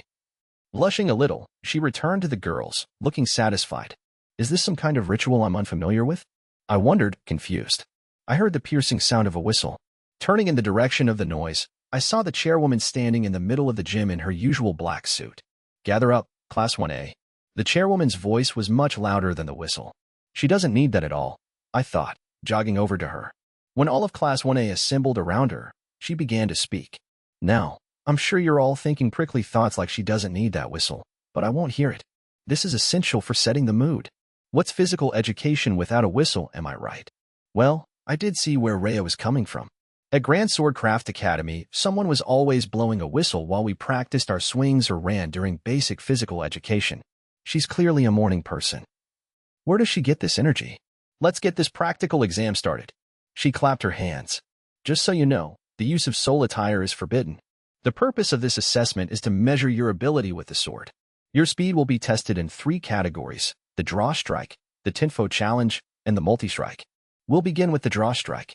Please start setting up, the chairwoman requested. Yes, ma'am, responded 2 young teachers energetically before promptly doing as they were told.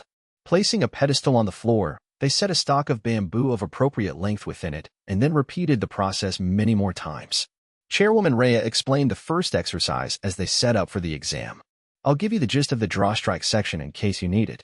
You start by standing in front of one of those stalks of bamboo with your sword still in your scabbard. When you're ready, remove your weapon and slice the bamboo in 2. We'll be measuring how long it takes you to cut the bamboo from the moment you flash your blade. This was the same explanation I'd received when I'd undertaken this test at Grand Swordcraft Academy. This gentleman here is the measurer, and he'll be timing you during each section. He has been performing this job for 50 years, so please treat him with respect. The kind-looking measurer bowed. The measurer was an occupation that elementary, middle, and high schools required for their practical exams. They had one duty: to take accurate readings during exams. Being a measurer required visual acuity of 26ths or better, reflexes within 0.2 seconds, and an ability to record time within a 0.01 second margin of error. As a result of these strict standards, there were never enough measurers to meet the great demand present throughout the country. For reference, the average time for our first years is approximately 0.8 seconds. Just keep that in mind, Chairwoman Rhea noted.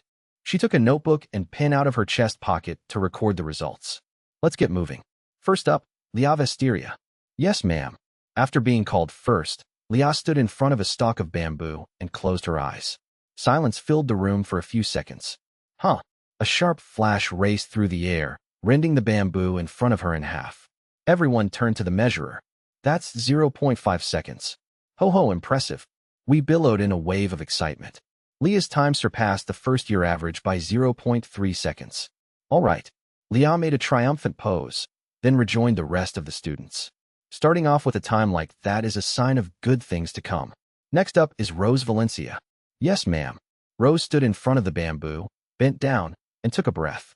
Cherry blossom blade style, lightning sakura. A flash as fast as lightning ran through the air and sliced the bamboo in half. That's 0.3 seconds. Incredible. The students all shouted in excitement.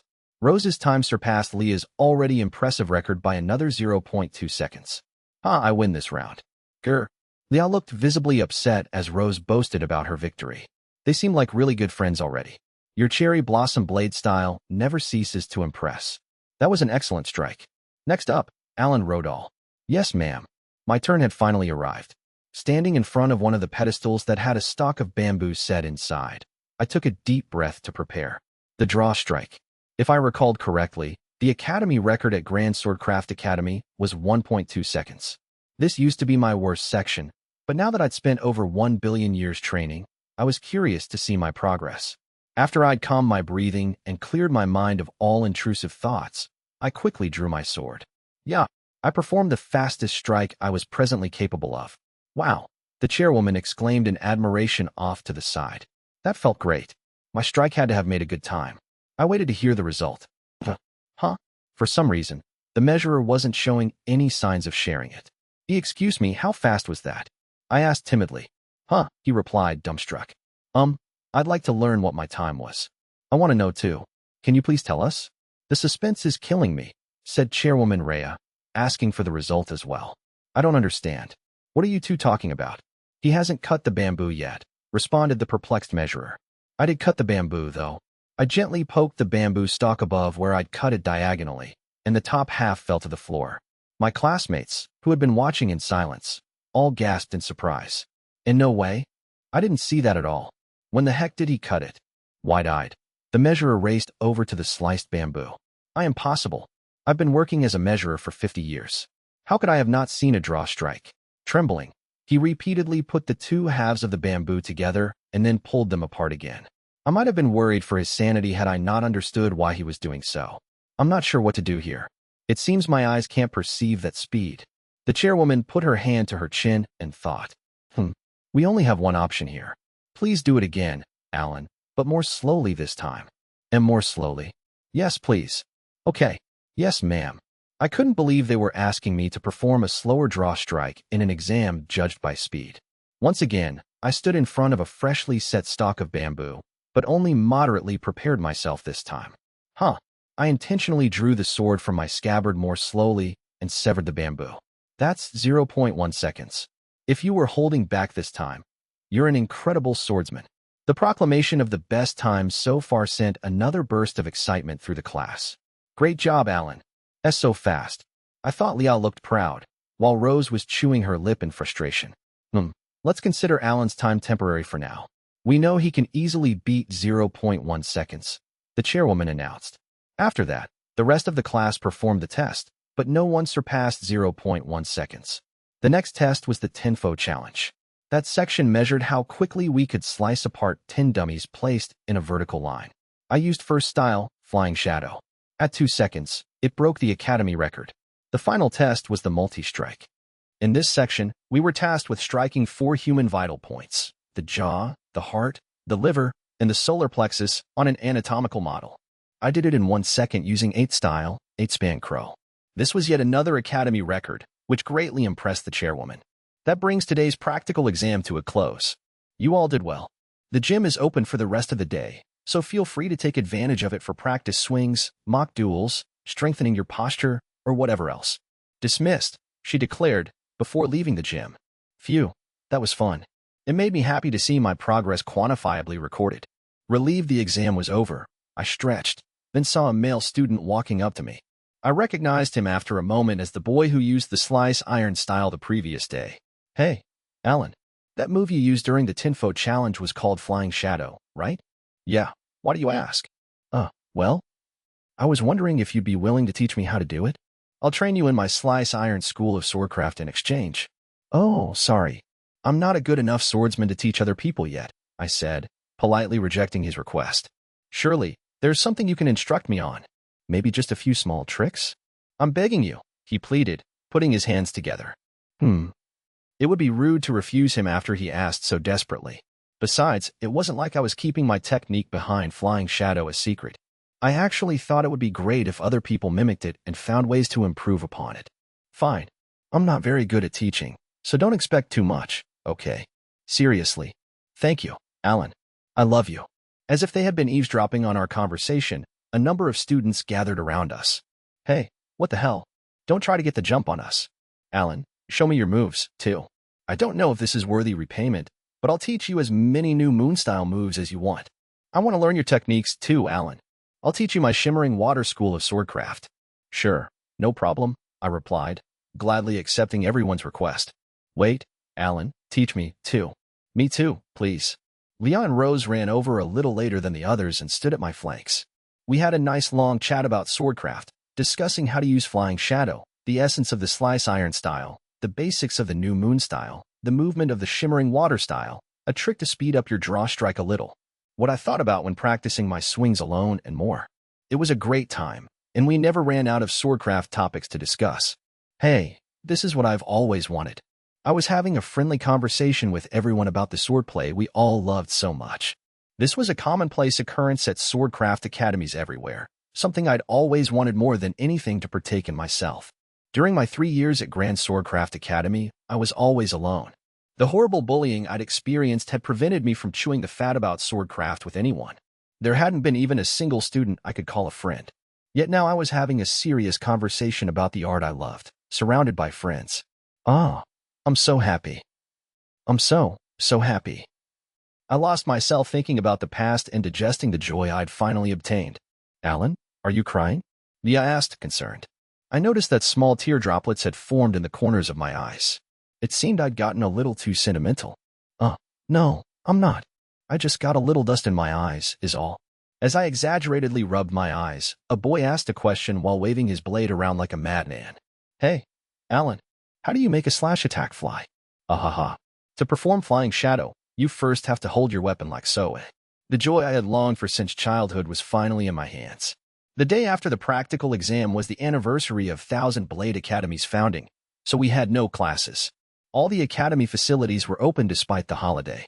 The training room and the practice facility were likely packed with students. It was currently 7 in the morning. I ate breakfast with Leah, washed my face, brushed my teeth, and took care of the rest of my morning routine. Leah sat in the chair by her dresser and used red ribbons to tie her long, beautiful blonde hair into elegant pigtails. I glanced out of the window and beheld the campus bathed in warm sunlight. Nice weather today. Perfect for training.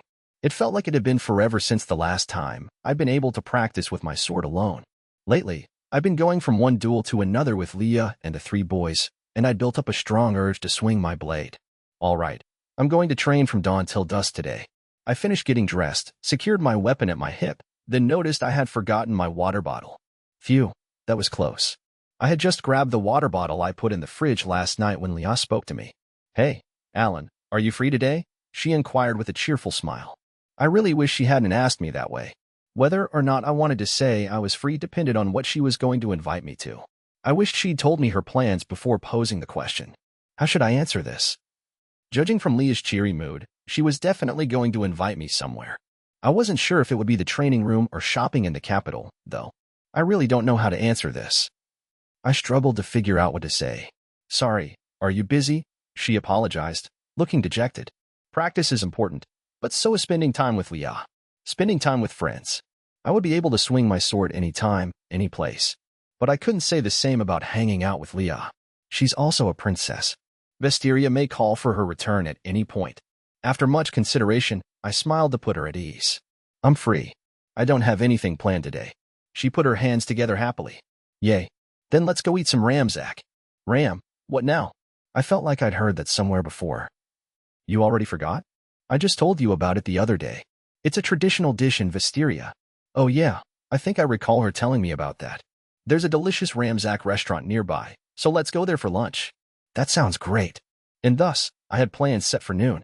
I expected we would end up going shopping after we ate, too. Unfortunately, it would be hard to find time for serious training today. Occasional days off are all right, though. I cast a glance at Leah from the corner of my eyes. She looked really happy. We relaxed in the apartment until it was time for lunch. Noon arrived about 3 hours later. Leah and I left the apartment to go to the Ramzak restaurant in Orist. We were both wearing our Thousand Blade Academy uniforms. It wasn't that I preferred it to plain clothes. Rather, Thousand Blade Academy recommended that students wear their uniforms when leaving campus. Apparently, it was so we would always keep in mind that we were students of one of the Elite 5 academies. They wanted us to convey our consistent excellence as swordcraft students to the world. That strictness was no surprise, considering how highly the Elite 5 academies valued tradition and formality. Well, it is a recommendation and not a requirement. I would have been fine with casual clothes, but... Alan, let's go in our uniforms today. Leah really wanted us to wear our academy attire, so that's what we did. She'd insisted that the time we have in our lives to act carefree and wear uniforms is short. That was one way to think about it. We made our way to the main street. The weather is so nice today. Leah beamed, holding her right hand up to the sun. Yeah, it's a perfect day for going out. I nearly slipped after being overcome for a moment by a strong urge to train, but I hurriedly corrected myself. Were you just about to say training? Leah glared at me, homing in on my mistake. In response, I looked her directly in the eyes without backing down. Must have been your imagination. Not even I would think about swordcraft when going somewhere with you, Leah. That wasn't a lie. I really hadn't been thinking about it at all. An image of me wielding my blade had just flashed through my mind for a moment. As a possible side effect from swinging my sword single-mindedly for over 1 billion years, I tended to unconsciously desire getting practice swings in no matter where I was or what I was doing. We stared each other down for 4 or 5 seconds. Oh, really? Sorry for doubting you, she muttered, blushing and diverting her eyes. She believed me. Don't worry about it. More importantly, are we going the right way? Why, yeah. I've been here plenty of times already, so I know where I'm going. Good. We made small talk as we headed for the Ramzak restaurant, then ran into an unexpected face. Oh, we all said in unison. It was Rose, who was also wearing her uniform. Alan, Leah. Hello, Valencia. What a coincidence meeting you here. What are you two doing together on your day off? You seem really close already. She was glaring at both of us. Something was bothering her. We're going to eat at a Ramzak restaurant, I clarified. What's that? Rose questioned, confused. It looked like she'd never heard of it, either. Ramzak is a traditional food from Leah's home country of Vestiria. Would you like to come with us, Valencia? Huh, replied Leah, sounding flustered. Sure, Rose answered quickly before walking up to stand beside me. Are you? Fine. Follow me. It's this way, huffed Leah. I wasn't sure why, but she appeared to be in a bit of a bad mood. Rose and I followed after her. We twisted and turned through the streets of Orist until Leah stopped before a restaurant. And we're here. This is Vestland, my favorite restaurant. The restaurant was a brick building with a large chimney on top, giving it kind of a retro appearance. I like the vibe. Yeah, it has a nice, quaint atmosphere. Let's go in. In a better mood now, Leah led us inside. Welcome. Is this a party of three? A female employee wearing a white chef's hat greeted us as soon as we entered. Leah nodded in response. Understood. Please follow me. Fortunately, there were open seats available, and we were led directly to a 4-person table. Leah sat to my right, and Rose sat across from me. The woman quickly brought us 3 glasses of water. Please feel free to call out to us as soon as you've decided on your order, she noted, bowing politely before returning to the kitchen. I took a look around the restaurant. It was noon, so many of the customers were here with their families, which gave it a warm and lively atmosphere.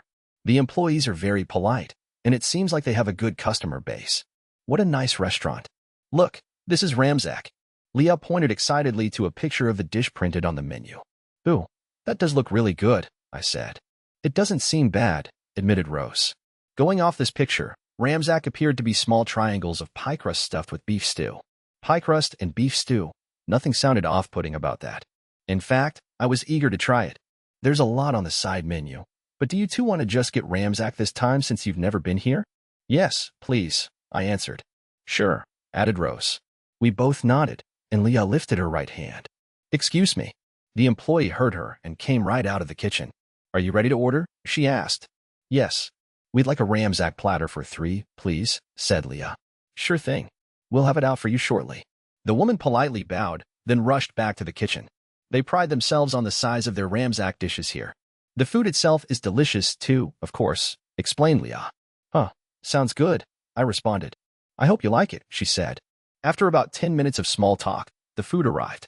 Thank you for your patience. Here's your Ramzak platter, the employee announced, placing a plate piled with the stuff on the table. What the... That's so many. The plate was stacked with just over 30 Ramzaks.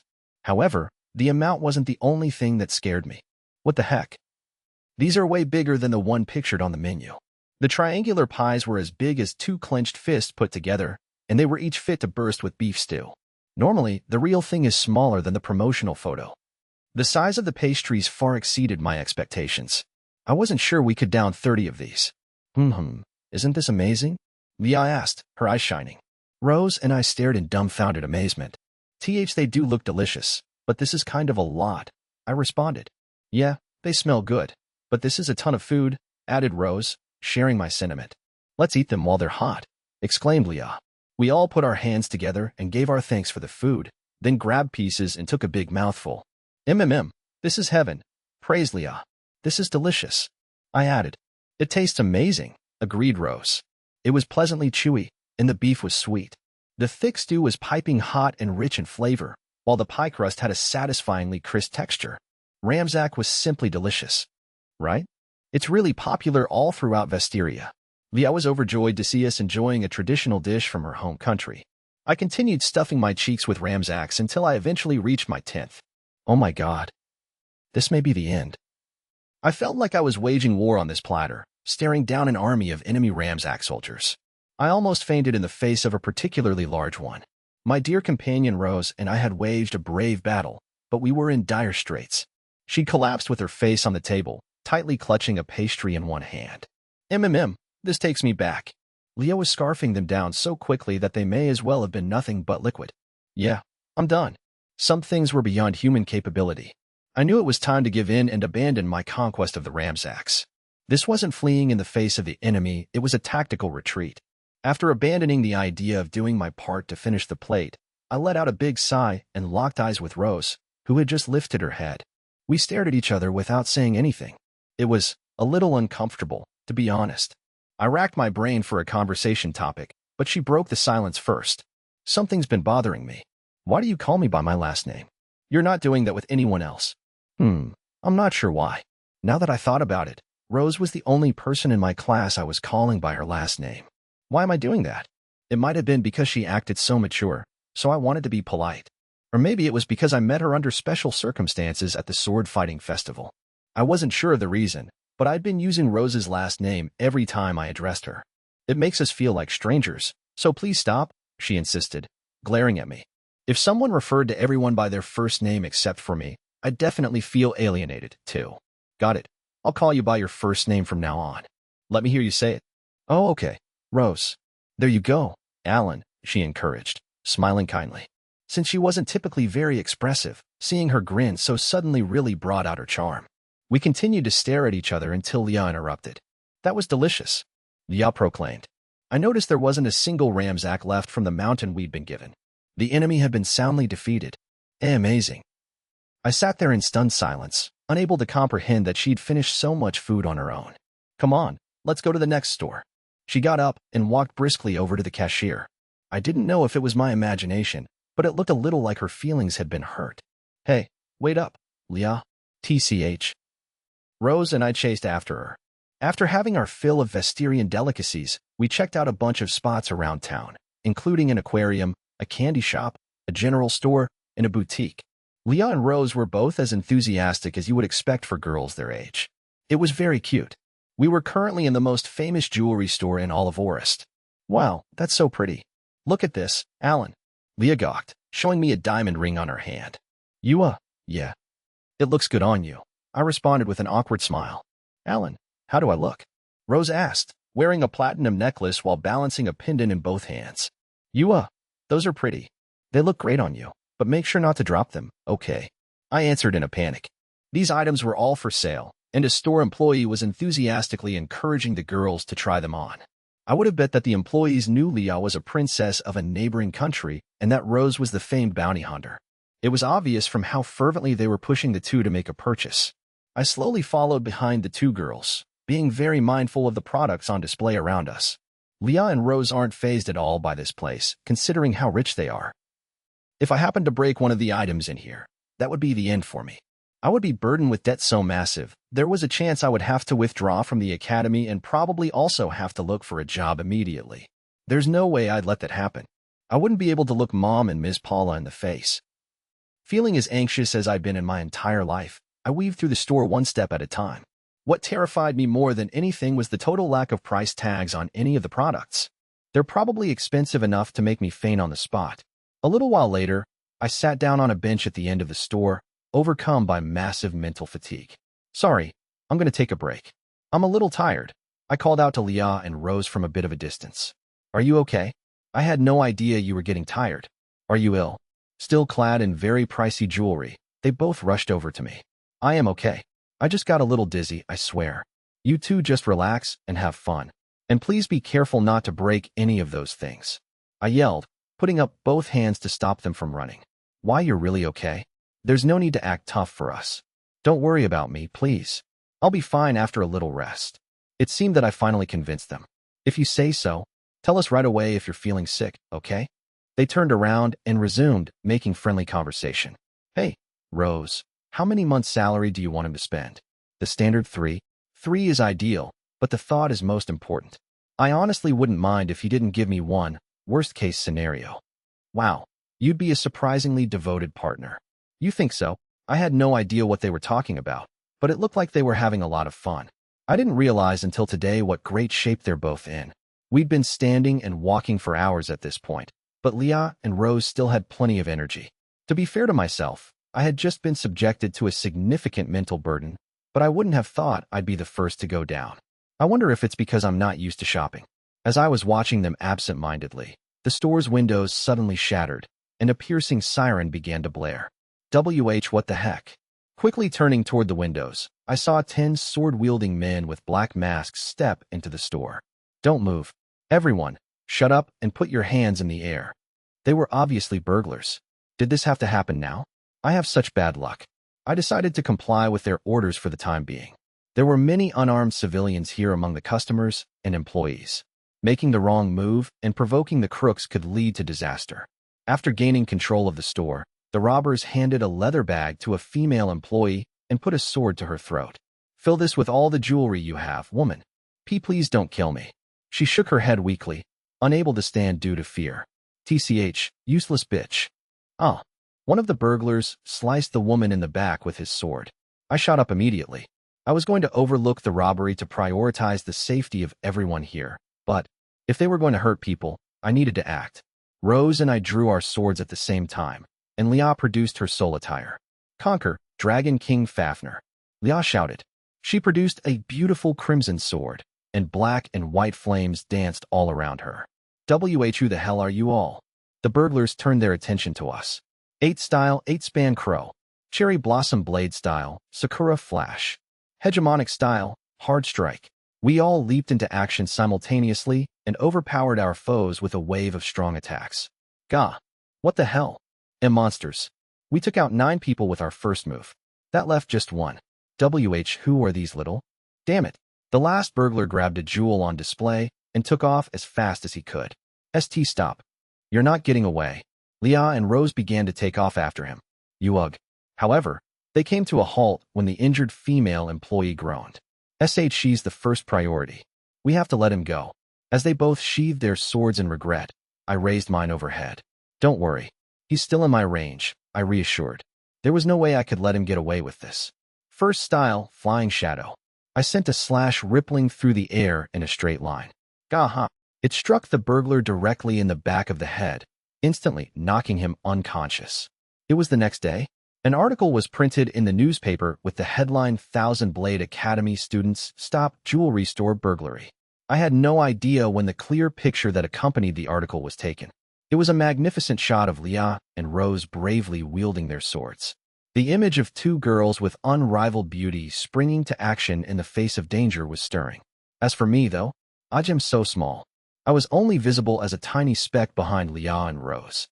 The article neglected to even mention me, saying that 2000 Blade Academy students had saved the day. I guess it doesn't matter. To my relief, the end of the story explained that the injured employee only suffered light wounds and would be released from the hospital the next day. A few days later, the Elite 5 Holy Festival was fast approaching. Leah, Rose, and I had been summoned abruptly to the chairwoman's office, and we were talking on the way. I can't believe this.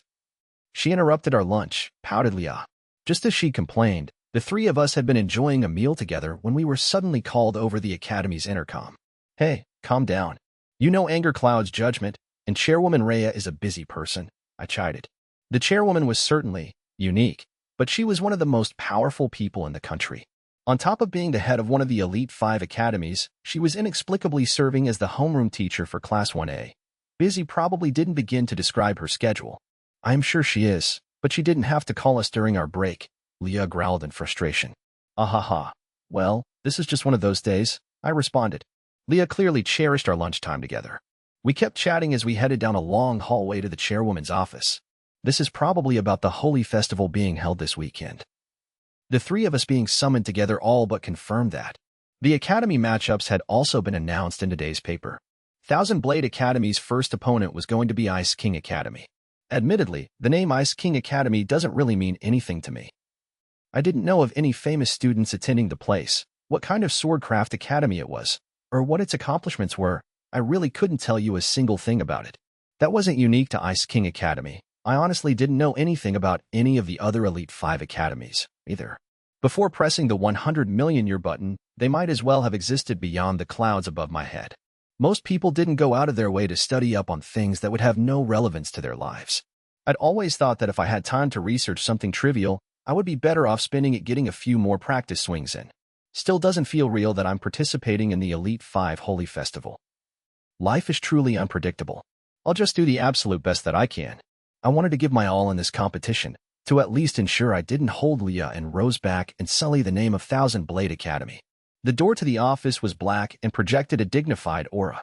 Chairwoman Rhea seemed to be fond of the color. I knocked 3 times to announce our arrival and heard a quick enter in response. It sounded different from her regular voice, more formal and businesslike. The 3 of us shared a look, then slowly opened the door. Excuse us. We walked inside to find the chairwoman sitting behind a luxurious black desk. She was going through some papers, her eyebrows creased in thought. Her office was surprisingly neat, and the stacks of paper on her desk clearly demonstrated how wrapped up in work she was. Sorry, I can't put this down right now. Please wait a moment, she muttered without even glancing at us. She turned the page. Why, yes, ma'am. I stood by the wall to wait quietly, and Leah and Rose followed my example. None of us said a peep. Only the noise of the chairwoman turning pages broke the silence. Those must be some really important documents. She was so immersed that she was hardly even blinking. This was the first time I'd seen her look so serious. I knew she would be really busy. Rhea was the chairwoman of one of the Elite 5 academies, and she was serving as a homeroom teacher at the same time. The mere thought of the amount of work she handled every day would make the average person faint. Despite that, she always kept a cheerful attitude in front of her students in order to make our class enjoyable. I greatly respected her for that.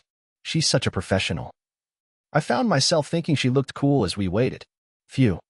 The chairwoman put down her papers, exhaled, and stretched widely. She must have reached a stopping point. The atmosphere in the room immediately lightened. Rhea rolled her shoulders to get them loose, and I gave her words of encouragement. Good work, chairwoman. Thanks. That was a really fun issue. Flashing a satisfied smile, she drained her teacup. That's good too. Wait, fun? Issue? I didn't know what she was talking about, but fun didn't seem like an appropriate response after getting through work. Finding that odd, I looked at the papers on her desk and saw an issue of Weekly Shonen Blade. Weekly Shonen Blade was a manga magazine that boasted massive popularity among boys in middle and high school. Rhea hadn't been working. She had just been absorbed in reading comics. Man, Blade was really good overall this week. The standalone story was especially amazing. Mark my words, that's going to become a killer series. The illustration's rough, and the writing needs work, but I felt such passion, such soul radiating from the pages. The chairwoman raved like a young boy about the comics she'd just finished, eyes shining and cheeks flushed. Interesting. I felt ashamed that I'd allowed myself to think even for a moment that she was cool. She made us wait all that time just so she could read for fun. To say I was pissed would be an understatement. Leah and Rose sighed in unison. They were in disbelief, too. Will our academy really be okay with her at the reins? Feeling a little anxious at that thought, I decided to just ask her what was on my mind. What are you doing about your work, chairwoman? I wouldn't have thought someone serving as both chairwoman and a homeroom teacher would have time for reading manga. Not to worry, I've got that covered. I pass all my busy work on to him. She giggled, boastfully directing her gaze to the corner of the room. There, a man was sitting in a small chair, quietly doing paperwork. Huh, wah. Who's that? Leah and Rose leaped back from shock, and I immediately jumped in front of them. How long has he been there? None of us had even noticed his presence until now. I didn't know it was possible for a person to stand out so little. Ha ha ha, you should see your faces. The chairwoman laughed at our expense. Who is this man? I'll introduce him. He's the servant who handles my busy work. His name is 18. 18. I scrutinized the strange man working away in the corner of the room. He looked to be in his mid-30s. Despite being indoors, he wore a top hat, and a magnificent handlebar mustache rested on his upper lip. He also had an odd black and white walking stick propped against the desk. 18 gave us a slight bow, without even looking up. He was flying through the stack of documents in front of him at lightning speed, not letting up for even a second. I approached him, thinking I should at least introduce myself, but Chairwoman Reyes stopped me. Careful. He's a criminal sentenced to 100 years of penal servitude, said the chairwoman casually. Huh? The three of us exclaimed in unison. We all backed away from him together.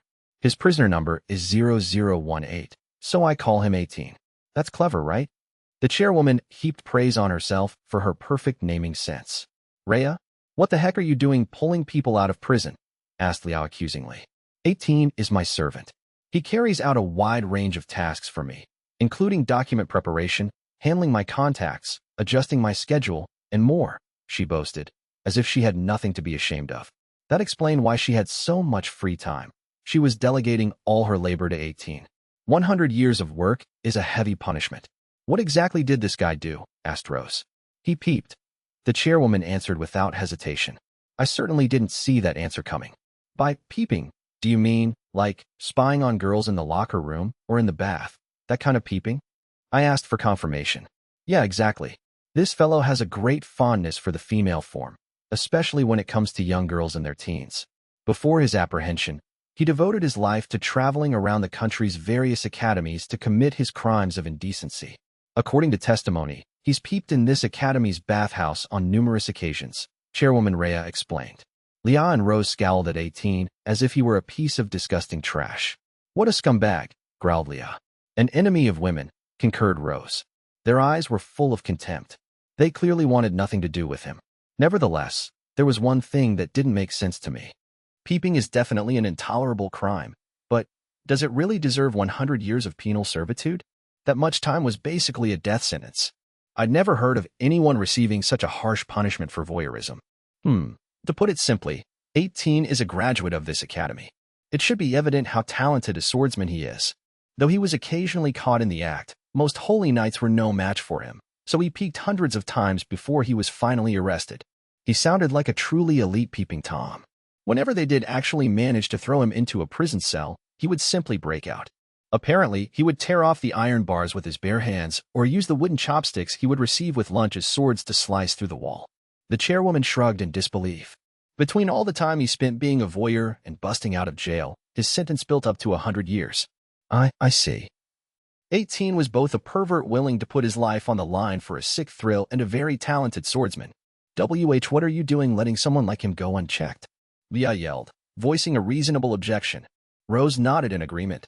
Being the young women they were obviously very upset at the fact that there was a peeping Tom present within the academy's walls. Don't worry. He's totally harmless now. I gave him a thorough education. Isn't that right? 18, the chairwoman leered, patting him on the shoulder. Oh, of course, Mistress Rhea. He stood up to bow, finally breaking his silence. His entire body was quivering and his face was deathly pale. Just what was this education? I was really intrigued, but too frightened to ask. Some things were better left unknown. 18 is quite smart and talented. He has doctorates in 3 entirely different fields. Long story short, a few things led to me discovering him and summoning him here by using my authority as the chairwoman. I've been making him help me with work ever since. I promise you he's completely harmless. There's nothing for you all to worry about, the chairwoman insisted. If you say so, I responded. I could think of a number of things to worry about, not the least of which included an information leak or him escaping and peeping within the academy. But if Rhea insisted he was harmless, I had no choice but to believe her. Leah and Rose didn't look totally convinced, either, but they didn't press her any further about it. Whoops, we got off track there. Lunch break is almost over, so let's get down to business. The chairwoman cleared her throat and continued speaking. I'm sure you've guessed this already, but I summoned you here today to discuss the Elite 5 Holy Festival. As was announced in this morning's paper, our first opponent is the accursed Ice King Academy. She clenched her fists and twisted her face in undisguised hatred. Oh yeah, you 3 are new here and probably don't know our history very well yet. We'll touch on some of this in class, but I'll give you a short explanation now. She took a short pause and continued. We once had a spectacular rivalry with Ice King Academy. Both sides placed in the top 2 in every competition throughout the years, including the Holy Festival, and we would almost always take first. We beat them every year during my 3 years here as a student, which is now known as the Golden Age, the chairwoman muttered wistfully while seeming to stare off into the distance. I didn't know she was a student here. After sharing this surprising fact, the chairwoman went on in a soft tone. But unfortunately, that prosperity didn't last forever. A number of issues spurred Thousand Blade Academy's downfall, and Ice King Academy followed us straight to the bottom. The public and the media ate it up and gave us a real flogging. People said we'd have to leave the capital, that this was the beginning of the end for us. The ridicule never ceased. She clenched her fists harder, and a crease formed on her brow. This must have been frustrating for her as a graduate. To make matters worse, we even started losing to Ice King Academy.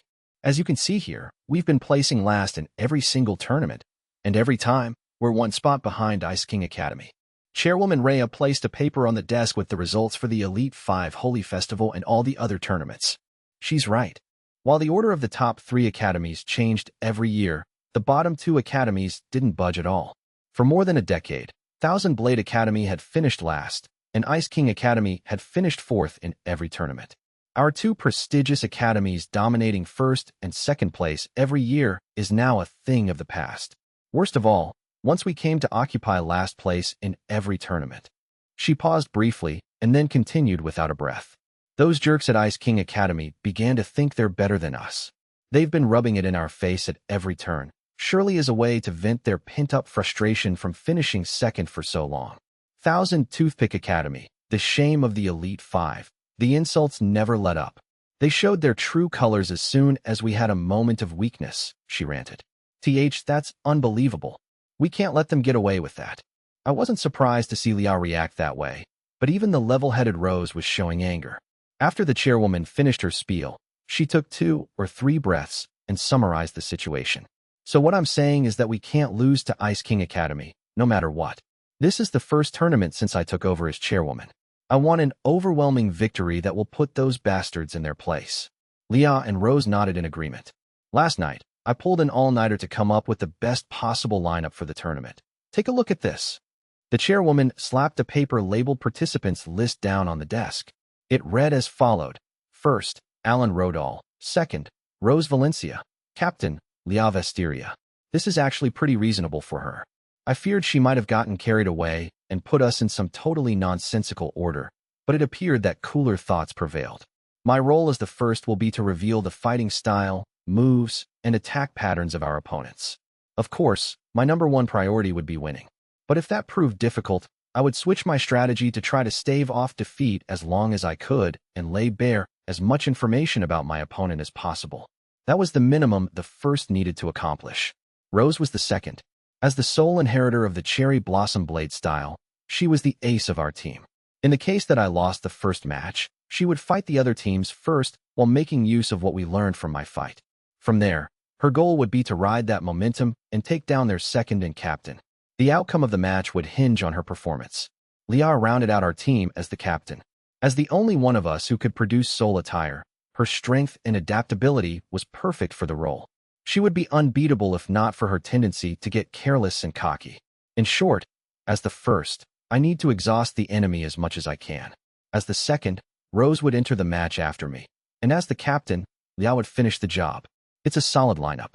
I nodded to show my satisfaction with the list, but Liao and Rose reacted differently. Rhea, why is Alan the first? Wouldn't he make more sense as the captain? Asked Liao. I thought the same thing. The strongest fighter is usually the captain, added Rose. No way. Liao should be the captain. Either her or Rose. Liao was a princess of Vesteria who could produce the soul attire Fafnir, while Rose was only person trained in the cherry blossom blade style of swordcraft. By contrast, I was the reject swordsman from Grand Swordcraft Academy. Designating me as captain over them would just feel wrong. The chairwoman grinned wickedly as if she was expecting that objection. MWA haha. So you noticed, that's a key part of my strategy. The strategy? The three of us all muttered together. She continued on, nearly frothing at the mouth. Like I said before, we have to defeat them. But I don't want just any old victory. No, I want to utterly humiliate in an absolute landslide the likes of which no one has ever seen. Liao and Rose nodded gravely, while I gave a strained laugh. Personally, I would rather go for a boring but certain win over a flashy and overpowering one. Clearly, the other three didn't feel the same, however. They were out for blood. As you all know, the Holy Festival pits teams of 3 against each other in one-on-one knockout-style matches. In other words, if our first defeats all 3 of their swordsmen, Ice King Academy will lose without even facing our second or our captain. Oh, I get it, shouted Liao. That makes sense. If beating all 3 of them without losing a single fighter is the goal, then positioning Alan as the first is the best move, agreed Rose. Haha, right? Ice King Academy will never expect us to position our best fighter as our first. After suffering a humiliating 3 consecutive losses, they'll think, if their first is this strong, then what kind of monsters are their second and captain? That's perfect, Rhea. You really thought this through. Thousand Blade Academy will haunt their worst nightmares. Not bad. Liao and Rose both looked delighted with her plan. Oh, come on, there's no way I can do that. They were clearly overestimating me. I wasn't sure if I could beat even one of them. I shook my head to object, but the chairwoman didn't notice me at all. I can see them now, seething and grinding their teeth in anger from the humiliation of suffering 3 whoppings in a row. MWA haha. MWA ha ha ha ha ha. Chairwoman Rhea cackled. The day of the Elite 5 Holy Festival arrived. Chairwoman Rhea inspected the list displaying the participants for Ice King Academy. What? What the hell? Are they mocking us? She seethed and ground her teeth in anger.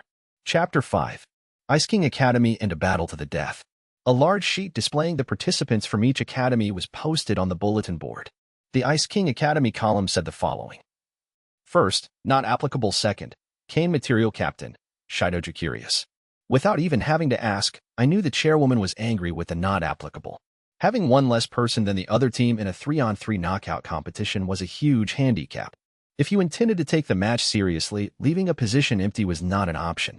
Filling out the lineup is a must, no matter how unskilled your candidates for your first may be. Even if the first stood no chance of winning, it was still important to have one so they could collect information about the opposing team. Despite that, Ice King Academy was intentionally gifting the first match to us. It was a clear taunt, a boast that they could handle us with just 2 swordfighters. What the hell? Is this some kind of joke? Yelled Leah. I don't like it, said Rose. It wasn't just the chairwoman who was infuriated. Leah and Rose were visibly frustrated as well. Even I'm feeling a little peeved. Swordsmen always took their matches seriously. They never took it easy on their opponent, no matter the difference in skill. As we all trembled with anger, Chairwoman Rhea hounded a female committee member. If that's how they're going to play this, I have a counter. I'm making a change to our lineup. We'll go without a first or a second and make Alan our captain. We don't need 3 or even 2 people to take down the likes of Ice King Academy. Alan alone is enough, she proclaimed, withering under the glare of the head of one of the Elite 5 academies, not to mention one of the most powerful people in the nation. The committee member responded timidly. My deepest apologies, but the deadline to make changes to your participants passed 2 days ago. Why should that matter? I'm not adding any new participants. This doesn't disadvantage Ice King Academy at all. I am sorry, but the rules are the rules.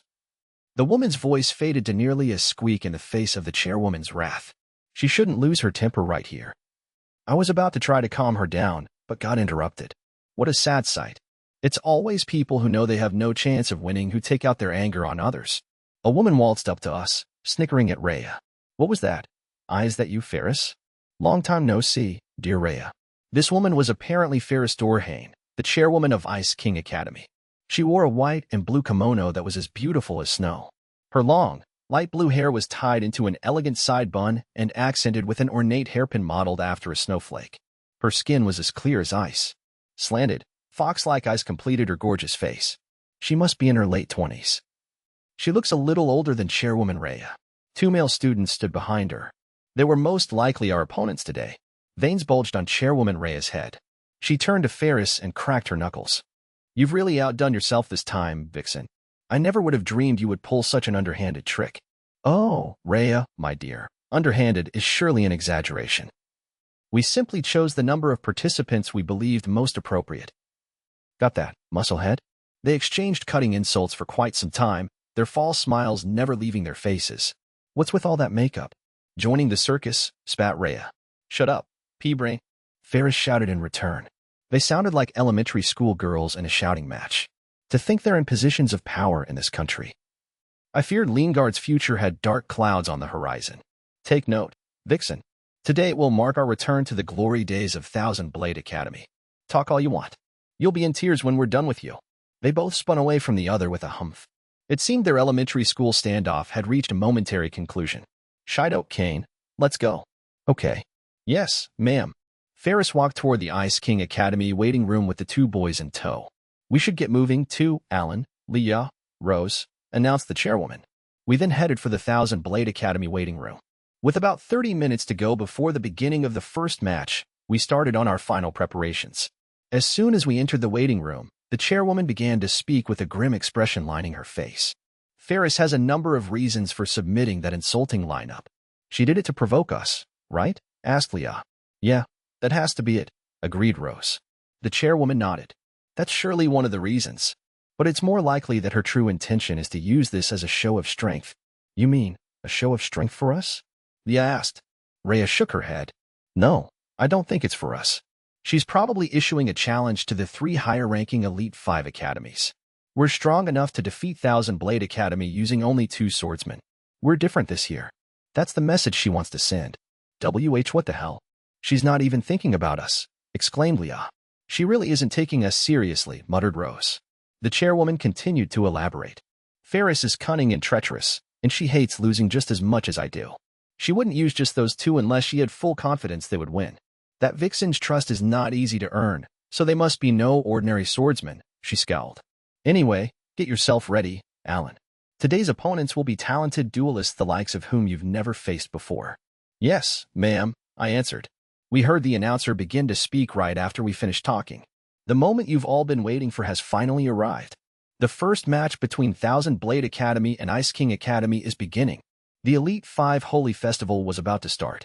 This isn't just my battle anymore. I was representing all the students in Thousand Blade Academy with this fight. My heart began to throb, and the palms of my hands started to sweat. A certain amount of tension is good. I feel ready. I did my best to pump myself up and get in the right state of mind. Good luck, Alan. I know you can do it, exclaimed Leah, gripping my hands tight. Thanks. I'll give it my best shot. I gently squeezed her hands back and started to walk toward the stage. You better not lose. Okay, Alan, warned Rose, staring at me intently with her deep crimson eyes. You got it, Rose. Finally, the chairwoman slapped me on the back. It's time. Go kick his ass, Alan. Yes, ma'am. Then I heard the announcer begin to call the names of the participants. From the West Gate, we have the first for Thousand Blade Academy, Alan Rodall. After being cheered on by my team, I walked onto the stage, confident I would win. Nothing could have prepared me for what happened next. There he is. You can do it, Alan. Show Ice King Academy what you're made of. Win this for US. Thousand Blade Academy spectator seating on the west side was packed. It looked like Class 1A, the other first-year classes, and my upperclassmen from years 2 and 3 had all come to watch. Well, this is nothing like the last time I faced a crowd of this size. The atmosphere here could not have been more different from when I dueled Dodriel at Grand Swordcraft Academy. Each person in that gymnasium had been hoping for my unsightly defeat. But this time is different. Everyone was cheering me on. Everyone was supporting me. Everyone was praying for my victory. I'm no longer alone. My painful, lonely battle was over. From now on, I had people fighting by my side, and people to fight for. I'm gonna win this thing. As I waited calmly for my opponent, my thirst for victory grew ever stronger. Now, from the East Gate, we have the second for Ice King Academy, Kane material. Deafening cheers erupted from Ice King Academy spectators seating on the east side. Ah, I love you, Kane. Look over here. He's so handsome. You can do it, Kane. Take down Thousand Blade Academy by yourself. Kane material emerged to thunderous cheer. He was a handsome boy, clad in the blue Ice King Academy uniform, with black-rimmed glasses and a silver pendant shaped like a cross hanging from his neck. He looks used to the limelight. Kane waved his right hand in response to the squeals of adoration resounding from the crowd, betraying not a hint of anxiety on the big stage as he took one firm step after another. It was obvious he was a truly dangerous opponent. He joined me at the center of the arena. Are you both ready? On my mark, begin. The announcer declared the start of the match. I quickly drew my sword and held it in front of my navel, taking the versatile middle stance, a fundamental posture that would allow me to immediately defend, evade, or counter in response to whatever action he took. Kane clenched his hands together and kneeled as if praying. Suddenly, I got a very bad feeling. Don't tell me. Ensnare, 100 Hellblade. A large rift opened in midair and released a sword.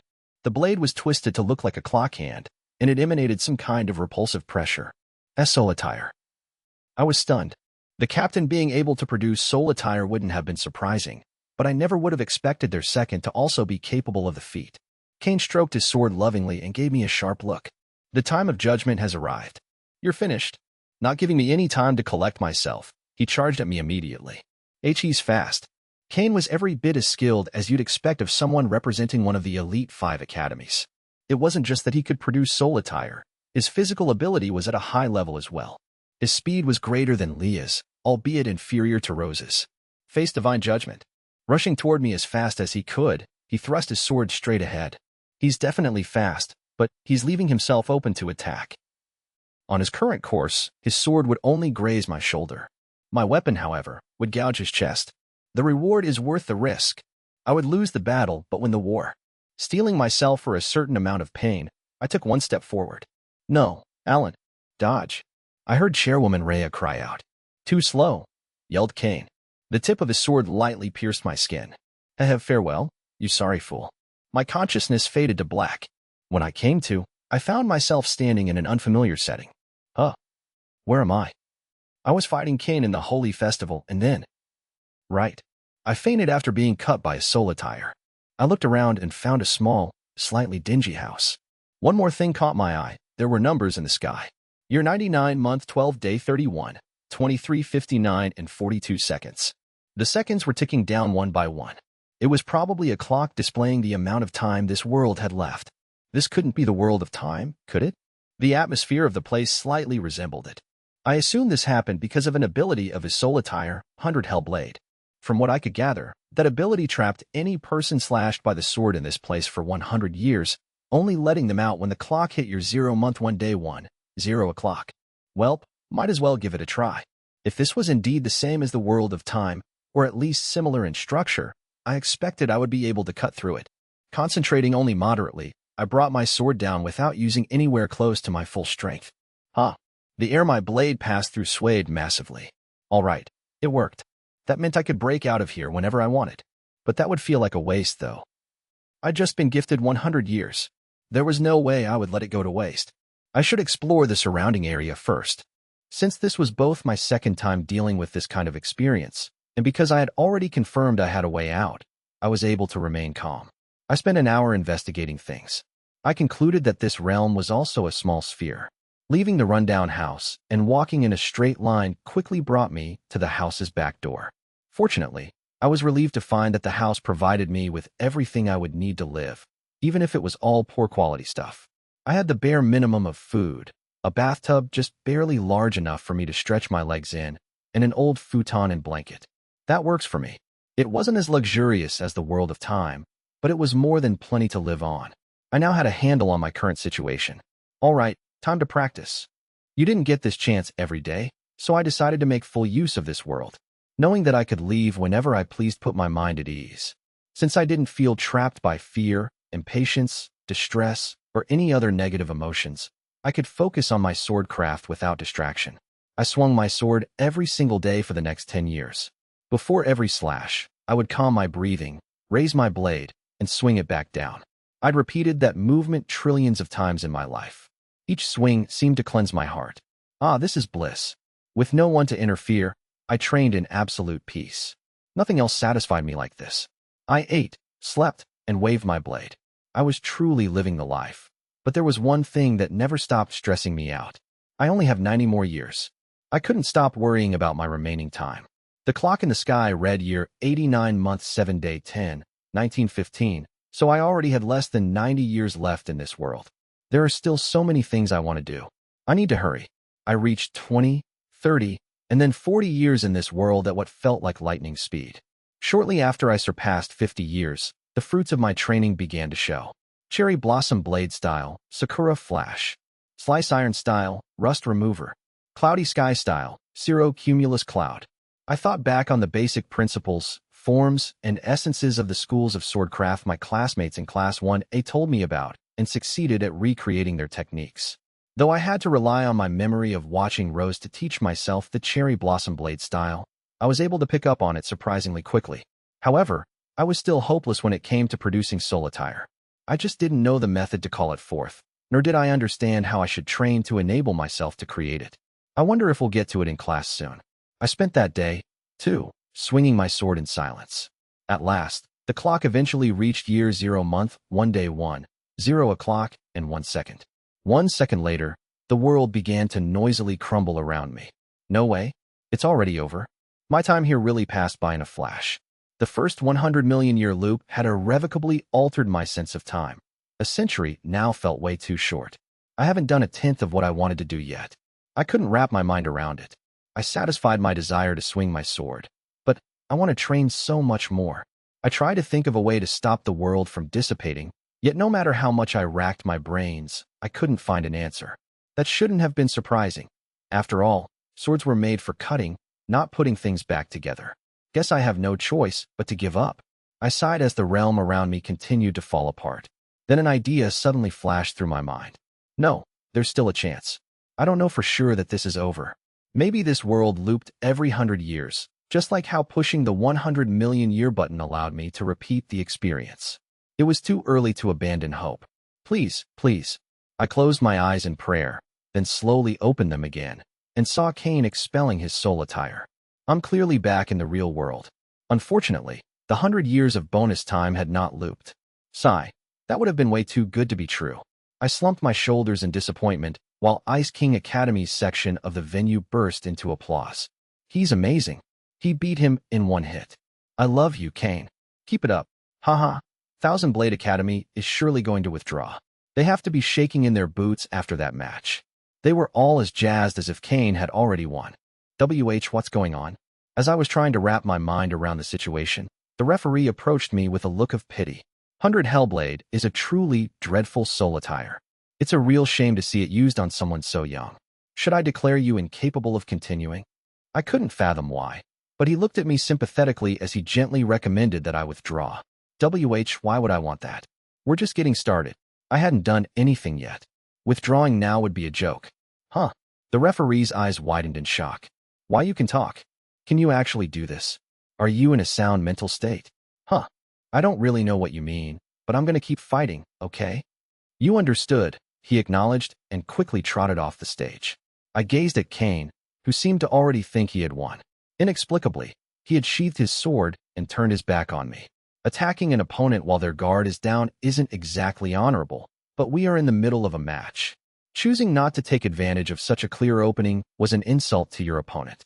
There's only one thing for me to do. Give him everything I've got. Cherry Blossom Blade style secret technique. Mirror Sakura slash. I unleashed 4 identical slices from each side, each of them faster than the eye could see. This was the secret technique that Rose had used on me in the sword fighting festival, where we first met. But it wasn't a total copy of her maneuver. I also put my own twist on it. It was no longer a chain of 8 slashes like before, but instead 8 concurrent cuts like 8-span crow. Huh. Kane noticed the 8 slashes closing in on him from behind. Gah! He opened his eyes wide in astonishment as they all hit home. Arg. Although he tried to get up, he could do no more than writhe on the ground. He'd probably suffered a slight concussion. Kane pointed at me with a trembling hand and unfocused eyes. How did you? You should have been imprisoned in that empty hell for 100 years. How are you conscious? How is your mind not broken? I ignored his incoherent babbling and lodged a complaint. Kane, 100 years is a little short. If I ever got another chance to go to that world, he should at least add a loop function. I made my request and patted him lightly on the head. What nonsense. The referee then confirmed that Kane had fainted before loudly declaring the result of the match. Kane Material is defeated. Alan Rodall is the victor. The Thousand Blade Academy section of the crowd burst into cheers. Huh, he won. Way to go, Alan. You're amazing. That's our first. Take down their captain. I raised my right hand high in response to everyone's applause. After defeating Kane, I returned to the Thousand Blade Academy waiting room. That was so amazing, Alan, exclaimed Leah. You did a great job overcoming his mental manipulation soul attire. Your force of will is something else, said Chairwoman Rhea. Leah and the chairwoman praised me profusely. Thank you. I'm surprised you were able to realize what kind of soul attire he had, Chairwoman. I responded. As you can surely tell, I'm an experienced gal. All I need is a simple glance to guess what type an opponent's soul attire is. Wow, that's impressive. It didn't surprise me in the slightest to hear that she was a veteran fighter. There's no doubt that she's strong. During the practical exam, Rhea had witnessed my draw strike that not even a veteran measurer had been able to perceive. 18. An incredibly powerful, perverted swordsman who could destroy iron bars with his bare hands and cut through walls with wooden chopsticks, showed no hint of defiance toward her. She'd also won every single tournament when she'd been a student, establishing the golden age of Thousand Blade Academy. I wonder just how strong she actually is. As a swordsman, I was quite intrigued. I might ask her for a match after the holy festival is over. Rose jerked me out of my thoughts by tugging on my uniform. Alan, care to tell me when you started mimicking my swordcraft? She grumbled indignantly. Oh well. I detailed everything that happened during the fight. I told them that Kane's 100 Hellblade had imprisoned me in another world for 100 years, that I'd had the bare minimum I'd needed to survive, and that I hadn't wanted for anything, that I'd thought back on the fundamentals, forms, and essences of the schools of swordcraft our classmates had told me about and had learned everyone's techniques, and finally, that I'd had to learn the cherry blossom blade style from my memories of watching Rose because she'd never taught it to me herself. It took me long years of study to learn the cherry blossom blade style, and you learned it through imitation. At a loss for words, she bit her bottom lip in frustration. Though I didn't really do anything wrong, I felt kind of bad. Well, the move I used was a little different from your mirror Sakura slash. I combined it with 8-span crow, so it's not like I completely copied you. So you did change it. That's why it was so much more effective than mine, Rose interrupted. I was trying to make her feel better, but I ended up sending her into an even worse spiral. An uncomfortable silence grew between us. I had no idea what to say. Leah and the charwoman were flashing me dirty looks, clearly demanding that I do something to fix this. What can I do? I racked my brain for an idea that would lift Rose's spirit. Oh yeah, if you want, I'll teach you the mirror Sakura slash I just used, I proposed. Really? Rose asked, lifting her head immediately. That clearly worked. Yeah, it was your move originally, so it's only fair. Thank you. She broke into a joyful smile. Thank goodness. Looks like that cheered her up. Shortly after I somehow managed to make amends, we heard the announcer's voice ring out. Thank you for your patience, everyone. The second match between Thousand Blade Academy and Ice King Academy is about to begin. Good luck, Alan. We'll be rooting for you, said Leah. Keep it up, Alan, added Rose. You're really strong. Go out there with your head held high, urged the chairwoman. Thank you, I will. I responded. With support from Leah, Rose, and Chairwoman Rhea, I once again headed for the stage. From the West Gate, we have the first for Thousand Blade Academy, Alan Rodall. I heard a roar the moment I stepped onto the stage. It's Alan. You have to beat him. For all of us. We can really do it this time. Let's go. Raucous cheers rose from the Thousand Blade Academy seating. My last win had probably given them real hope that I could do this. And now from the East Gate, we have the captain for Ice King Academy, Shido Jacurious. Shido Jacurious slowly emerged from the other side of the venue after the announcer called his name. He was wearing the long blue overcoat of the Ice King Academy uniform and stood slightly taller than me, at about 168 centimeters tall. His snow-white hair was cut at a moderate length, and his skin was tan. He had sharp, piercing eyes and a ferocious face that foretold violence. Ice King Academy's section of the crowd went dead silent the moment he appeared. Oddly, there was no cheering or applause whatsoever. It was uncomfortably quiet. Shido paid it no heed as he advanced to the center of the stage. He's incredibly powerful, far more so than anyone I've fought so far. I wasn't sure how I knew that. I just felt some kind of aura around him, the sort unique to people of great might. Shortly after my eyes met Shido's, the announcer did his best to pump up the crowd again. Ice King Academy did not register a first, making Shido their captain. That means if Alan wins this match, Thousand Blade Academy will finally escape from its decade-long streak of last-place finishes. The Thousand Blade Academy spectators cheered even more loudly than before. According to my information, both duelists are self-taught. Neither one has ever had a teacher instruct them in the ways of the sword. This will surely be a wild match like no other, proclaimed the announcer. A section of the crowd began to ridicule us upon hearing that. Self-taught swordsmen? In modern times? This is going to be a brutal one, I heard a man say. The people mocking us were likely those general spectators who had no connection to either academy. It hurt to hear, but I couldn't blame them for reacting this way. They had surely been itching to see one of the captains fight, which made it all the more disappointing to learn that we were both autodidacts. That was how lowly society regarded people who taught themselves swordcraft. As I was reflecting on that, Shido suddenly reached a hand inside his coat. Grabbing one of the many survival knives lined inside his uniform, he threw it into the crowd without hesitation. It flew with incredible speed toward the man I just heard mock us. As luck would have it, the man had leaned over by coincidence, avoiding the knife. The entire blade lodged into the wall behind him. Shido had released it as hard as he could. If it had been the man in the head, he certainly would have died. Shit, I missed. Shido was legitimately peeved that his sudden act of murderous violence had missed. He hadn't intended that throw as a threat. He'd actually meant to hit him. What's with this guy? As a panicked uproar rose from the crowd, Shido spoke calmly. You over there. Were you laughing at me? He was glaring directly at the man who had mocked us. Shido must have had really sharp ears. His low, chill-inducing voice reverberated throughout the entire venue. No, of course not. I would never, the man shrieked, shaking his head fervently as his teeth chattered from fear. I've burned your face into my memory. Best watch yourself on your way home tonight. Got it. Eek. The man fearfully sprinted from his seat, and the arena fell dead silent. So this is who I'm up against. He was as deadly as he looked. I don't want to compliment him for what he just did, but that was an incredible throw. The stands were about 90 meters from the stage, and there was wind to account for as well. Despite that, the knife had passed through the exact point that he'd aimed for.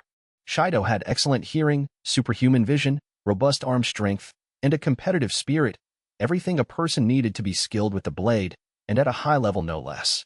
That one action made all that clear as day. He's no ordinary swordsman. The oppressive aura I felt when he looked at me was far greater than what I felt from Leon and Rose. The announcer raised his voice a little to try to move things along and liven the silent venue. Well, that was an unfortunate incident, but let's get things back on track. The second match of the Elite 5 Holy Festival is about to begin. We were finally getting started. While maintaining a healthy level of tension, my hand reached for the hilt of my blade. Are you both ready? On my mark, begin. I unsheathed my sword and assumed the usual middle stance as soon as we were given the signal.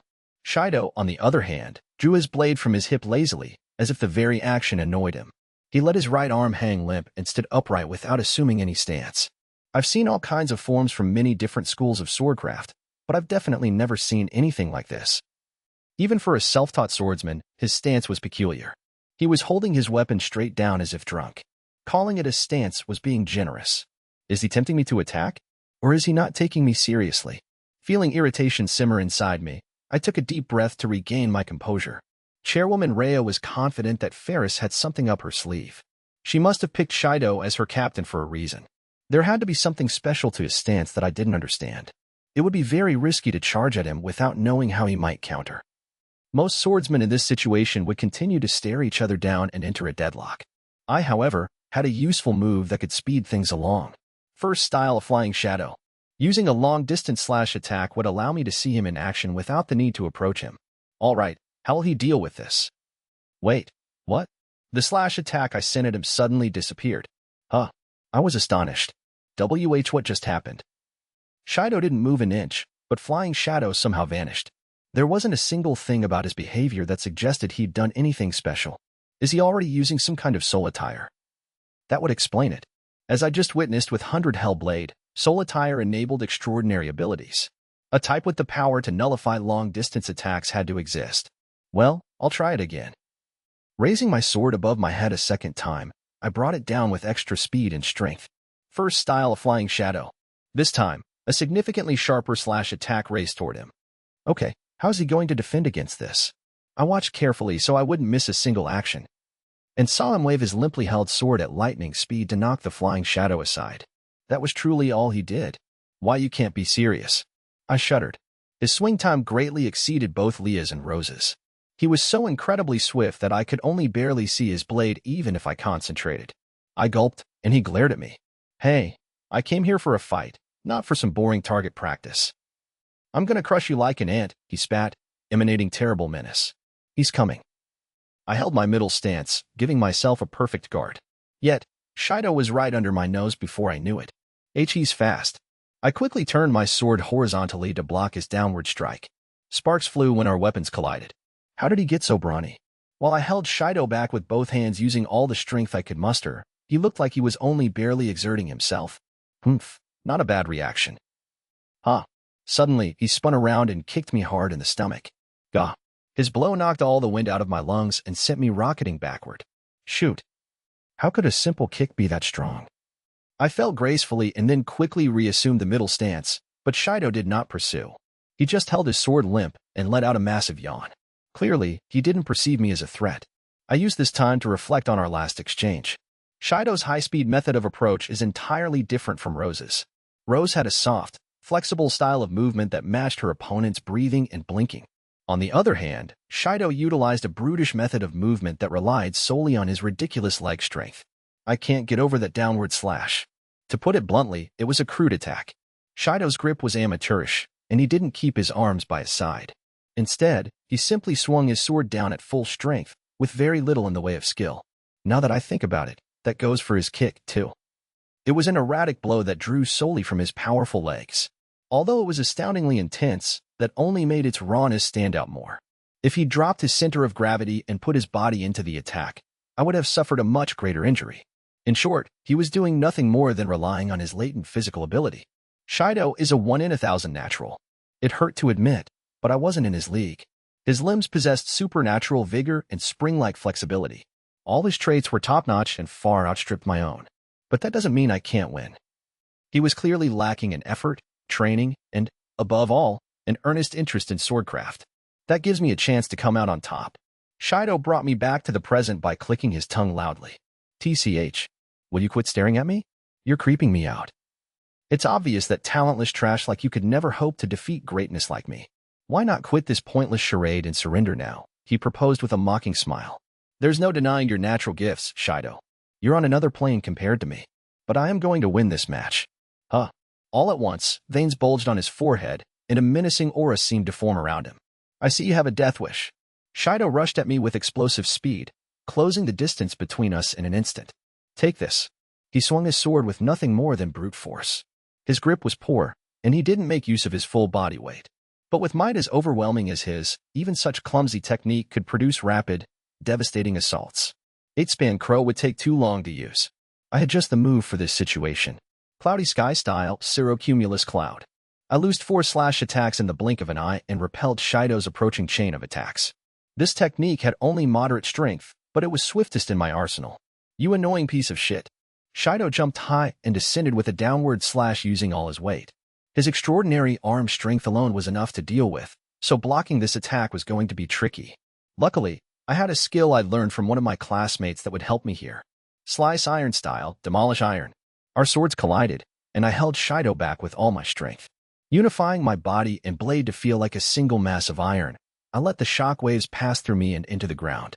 Temper your body until iron itself becomes soft. That was the essence of the slice iron school of swordcraft. Damn it. Shido cursed loudly and jumped back after I blocked his attacks, then sheathed his sword and rushed directly at me. You're dead. He accelerated and performed an incredibly fast draw strike. I needed to meet speed with speed. Rosa's quickest move would be effective in this situation. Cherry Blossom Blade style, Lightning Sakura. An electric fast slash collided with Shido's draw strike. The speed of both moves was about equal. Actually, mine was a little faster. What? Will you stop changing your style? You're creeping me out. Shido jumped back to create distance between us after I blocked his attack again.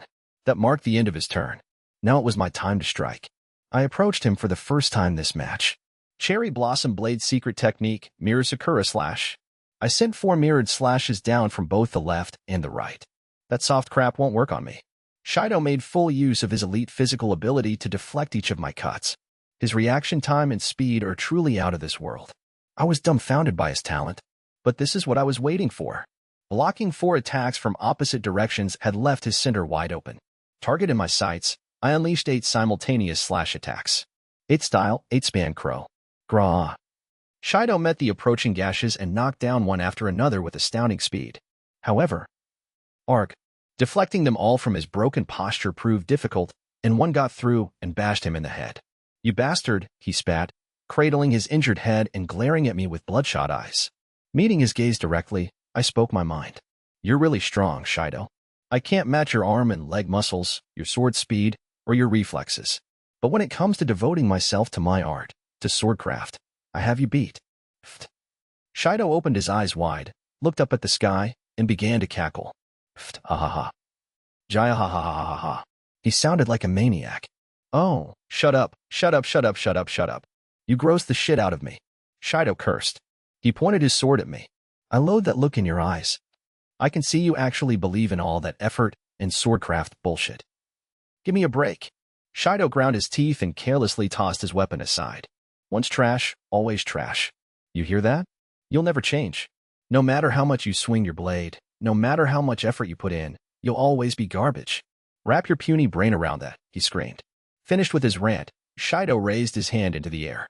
I'll show you how wretched your effort and swordcraft are in the face of my absolute talent. I suddenly sensed a massive amount of pressure. This was the 3rd time I had experienced this feeling since facing Leah and Kane. I knew it. Shido can do it, too. I strengthened my guard and gripped my sword tightly. With a wicked smile, Shido cried. Consume, Icewolf Vandergand. He pulled a sword out from a large rift in the air. The blade was as white as snow, the handle as black as night. It was solitaire. Aha, you're finished. Shido spat. Bring it on. I responded. The real, decisive battle started now. After Shido produced his solitaire, called Vandergand, I noticed something strange. Has it gotten colder? It was currently daytime, and the sun was high in the sky, so it didn't make sense for it to be so chilly outside. I strained my eyes and saw a white mist coming off his sword. Is that cold air? Though I tried to analyze the ability of his solitaire, I was quickly interrupted. You're done. Freezing spear. A 2-meter-long spear made of ice suddenly materialized in midair. I was right. This solitaire can manipulate air temperature. Holding tight to my middle stance, I directed my attention to the tip of the weapon, which was pointing toward me. Let's see how you dance. Shido waved his right hand, and the lance shot toward me with incredible speed. I met it by swinging my sword down diagonally. Hark! A massive shock ran through my arms. The ice was easily harder than iron and boasted great density. Greya. Somehow, I managed to deflect the ice spear upward, sending it flying. I turned back toward Shido, but he was gone. Over here, dumbass. I heard his voice behind me. Take that. I made a snap decision to try to dodge by rolling forward, but I was too late. Ugh. Burning pain raced through me as a sword sliced into my back. In response, I leaped up immediately and focused my vision on him. The wound isn't deep, thank goodness. I can still fight. I encouraged myself and looked up, only to see 2 more ice spears. Try and dodge this. I dashed right before he fired the spears. I have to keep moving. Incapable of destroying those ice spears with my strength alone, my next best option was to keep moving so that they couldn't hit me. I dashed around quickly to throw off Shido's aim. Will you stop running? He approached me with 1 step and unleashed 4 incredibly quick slash attacks. CL Cloudy Sky style, Cirrocumulus Cloud. I deployed my swiftest technique, attempting to defend myself. Gah! I failed to deflect the final slash, resulting in a powerful blow to my left shoulder. Fortunately, it felt like it didn't reach bone, so I managed to keep both hands gripped on my blade. Geez, he's even faster than before. Shido was wielding his sword at blistering speeds, perhaps due to the power of Vannergand. As he pressed me with attack after attack, my number of wounds steadily increased. Damn it. The match seemed hopeless, but I couldn't give up. Alan, you have to win. Don't give up. Keep moving. Wear him out. Every spectator from Thousand Blade Academy had been shouting for me at the top of their lungs from the beginning of the match. I have to win for them. But I hadn't yet found anything I could take advantage of to defeat Shido. Vannergand is a truly terrifying solitaire.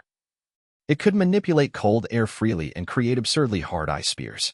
As an added bonus, it increased the user's physical capabilities. It's not a fair fight. I grit my teeth in frustration. You're not thinking that I've gotten faster, are you? Shido asked. It was as if he had been reading my thoughts. Well, I hate to break it to you, but you have it backward, he continued, shaking his head and snickering. What are you talking about? I asked. You really haven't noticed. It's actually you who's getting slower. Shido pointed at my hands, and I looked down. What the... My arms had turned a light shade of purple. I take it you're familiar with hypothermia, he asked with a mocking smile. He lifted Vannergand, still releasing cold air, to show what he'd done. Damn it, he got me. I'd been so distracted by the ice spears that I hadn't noticed what was happening to my body. It doesn't look like Shido is shivering from the cold at all. I guess the blade's wielder didn't suffer the effects of the frigid air. This is bad. The longer this match continued, the lower my body temperature would drop, and the worse my chances of winning would become. My disadvantage is only going to grow. I needed to find a way to end this while I still had control of my body.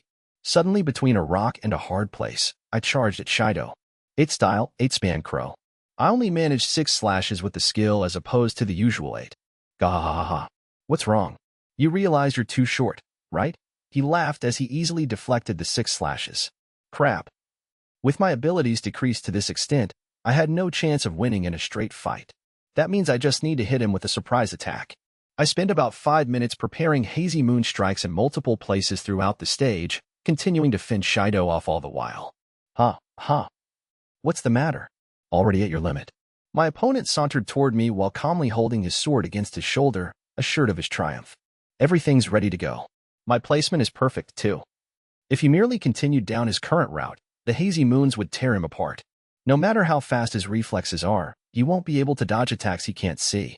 I maintained my middle stance and watched. Suddenly, Shido jerked to a halt. Whoa there, what's this? Did you think I wouldn't see this trap? He flourished his blade through the space in front of him, and the hazy moon strikes I had worked so hard to set activated to the movement, fruitlessly slicing the air.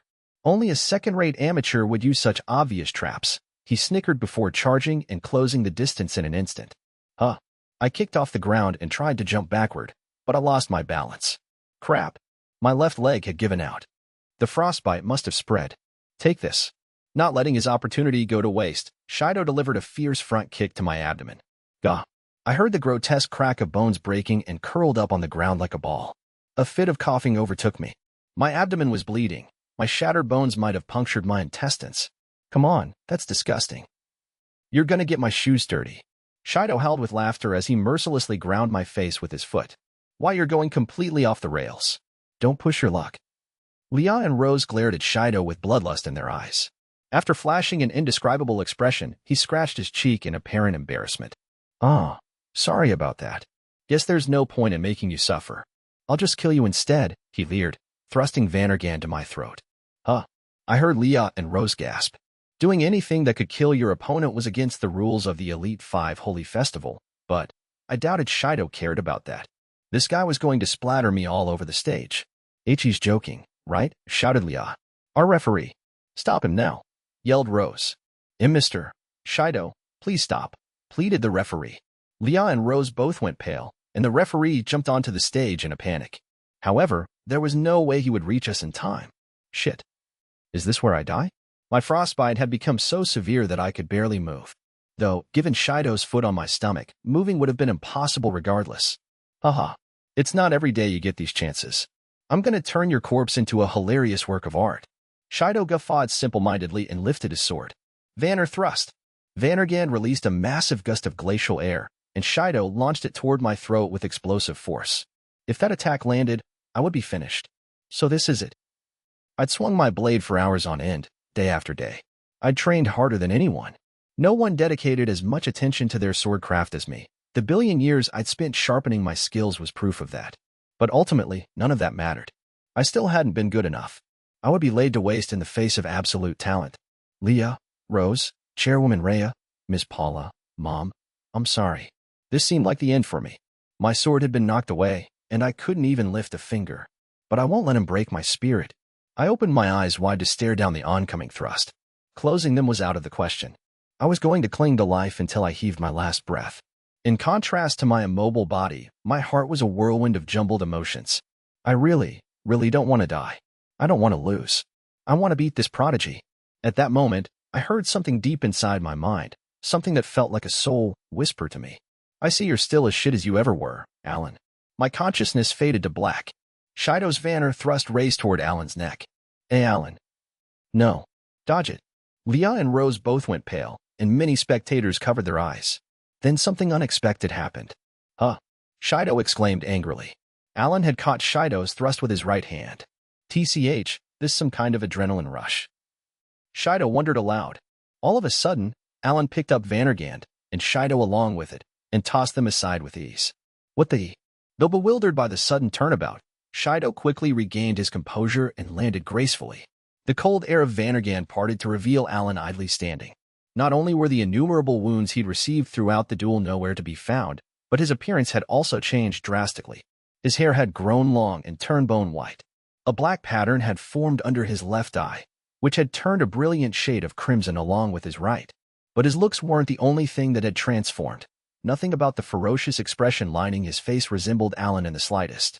In fact, his astounding metamorphosis made it seem as if he had become a different person entirely. Alan surveyed his surroundings and smiled wickedly. Oh, long time no see. It's been hundreds of millions, no, billions of years. What a turn this has taken, huh? He chortled heartily to himself. Meanwhile, everyone in the venue stared in stupefied shock. So he decided to show himself after all, muttered Rhea. She alone regarded this with an insightful glare. After laughing for a long while, he began to mutter to himself. I can't believe you haven't so much as touched a bit of this incredible power you have.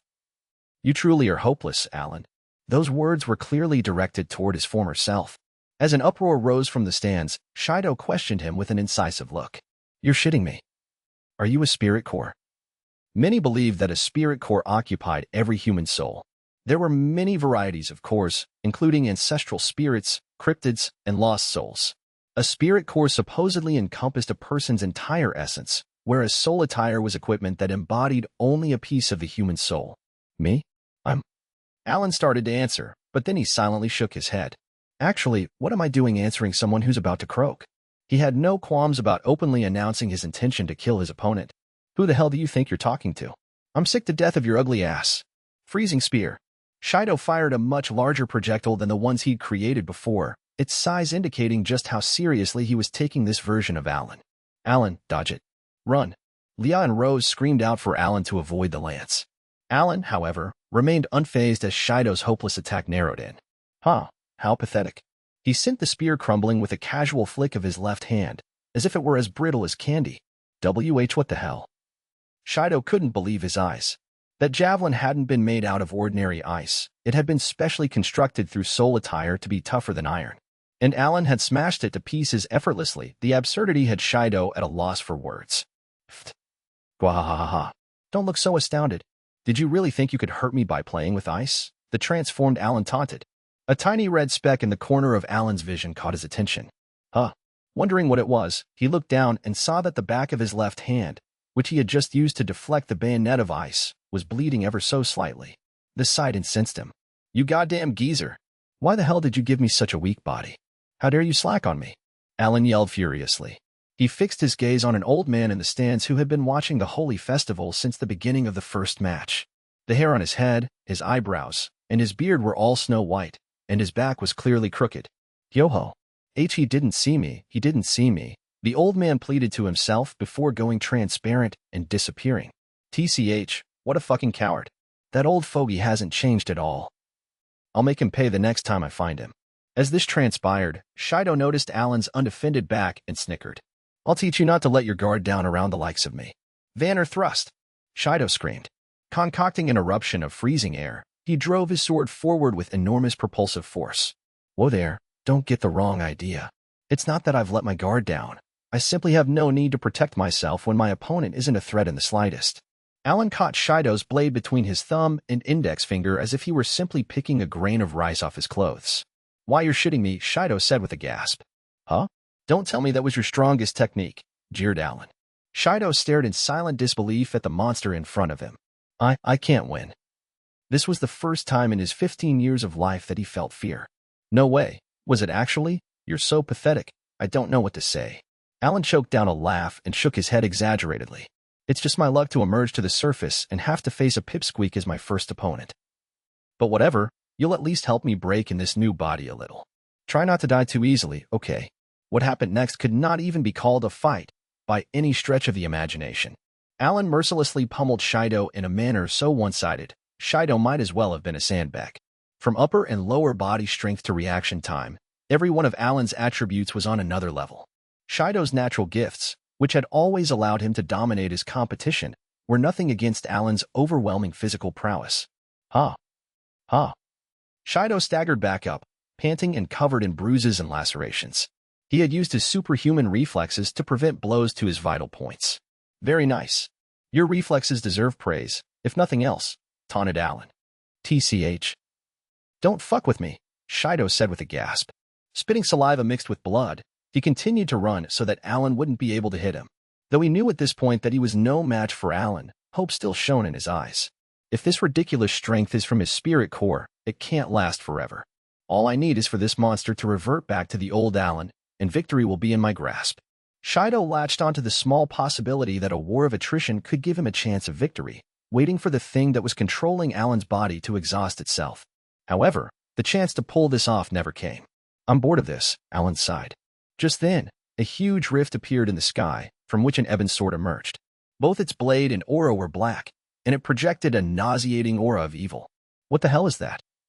That can't be real. Shido's natural instincts were screaming for him to run. That was how impossibly threatening the power within the black sword was. The great Shido, run? From this trash? As if. His pride was too great to allow him to flee. Turning his back on a swordsman he had once considered inferior would be worse than death. Nice knowing you, Alan remarked casually, unleashing an explosively fast thrust. Realizing this attack would blow his body to bits, Shido deployed his greatest defensive technique.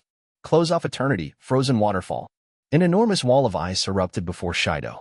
The barrier was made of 100 million layers of thin ice packed together, creating an impenetrable defense. Each individual layer boasted the hardness of steel. There wasn't a swordsman alive capable of breaking through it.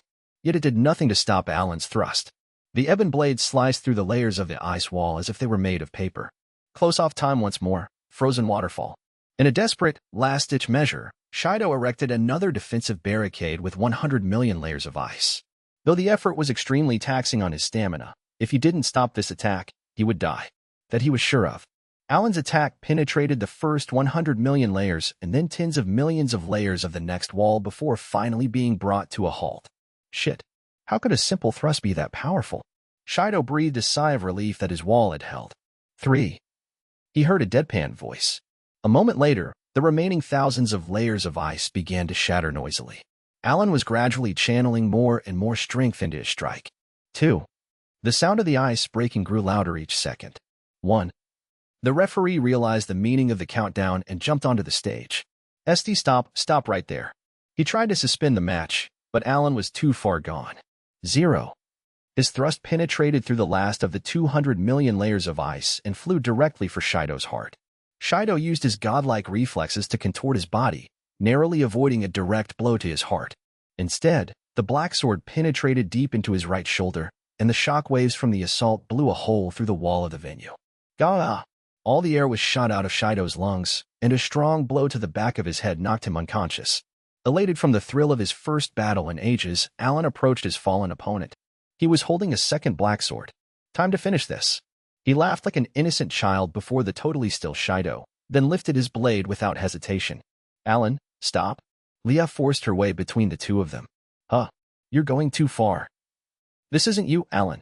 Who the hell are you? Alan's frigid gaze pierced her heart, but she didn't falter. I am Leah Vesteria, Princess of Vesteria. Did you really forget me? I'm your slave, Leah Vesteria. Never heard of you. Stand in my way, and I'll strike you down, too. Alan pointed his black sword at Leah with cold, emotionless eyes. Hey, Alan? Do you really mean that? Her hoarse voice reverberated throughout the venue. The only place it failed to reach was Alan's heart. Despite that, she continued to plead with him, tears forming in the corners of her eyes. She wasn't addressing the Alan in front of her, but the kind Alan she knew. Why, you have to remember. We ate Ramzak together. We talked for hours and hours. We even fought sometimes. But it was always fun, she yelled. Tears spilled from her eyes as if the memories had caused a dam to burst. TCH, shut up, girl. I don't care what you have to say. Die. Alan raised his ebon blade high and swung it down toward Leah's chest. Please, Alan, go back to the kind boy I know. Suddenly, his arm stopped mid-swing, and his weapon dropped from his hand. You damn brat. Face twisted in anguish, Alan clutched his chest and fell to a knee. If you have willpower great enough to wrest control back from me, you should have shown it from the damn start. He wheezed before going limp. The young man's long white hair returned to its normal black color, and the black pattern below his left eye disappeared. Hey, Alan. Are you okay? Leah rushed over to Alan and laid him down in her lap. His breathing was shallow. Elia, sorry for scaring you. Only half conscious, he reached his hand for her cheek. It's okay. I believed in you. She gently clasped his hand and didn't let go. I heard your voice. Thank you. Those were the last words he managed before losing consciousness entirely. Alan? Hey, Alan. Answer me, Alan. It was about noon, 2 days after the disturbance at the Holy Festival. An emergency meeting among the chairs of the Elite 5 academies was being held at the Ife Assembly Hall in the middle of Orist, the capital of the Leengard Empire. The city had imposed tight security to accommodate the gathering of the 5 heads of the academies. An enormous number of holy knights were stationed around the building for defense and to direct traffic. Not even a mouse was going to squeeze through. Everyone gathered in the VIP room was a person of great influence in the country. Chairwoman Rhea Losnode of Thousand Blade Academy was there, as well as Chairwoman Ferris Dorhane of Ice King Academy. The 3 other chairmen were present as well, along with other eminent faces. They had assembled to discuss the second match of the Elite 5 Holy Festival, the one between Alan Rodal and Shido Jukurius. There were 2 clear violations of the rules that they needed to decide on punishment for. An elderly gentleman from the government with no connection whatsoever to the Elite 5 academies had been placed in charge of proceedings. He announced the result of the first vote with an elegant, well-projected voice. 5 votes in favor, and 0 votes against. Shido Jukurius will face a 1-month suspension from Ice King Academy. No objection, the 5 chairs said together. Rhea and the other 4 were all on the same page in regard to Shido. He'd ignored the referee's command to stop and had unleashed a deadly attack on his opponent. Since Alan had blocked the attack, it wouldn't result in any major consequences, but Shido had clearly violated the rules and would need to be held accountable. After deciding Shido's fate, they turned to the most important topic of the day. Next, we will consider the consequences for Thousand Blade Academy's Alan Rodal. You will first vote to decide whether or not he should receive the heaviest possible punishment of expulsion. You have 30 minutes to discuss this matter at length. Use it wisely. The chairs began voicing their opinions once the government representative finished speaking. What need is there to even discuss this? He clearly should be expelled. I agree. I've half a mind we hand him over to the Holy Knights for an attempted homicide. I think that expulsion is unavoidable, I suppose. Considering what he did to my Shido, expulsion is the only option. After the other four endorsed Alan's ejection from the academy, Rhea alone voiced her objection. Hold on. Alan wasn't in his right mind at the time. I don't think he can be held responsible for his actions. It was 1 against 4. Though Rhea was at a clear disadvantage, she still pleaded her case. Even if he wasn't in control of his actions, doesn't that just show his own lack of skill? I agree. Students of the Elite 5 academies must remain disciplined at all times. Losing control of oneself in the middle of a match is unacceptable. Losing control of yourself sounds bad, I guess. Going off the video footage, he was clearly able to communicate. It didn't look like he was suffering to me, dear Rhea. Rhea was at a loss for words after such a harsh rebuke. Grr. She bit her lower lip and tried to formulate a brilliant idea that would turn the tables of the debate. I can't do it. No matter how hard she thought, she couldn't come up with any idea at all, let alone a good one. Brainwork had never been her strong suit, and she also lacked a silver tongue. Convincing the chairs, all of whom were experts in the art of debate, was objectively difficult. Abundantly aware of her shortcomings, she quickly abandoned the notion of convincing them with words and settled for the most basic and primitive method she knew. If Alan gets expelled, each and every one of you will have to deal with me. Are you okay with that? Rhea threatened. The others gulped. Although her method was crude and childish, not to mention hardly much of a plan, it was truly her most effective option. There wasn't a person in the room ignorant of the deeds of Black Fist, Rhea lost note. What? NRGH. Eek. That's frightening. Logically, this was nothing more than a threat. There was no way someone would make an enemy of the Elite 5 academies to protect one student. The risk was far greater than the reward. However, not a single one of the chairs would have put it past Rhea. The moment she threatened them, an infamous incident from her past flashed before their eyes. At that time, Rhea was still a student. It started when a mid-sized criminal organization called Crimson Reign seriously injured a close friend of hers. Rhea flew into a rage upon hearing the news and invaded their headquarters alone after forcing her way through everyone who tried to talk her out of it.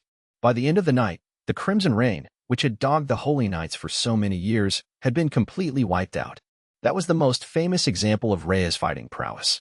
The other chairs fell silent just as the timer rang. Now that the allotted time had passed, the old man managing the meeting cleared his throat. I will now conduct the vote for whether or not Thousand Blade Academy's Alan Rodall will be expelled.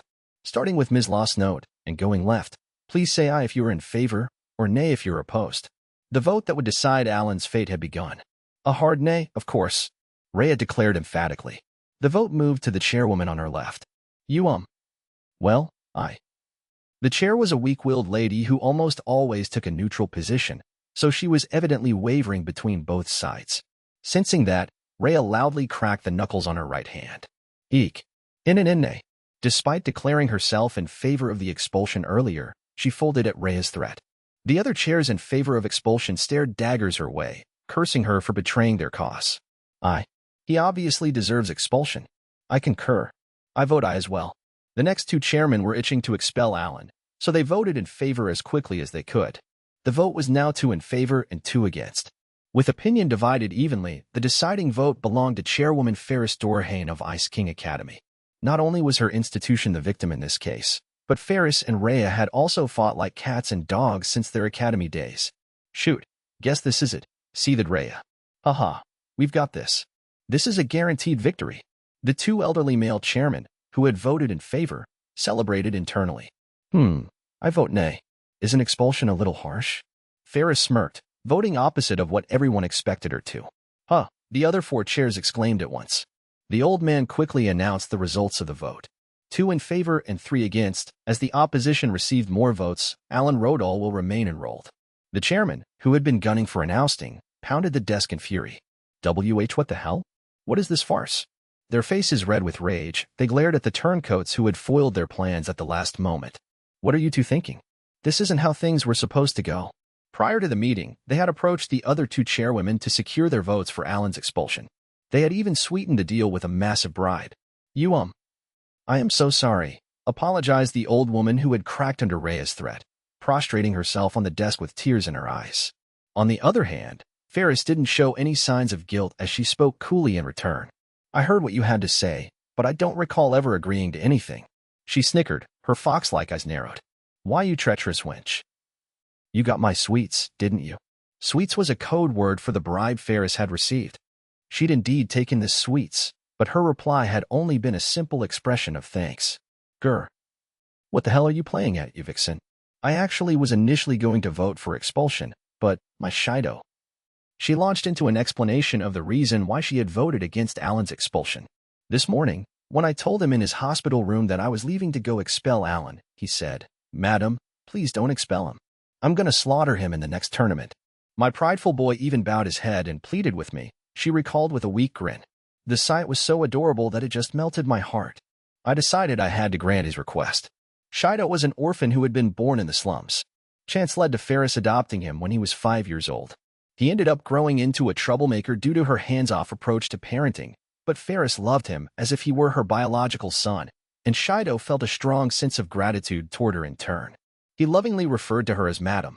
Between a plea from her beloved child and some elderly chairman, it wasn't much of a contest. Why, you fools? Can you not see the consequences of this? This will hurt all of us. The two old men had fought so hard for Alan's expulsion because they feared the power he'd displayed in the video footage. He'd utterly dominated the match. Shido's soul attire, Vandergand, couldn't even touch him. That ebon blade undoubtedly housed tremendous strength. It had rent through the impenetrable defense of frozen waterfall as if it were nothing. Most terrifyingly of all, Alan had even produced a second one. Damn it. This could give Thousand Blade Academy new life, thought one chairman.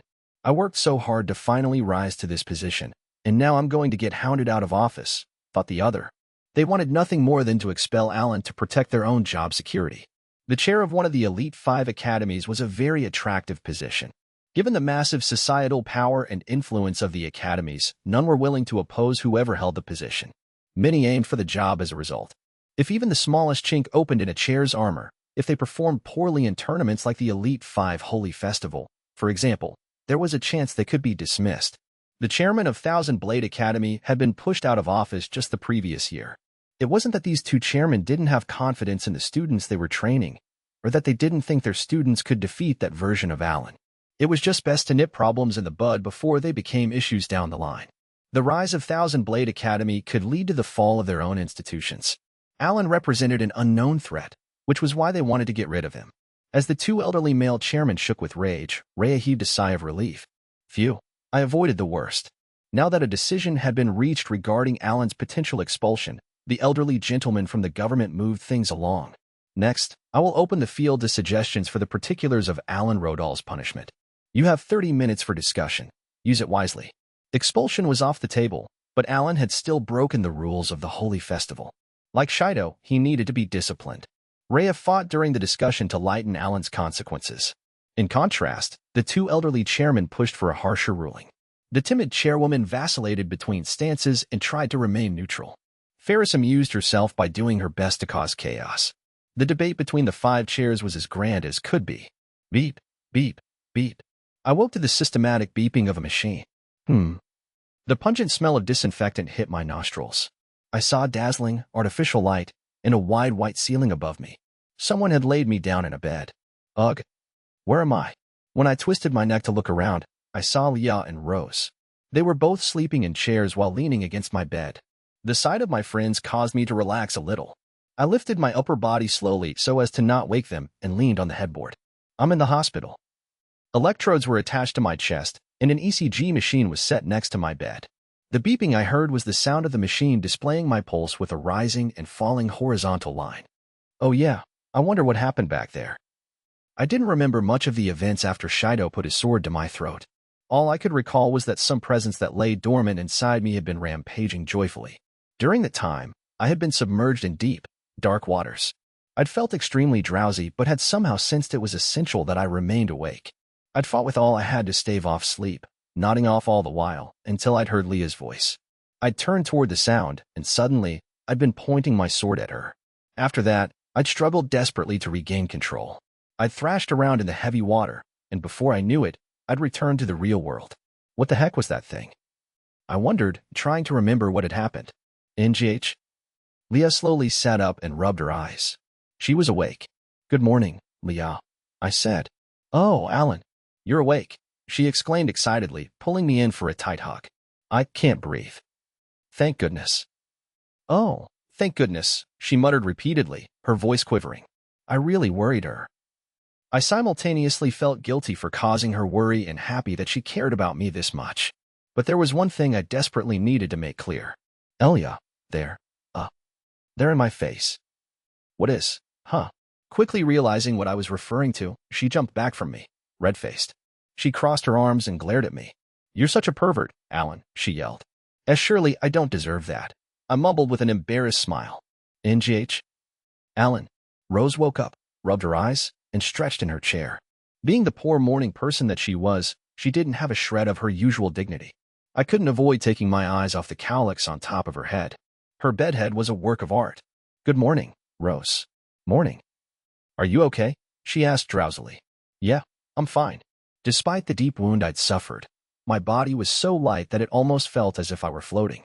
I looked at my arms and legs and noticed that I didn't have a single scratch. I had made a complete recovery. Is this due to his power? Some kind of presence had hijacked my body and used his power to wreak havoc. Who in the world was he? As I was considering that with a hand on my chest, the door to the hospital room suddenly opened. "Oh, you're awake, Alan." It was Chairwoman Rhea in her usual black suit. "You're looking healthy already." "Awesome. I brought you a get-well gift. You can eat them when you build up an appetite," she announced, passing me a plastic bag. I glanced inside and saw 3 bunches of bananas. I have heard these are good for your health." I didn't know what to do with this many bananas, but it's the thought that counts with presents. I decided to graciously accept her gift. "Thank you for taking the time to do that. I'll enjoy them later," I said. She gave me a thumbs up and grinned. "Forget that, Rhea." "What's going to happen to Alan?" asked Leah. "Oh yeah, please tell us," demanded Rose. Leah and Rose both leaped out of their seats to surround the chairwoman. I had no idea what they were so worked up about. Apparently, I'd missed something important. "Hey, calm down. We need to explain everything to Alan first," the chairwoman insisted. She then filled me in on what had happened at the Holy Festival. After the final match had ended, Shido and I had been transported to the hospital, unconscious. We had both suffered grievous wounds, but our bodies had recovered remarkably quickly, and we'd escaped mortal danger. Both Thousand Blade Academy and Ice King Academy were disqualified for one of their team members using lethal attacks on an opponent. A meeting between the chairs was held today to determine our repercussions. "So what's Alan's punishment? Just tell us already." Leah and Rose pressed Chairwoman Rhea for an answer. She cleared her throat. "Alan will be suspended for 1 month. "Suspended? Not expelled. Are you sure about that?" They were both taken aback by the surprisingly light sentence. "That's right. I managed to keep it down to a suspension, though honestly, it was a lot closer than I would have liked." "Thank goodness." Leah and Rose sighed together. They looked as relieved as if they had been the ones in danger of being expelled. "I do have some bad news, though. You two have also been suspended for 1 month as well to take collective responsibility for Alan's actions." How does that make any sense?" I protested. Neither of them had anything to do with that match. They hadn't taken the stage to fight even once during the Holy Festival. The punishment was totally unjust. It's fine. "I don't mind," said Leah. "We entered the Holy Festival as a team." "I have no objection," agreed Rose. I was still against it. "Why are Leah and Rose being suspended too? Tell me the reason," I demanded. The chairwoman scratched her cheek. "As I said, they're being punished for collective responsibility. They were unable to stop your outburst despite being members of the Thousand Blade Academy team. That's the official line of reasoning anyway." She continued on with a troubled expression. "But I'm sure the real reason was to hurt our chances of winning future tournaments. Next month, all the Elite 5 academies, Thousand Blade included, will be conducting the most important class of your high school tenure, Solitaire Acquisition. The other chairs want to ruin your training in that area entirely. Leah and Rose will be our most important swordswomen for the foreseeable future, so they probably seek to thwart their development." "Those sly devils," Rhea explained with a shrug. "Leah, Rose, I'm sorry," I said, apologizing for causing them trouble. "Why, you don't need to worry about it. You've recovered, and you weren't expelled. This is cause for celebration." Leah's right. Don't worry about us. I noticed that the chairwoman looked as if something was bothering her. Honestly, all the blame should be directed toward me, not Alan. If I was just a little more skilled at debating, I would have been able to prevent Leah and Rose's suspensions. She clenched her fists tightly. But if I can allow myself one excuse, those two pig-headed geezers were relentless. They attacked me at every single slip of the tongue. In the end, things nearly came to blows, and they took full control of the debate. Embarrassingly enough, I lost myself and can't remember a word of what I said. All I recall is swearing to myself that one day, I would dent the faces of those two old men until they resembled potatoes, she confessed. Sounds like we weren't suspended because of collective responsibility or because of Alan, muttered Leah. Yeah, this all happened because you got completely trounced in the debate. Then you tried to pin your failure on Alan by calling it collective responsibility, accused Rose. They both glared coldly at the chairwoman. Ha ha ha. What can I say? Sorry. Her eyes darted around before she clasped her hands together in apology. The conversation reached a momentary pause. Something was bugging Leah. Do we have to spend the entire 1-month suspension in our dorms? She asked. We would end up really out of shape, added Rose. Shutting ourselves away in our dorms for an entire month couldn't be good for our bodies. Don't worry your little heads about that. I had 18 think up a brilliant idea for that very issue, announced the chairwoman. Why you didn't think of it yourself? I chided. Huh, of course not. I'm terrible at using my brain, she exclaimed shamelessly. Anyway, here's the plan. You three will be working as spellblades for the next month. Spellblades? I asked. Spellblades were people who made a living by taking jobs from citizens and merchants in exchange for rewards. In times past, people looked down on the occupation for defiling the sanctity of swordcraft by using it for profit. However, changing circumstances in recent years had caused that connotation to all but disappear. Reportedly, about 30% of graduates from high school swordcraft academies went on to enter that line of work. Yes, spellblades. There will be no money made from this, though. You'll be taking every job without compensation. I suppose that'll make you volunteers. Feel free to choose tasks such as beast exterminations, guard duty for important figures, or anything else that could require you to fight. You three shouldn't end up in any real danger given your strength, and this practical combat experience will prove very valuable. I see. Spending our days working as spellblades would prevent us from growing rusty. But wouldn't traveling around and openly working as spellblades cause any problems? We're supposed to be suspended, I asked. That won't be an issue. I'll set this up as compulsory volunteer duty. Officially, this will be the Thousand Blade Academy chairwoman penalizing her students. If anyone objects, they will receive strict discipline from the Holy Knights under the government's jurisdiction for interfering with the chair's authority. What a plan. 18 is a true genius. I'm so glad that I scooped him up. Chairwoman Rhea nodded with satisfaction. She really works 18 to the bone. He's probably toiling away as we speak. His crime definitely deserved punishment, but I couldn't help but feel a little bad for him. I've actually always had a little interest in spellblades, remarked Leah. We'll be able to get some real combat experience. Sounds good to me, said Rose. We all seem to be feeling pretty good about this. The chairwoman cleared her throat. Your work as spellblades will take you outside the academy. Make sure you watch out for the Black Organization, she warned. The Black Organization was a large-scale criminal group that had been causing a stir in this country in recent years. It took part in a great variety of illegal rackets, including manufacturing and smuggling drugs, human trafficking, and assassinating major figures. The Holy Knights had staked their pride on trying to wipe them out, but their progress had been miserable.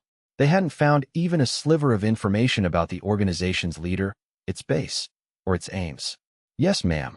Definitely don't want anything to do with them. Understood. After we all took her warning to heart, the chairwoman clapped her hands together. All right. I want you three to start your spellblade lives as soon as Alan fully recovers. Are there any objections? No, ma'am, I responded. Nope, answered Leah. Spellblade. This is kind of nostalgic, uttered Rose. And thus, my new life as a spellblade was about to begin. To the east of the Leangard Empire's capital of Orist, there was a large district called Drestia, referred to as the Merchant's Town, on account of the many wealthy dealers who resided there. The streets were lined with stalls featuring fancy billboards. A lively flow of people filled the streets day and night, and the energetic appeals to potential customers never ceased. It was just past 2 in the morning.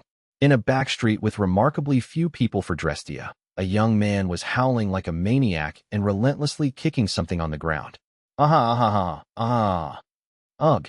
The ragged thing on the ground was a man who was once a skilled swordsman celebrated as the greatest practitioner of the Flower Garden School of Swordcraft, but he now responded to the kicking with little more than quiet moaning. The young man's superior called out to him, having finished his work in the area. Hey, rookie, that's enough. We need to get out of here. The young man stopped his kicking and smiled. Sorry. I was having fun and got carried away. His apology was surprisingly genuine despite following such a terrible act of violence. Though he twisted his mouth into a euphoric grin, the black hood obscuring his eyes made it hard to tell exactly what kind of face he was making. Come on now, his superior yelled. Then together with 10 companions, all dressed completely in black, the young man jumped into a carriage that had been prepared beforehand. They were carrying wrapping cloths packed with an astounding amount of dazzling gold and silver treasure. These were grunts from the black-clad group known as the Black Organization, which had been wreaking havoc across society as of late. After receiving orders from above, these grunts would set to work in the streets to take care of whatever their superiors needed, from silencing a target to plundering a location. They were as disposable as bullets to the organization as a whole. Among this band, however, there was one special bullet that always returned to the gun. What a nice night. It was the young man who had been taking pleasure in relentlessly kicking the unmoving body on the ground. None of the other grunts knew where he came from. There was one thing they did know, though: he was fearfully strong. In the underground world, that was all that mattered. His might alone earned him a certain level of trust. The young man produced a flower he'd picked before jumping into the carriage and began to tear off the petals one by one. He loves me. He loves me lots. He loves me. He loves me lots. He loves me. He loves me lots. He hugged himself with both arms and squirmed from happiness at the fortune the flower gave him. A gust of wind knocked back his black hood. His trademark blue hair was tied in a ponytail, and the moonlight shimmering on his face illuminated a large scar left by a blade. If not for the old wound, he would have been quite handsome. His looks and lineage had once made him popular with the girls at the Swordcraft Academy he'd attended. Placing the flower shorn of petals into his mouth, he lovingly traced the large scar on his face with a look of ecstasy. I knew it. We have long been bound by the red thread of fate. Don't you agree, Alan? The young man's name was Dodriel Barton, the broken prodigy who had once lost a duel to Alan Rodall.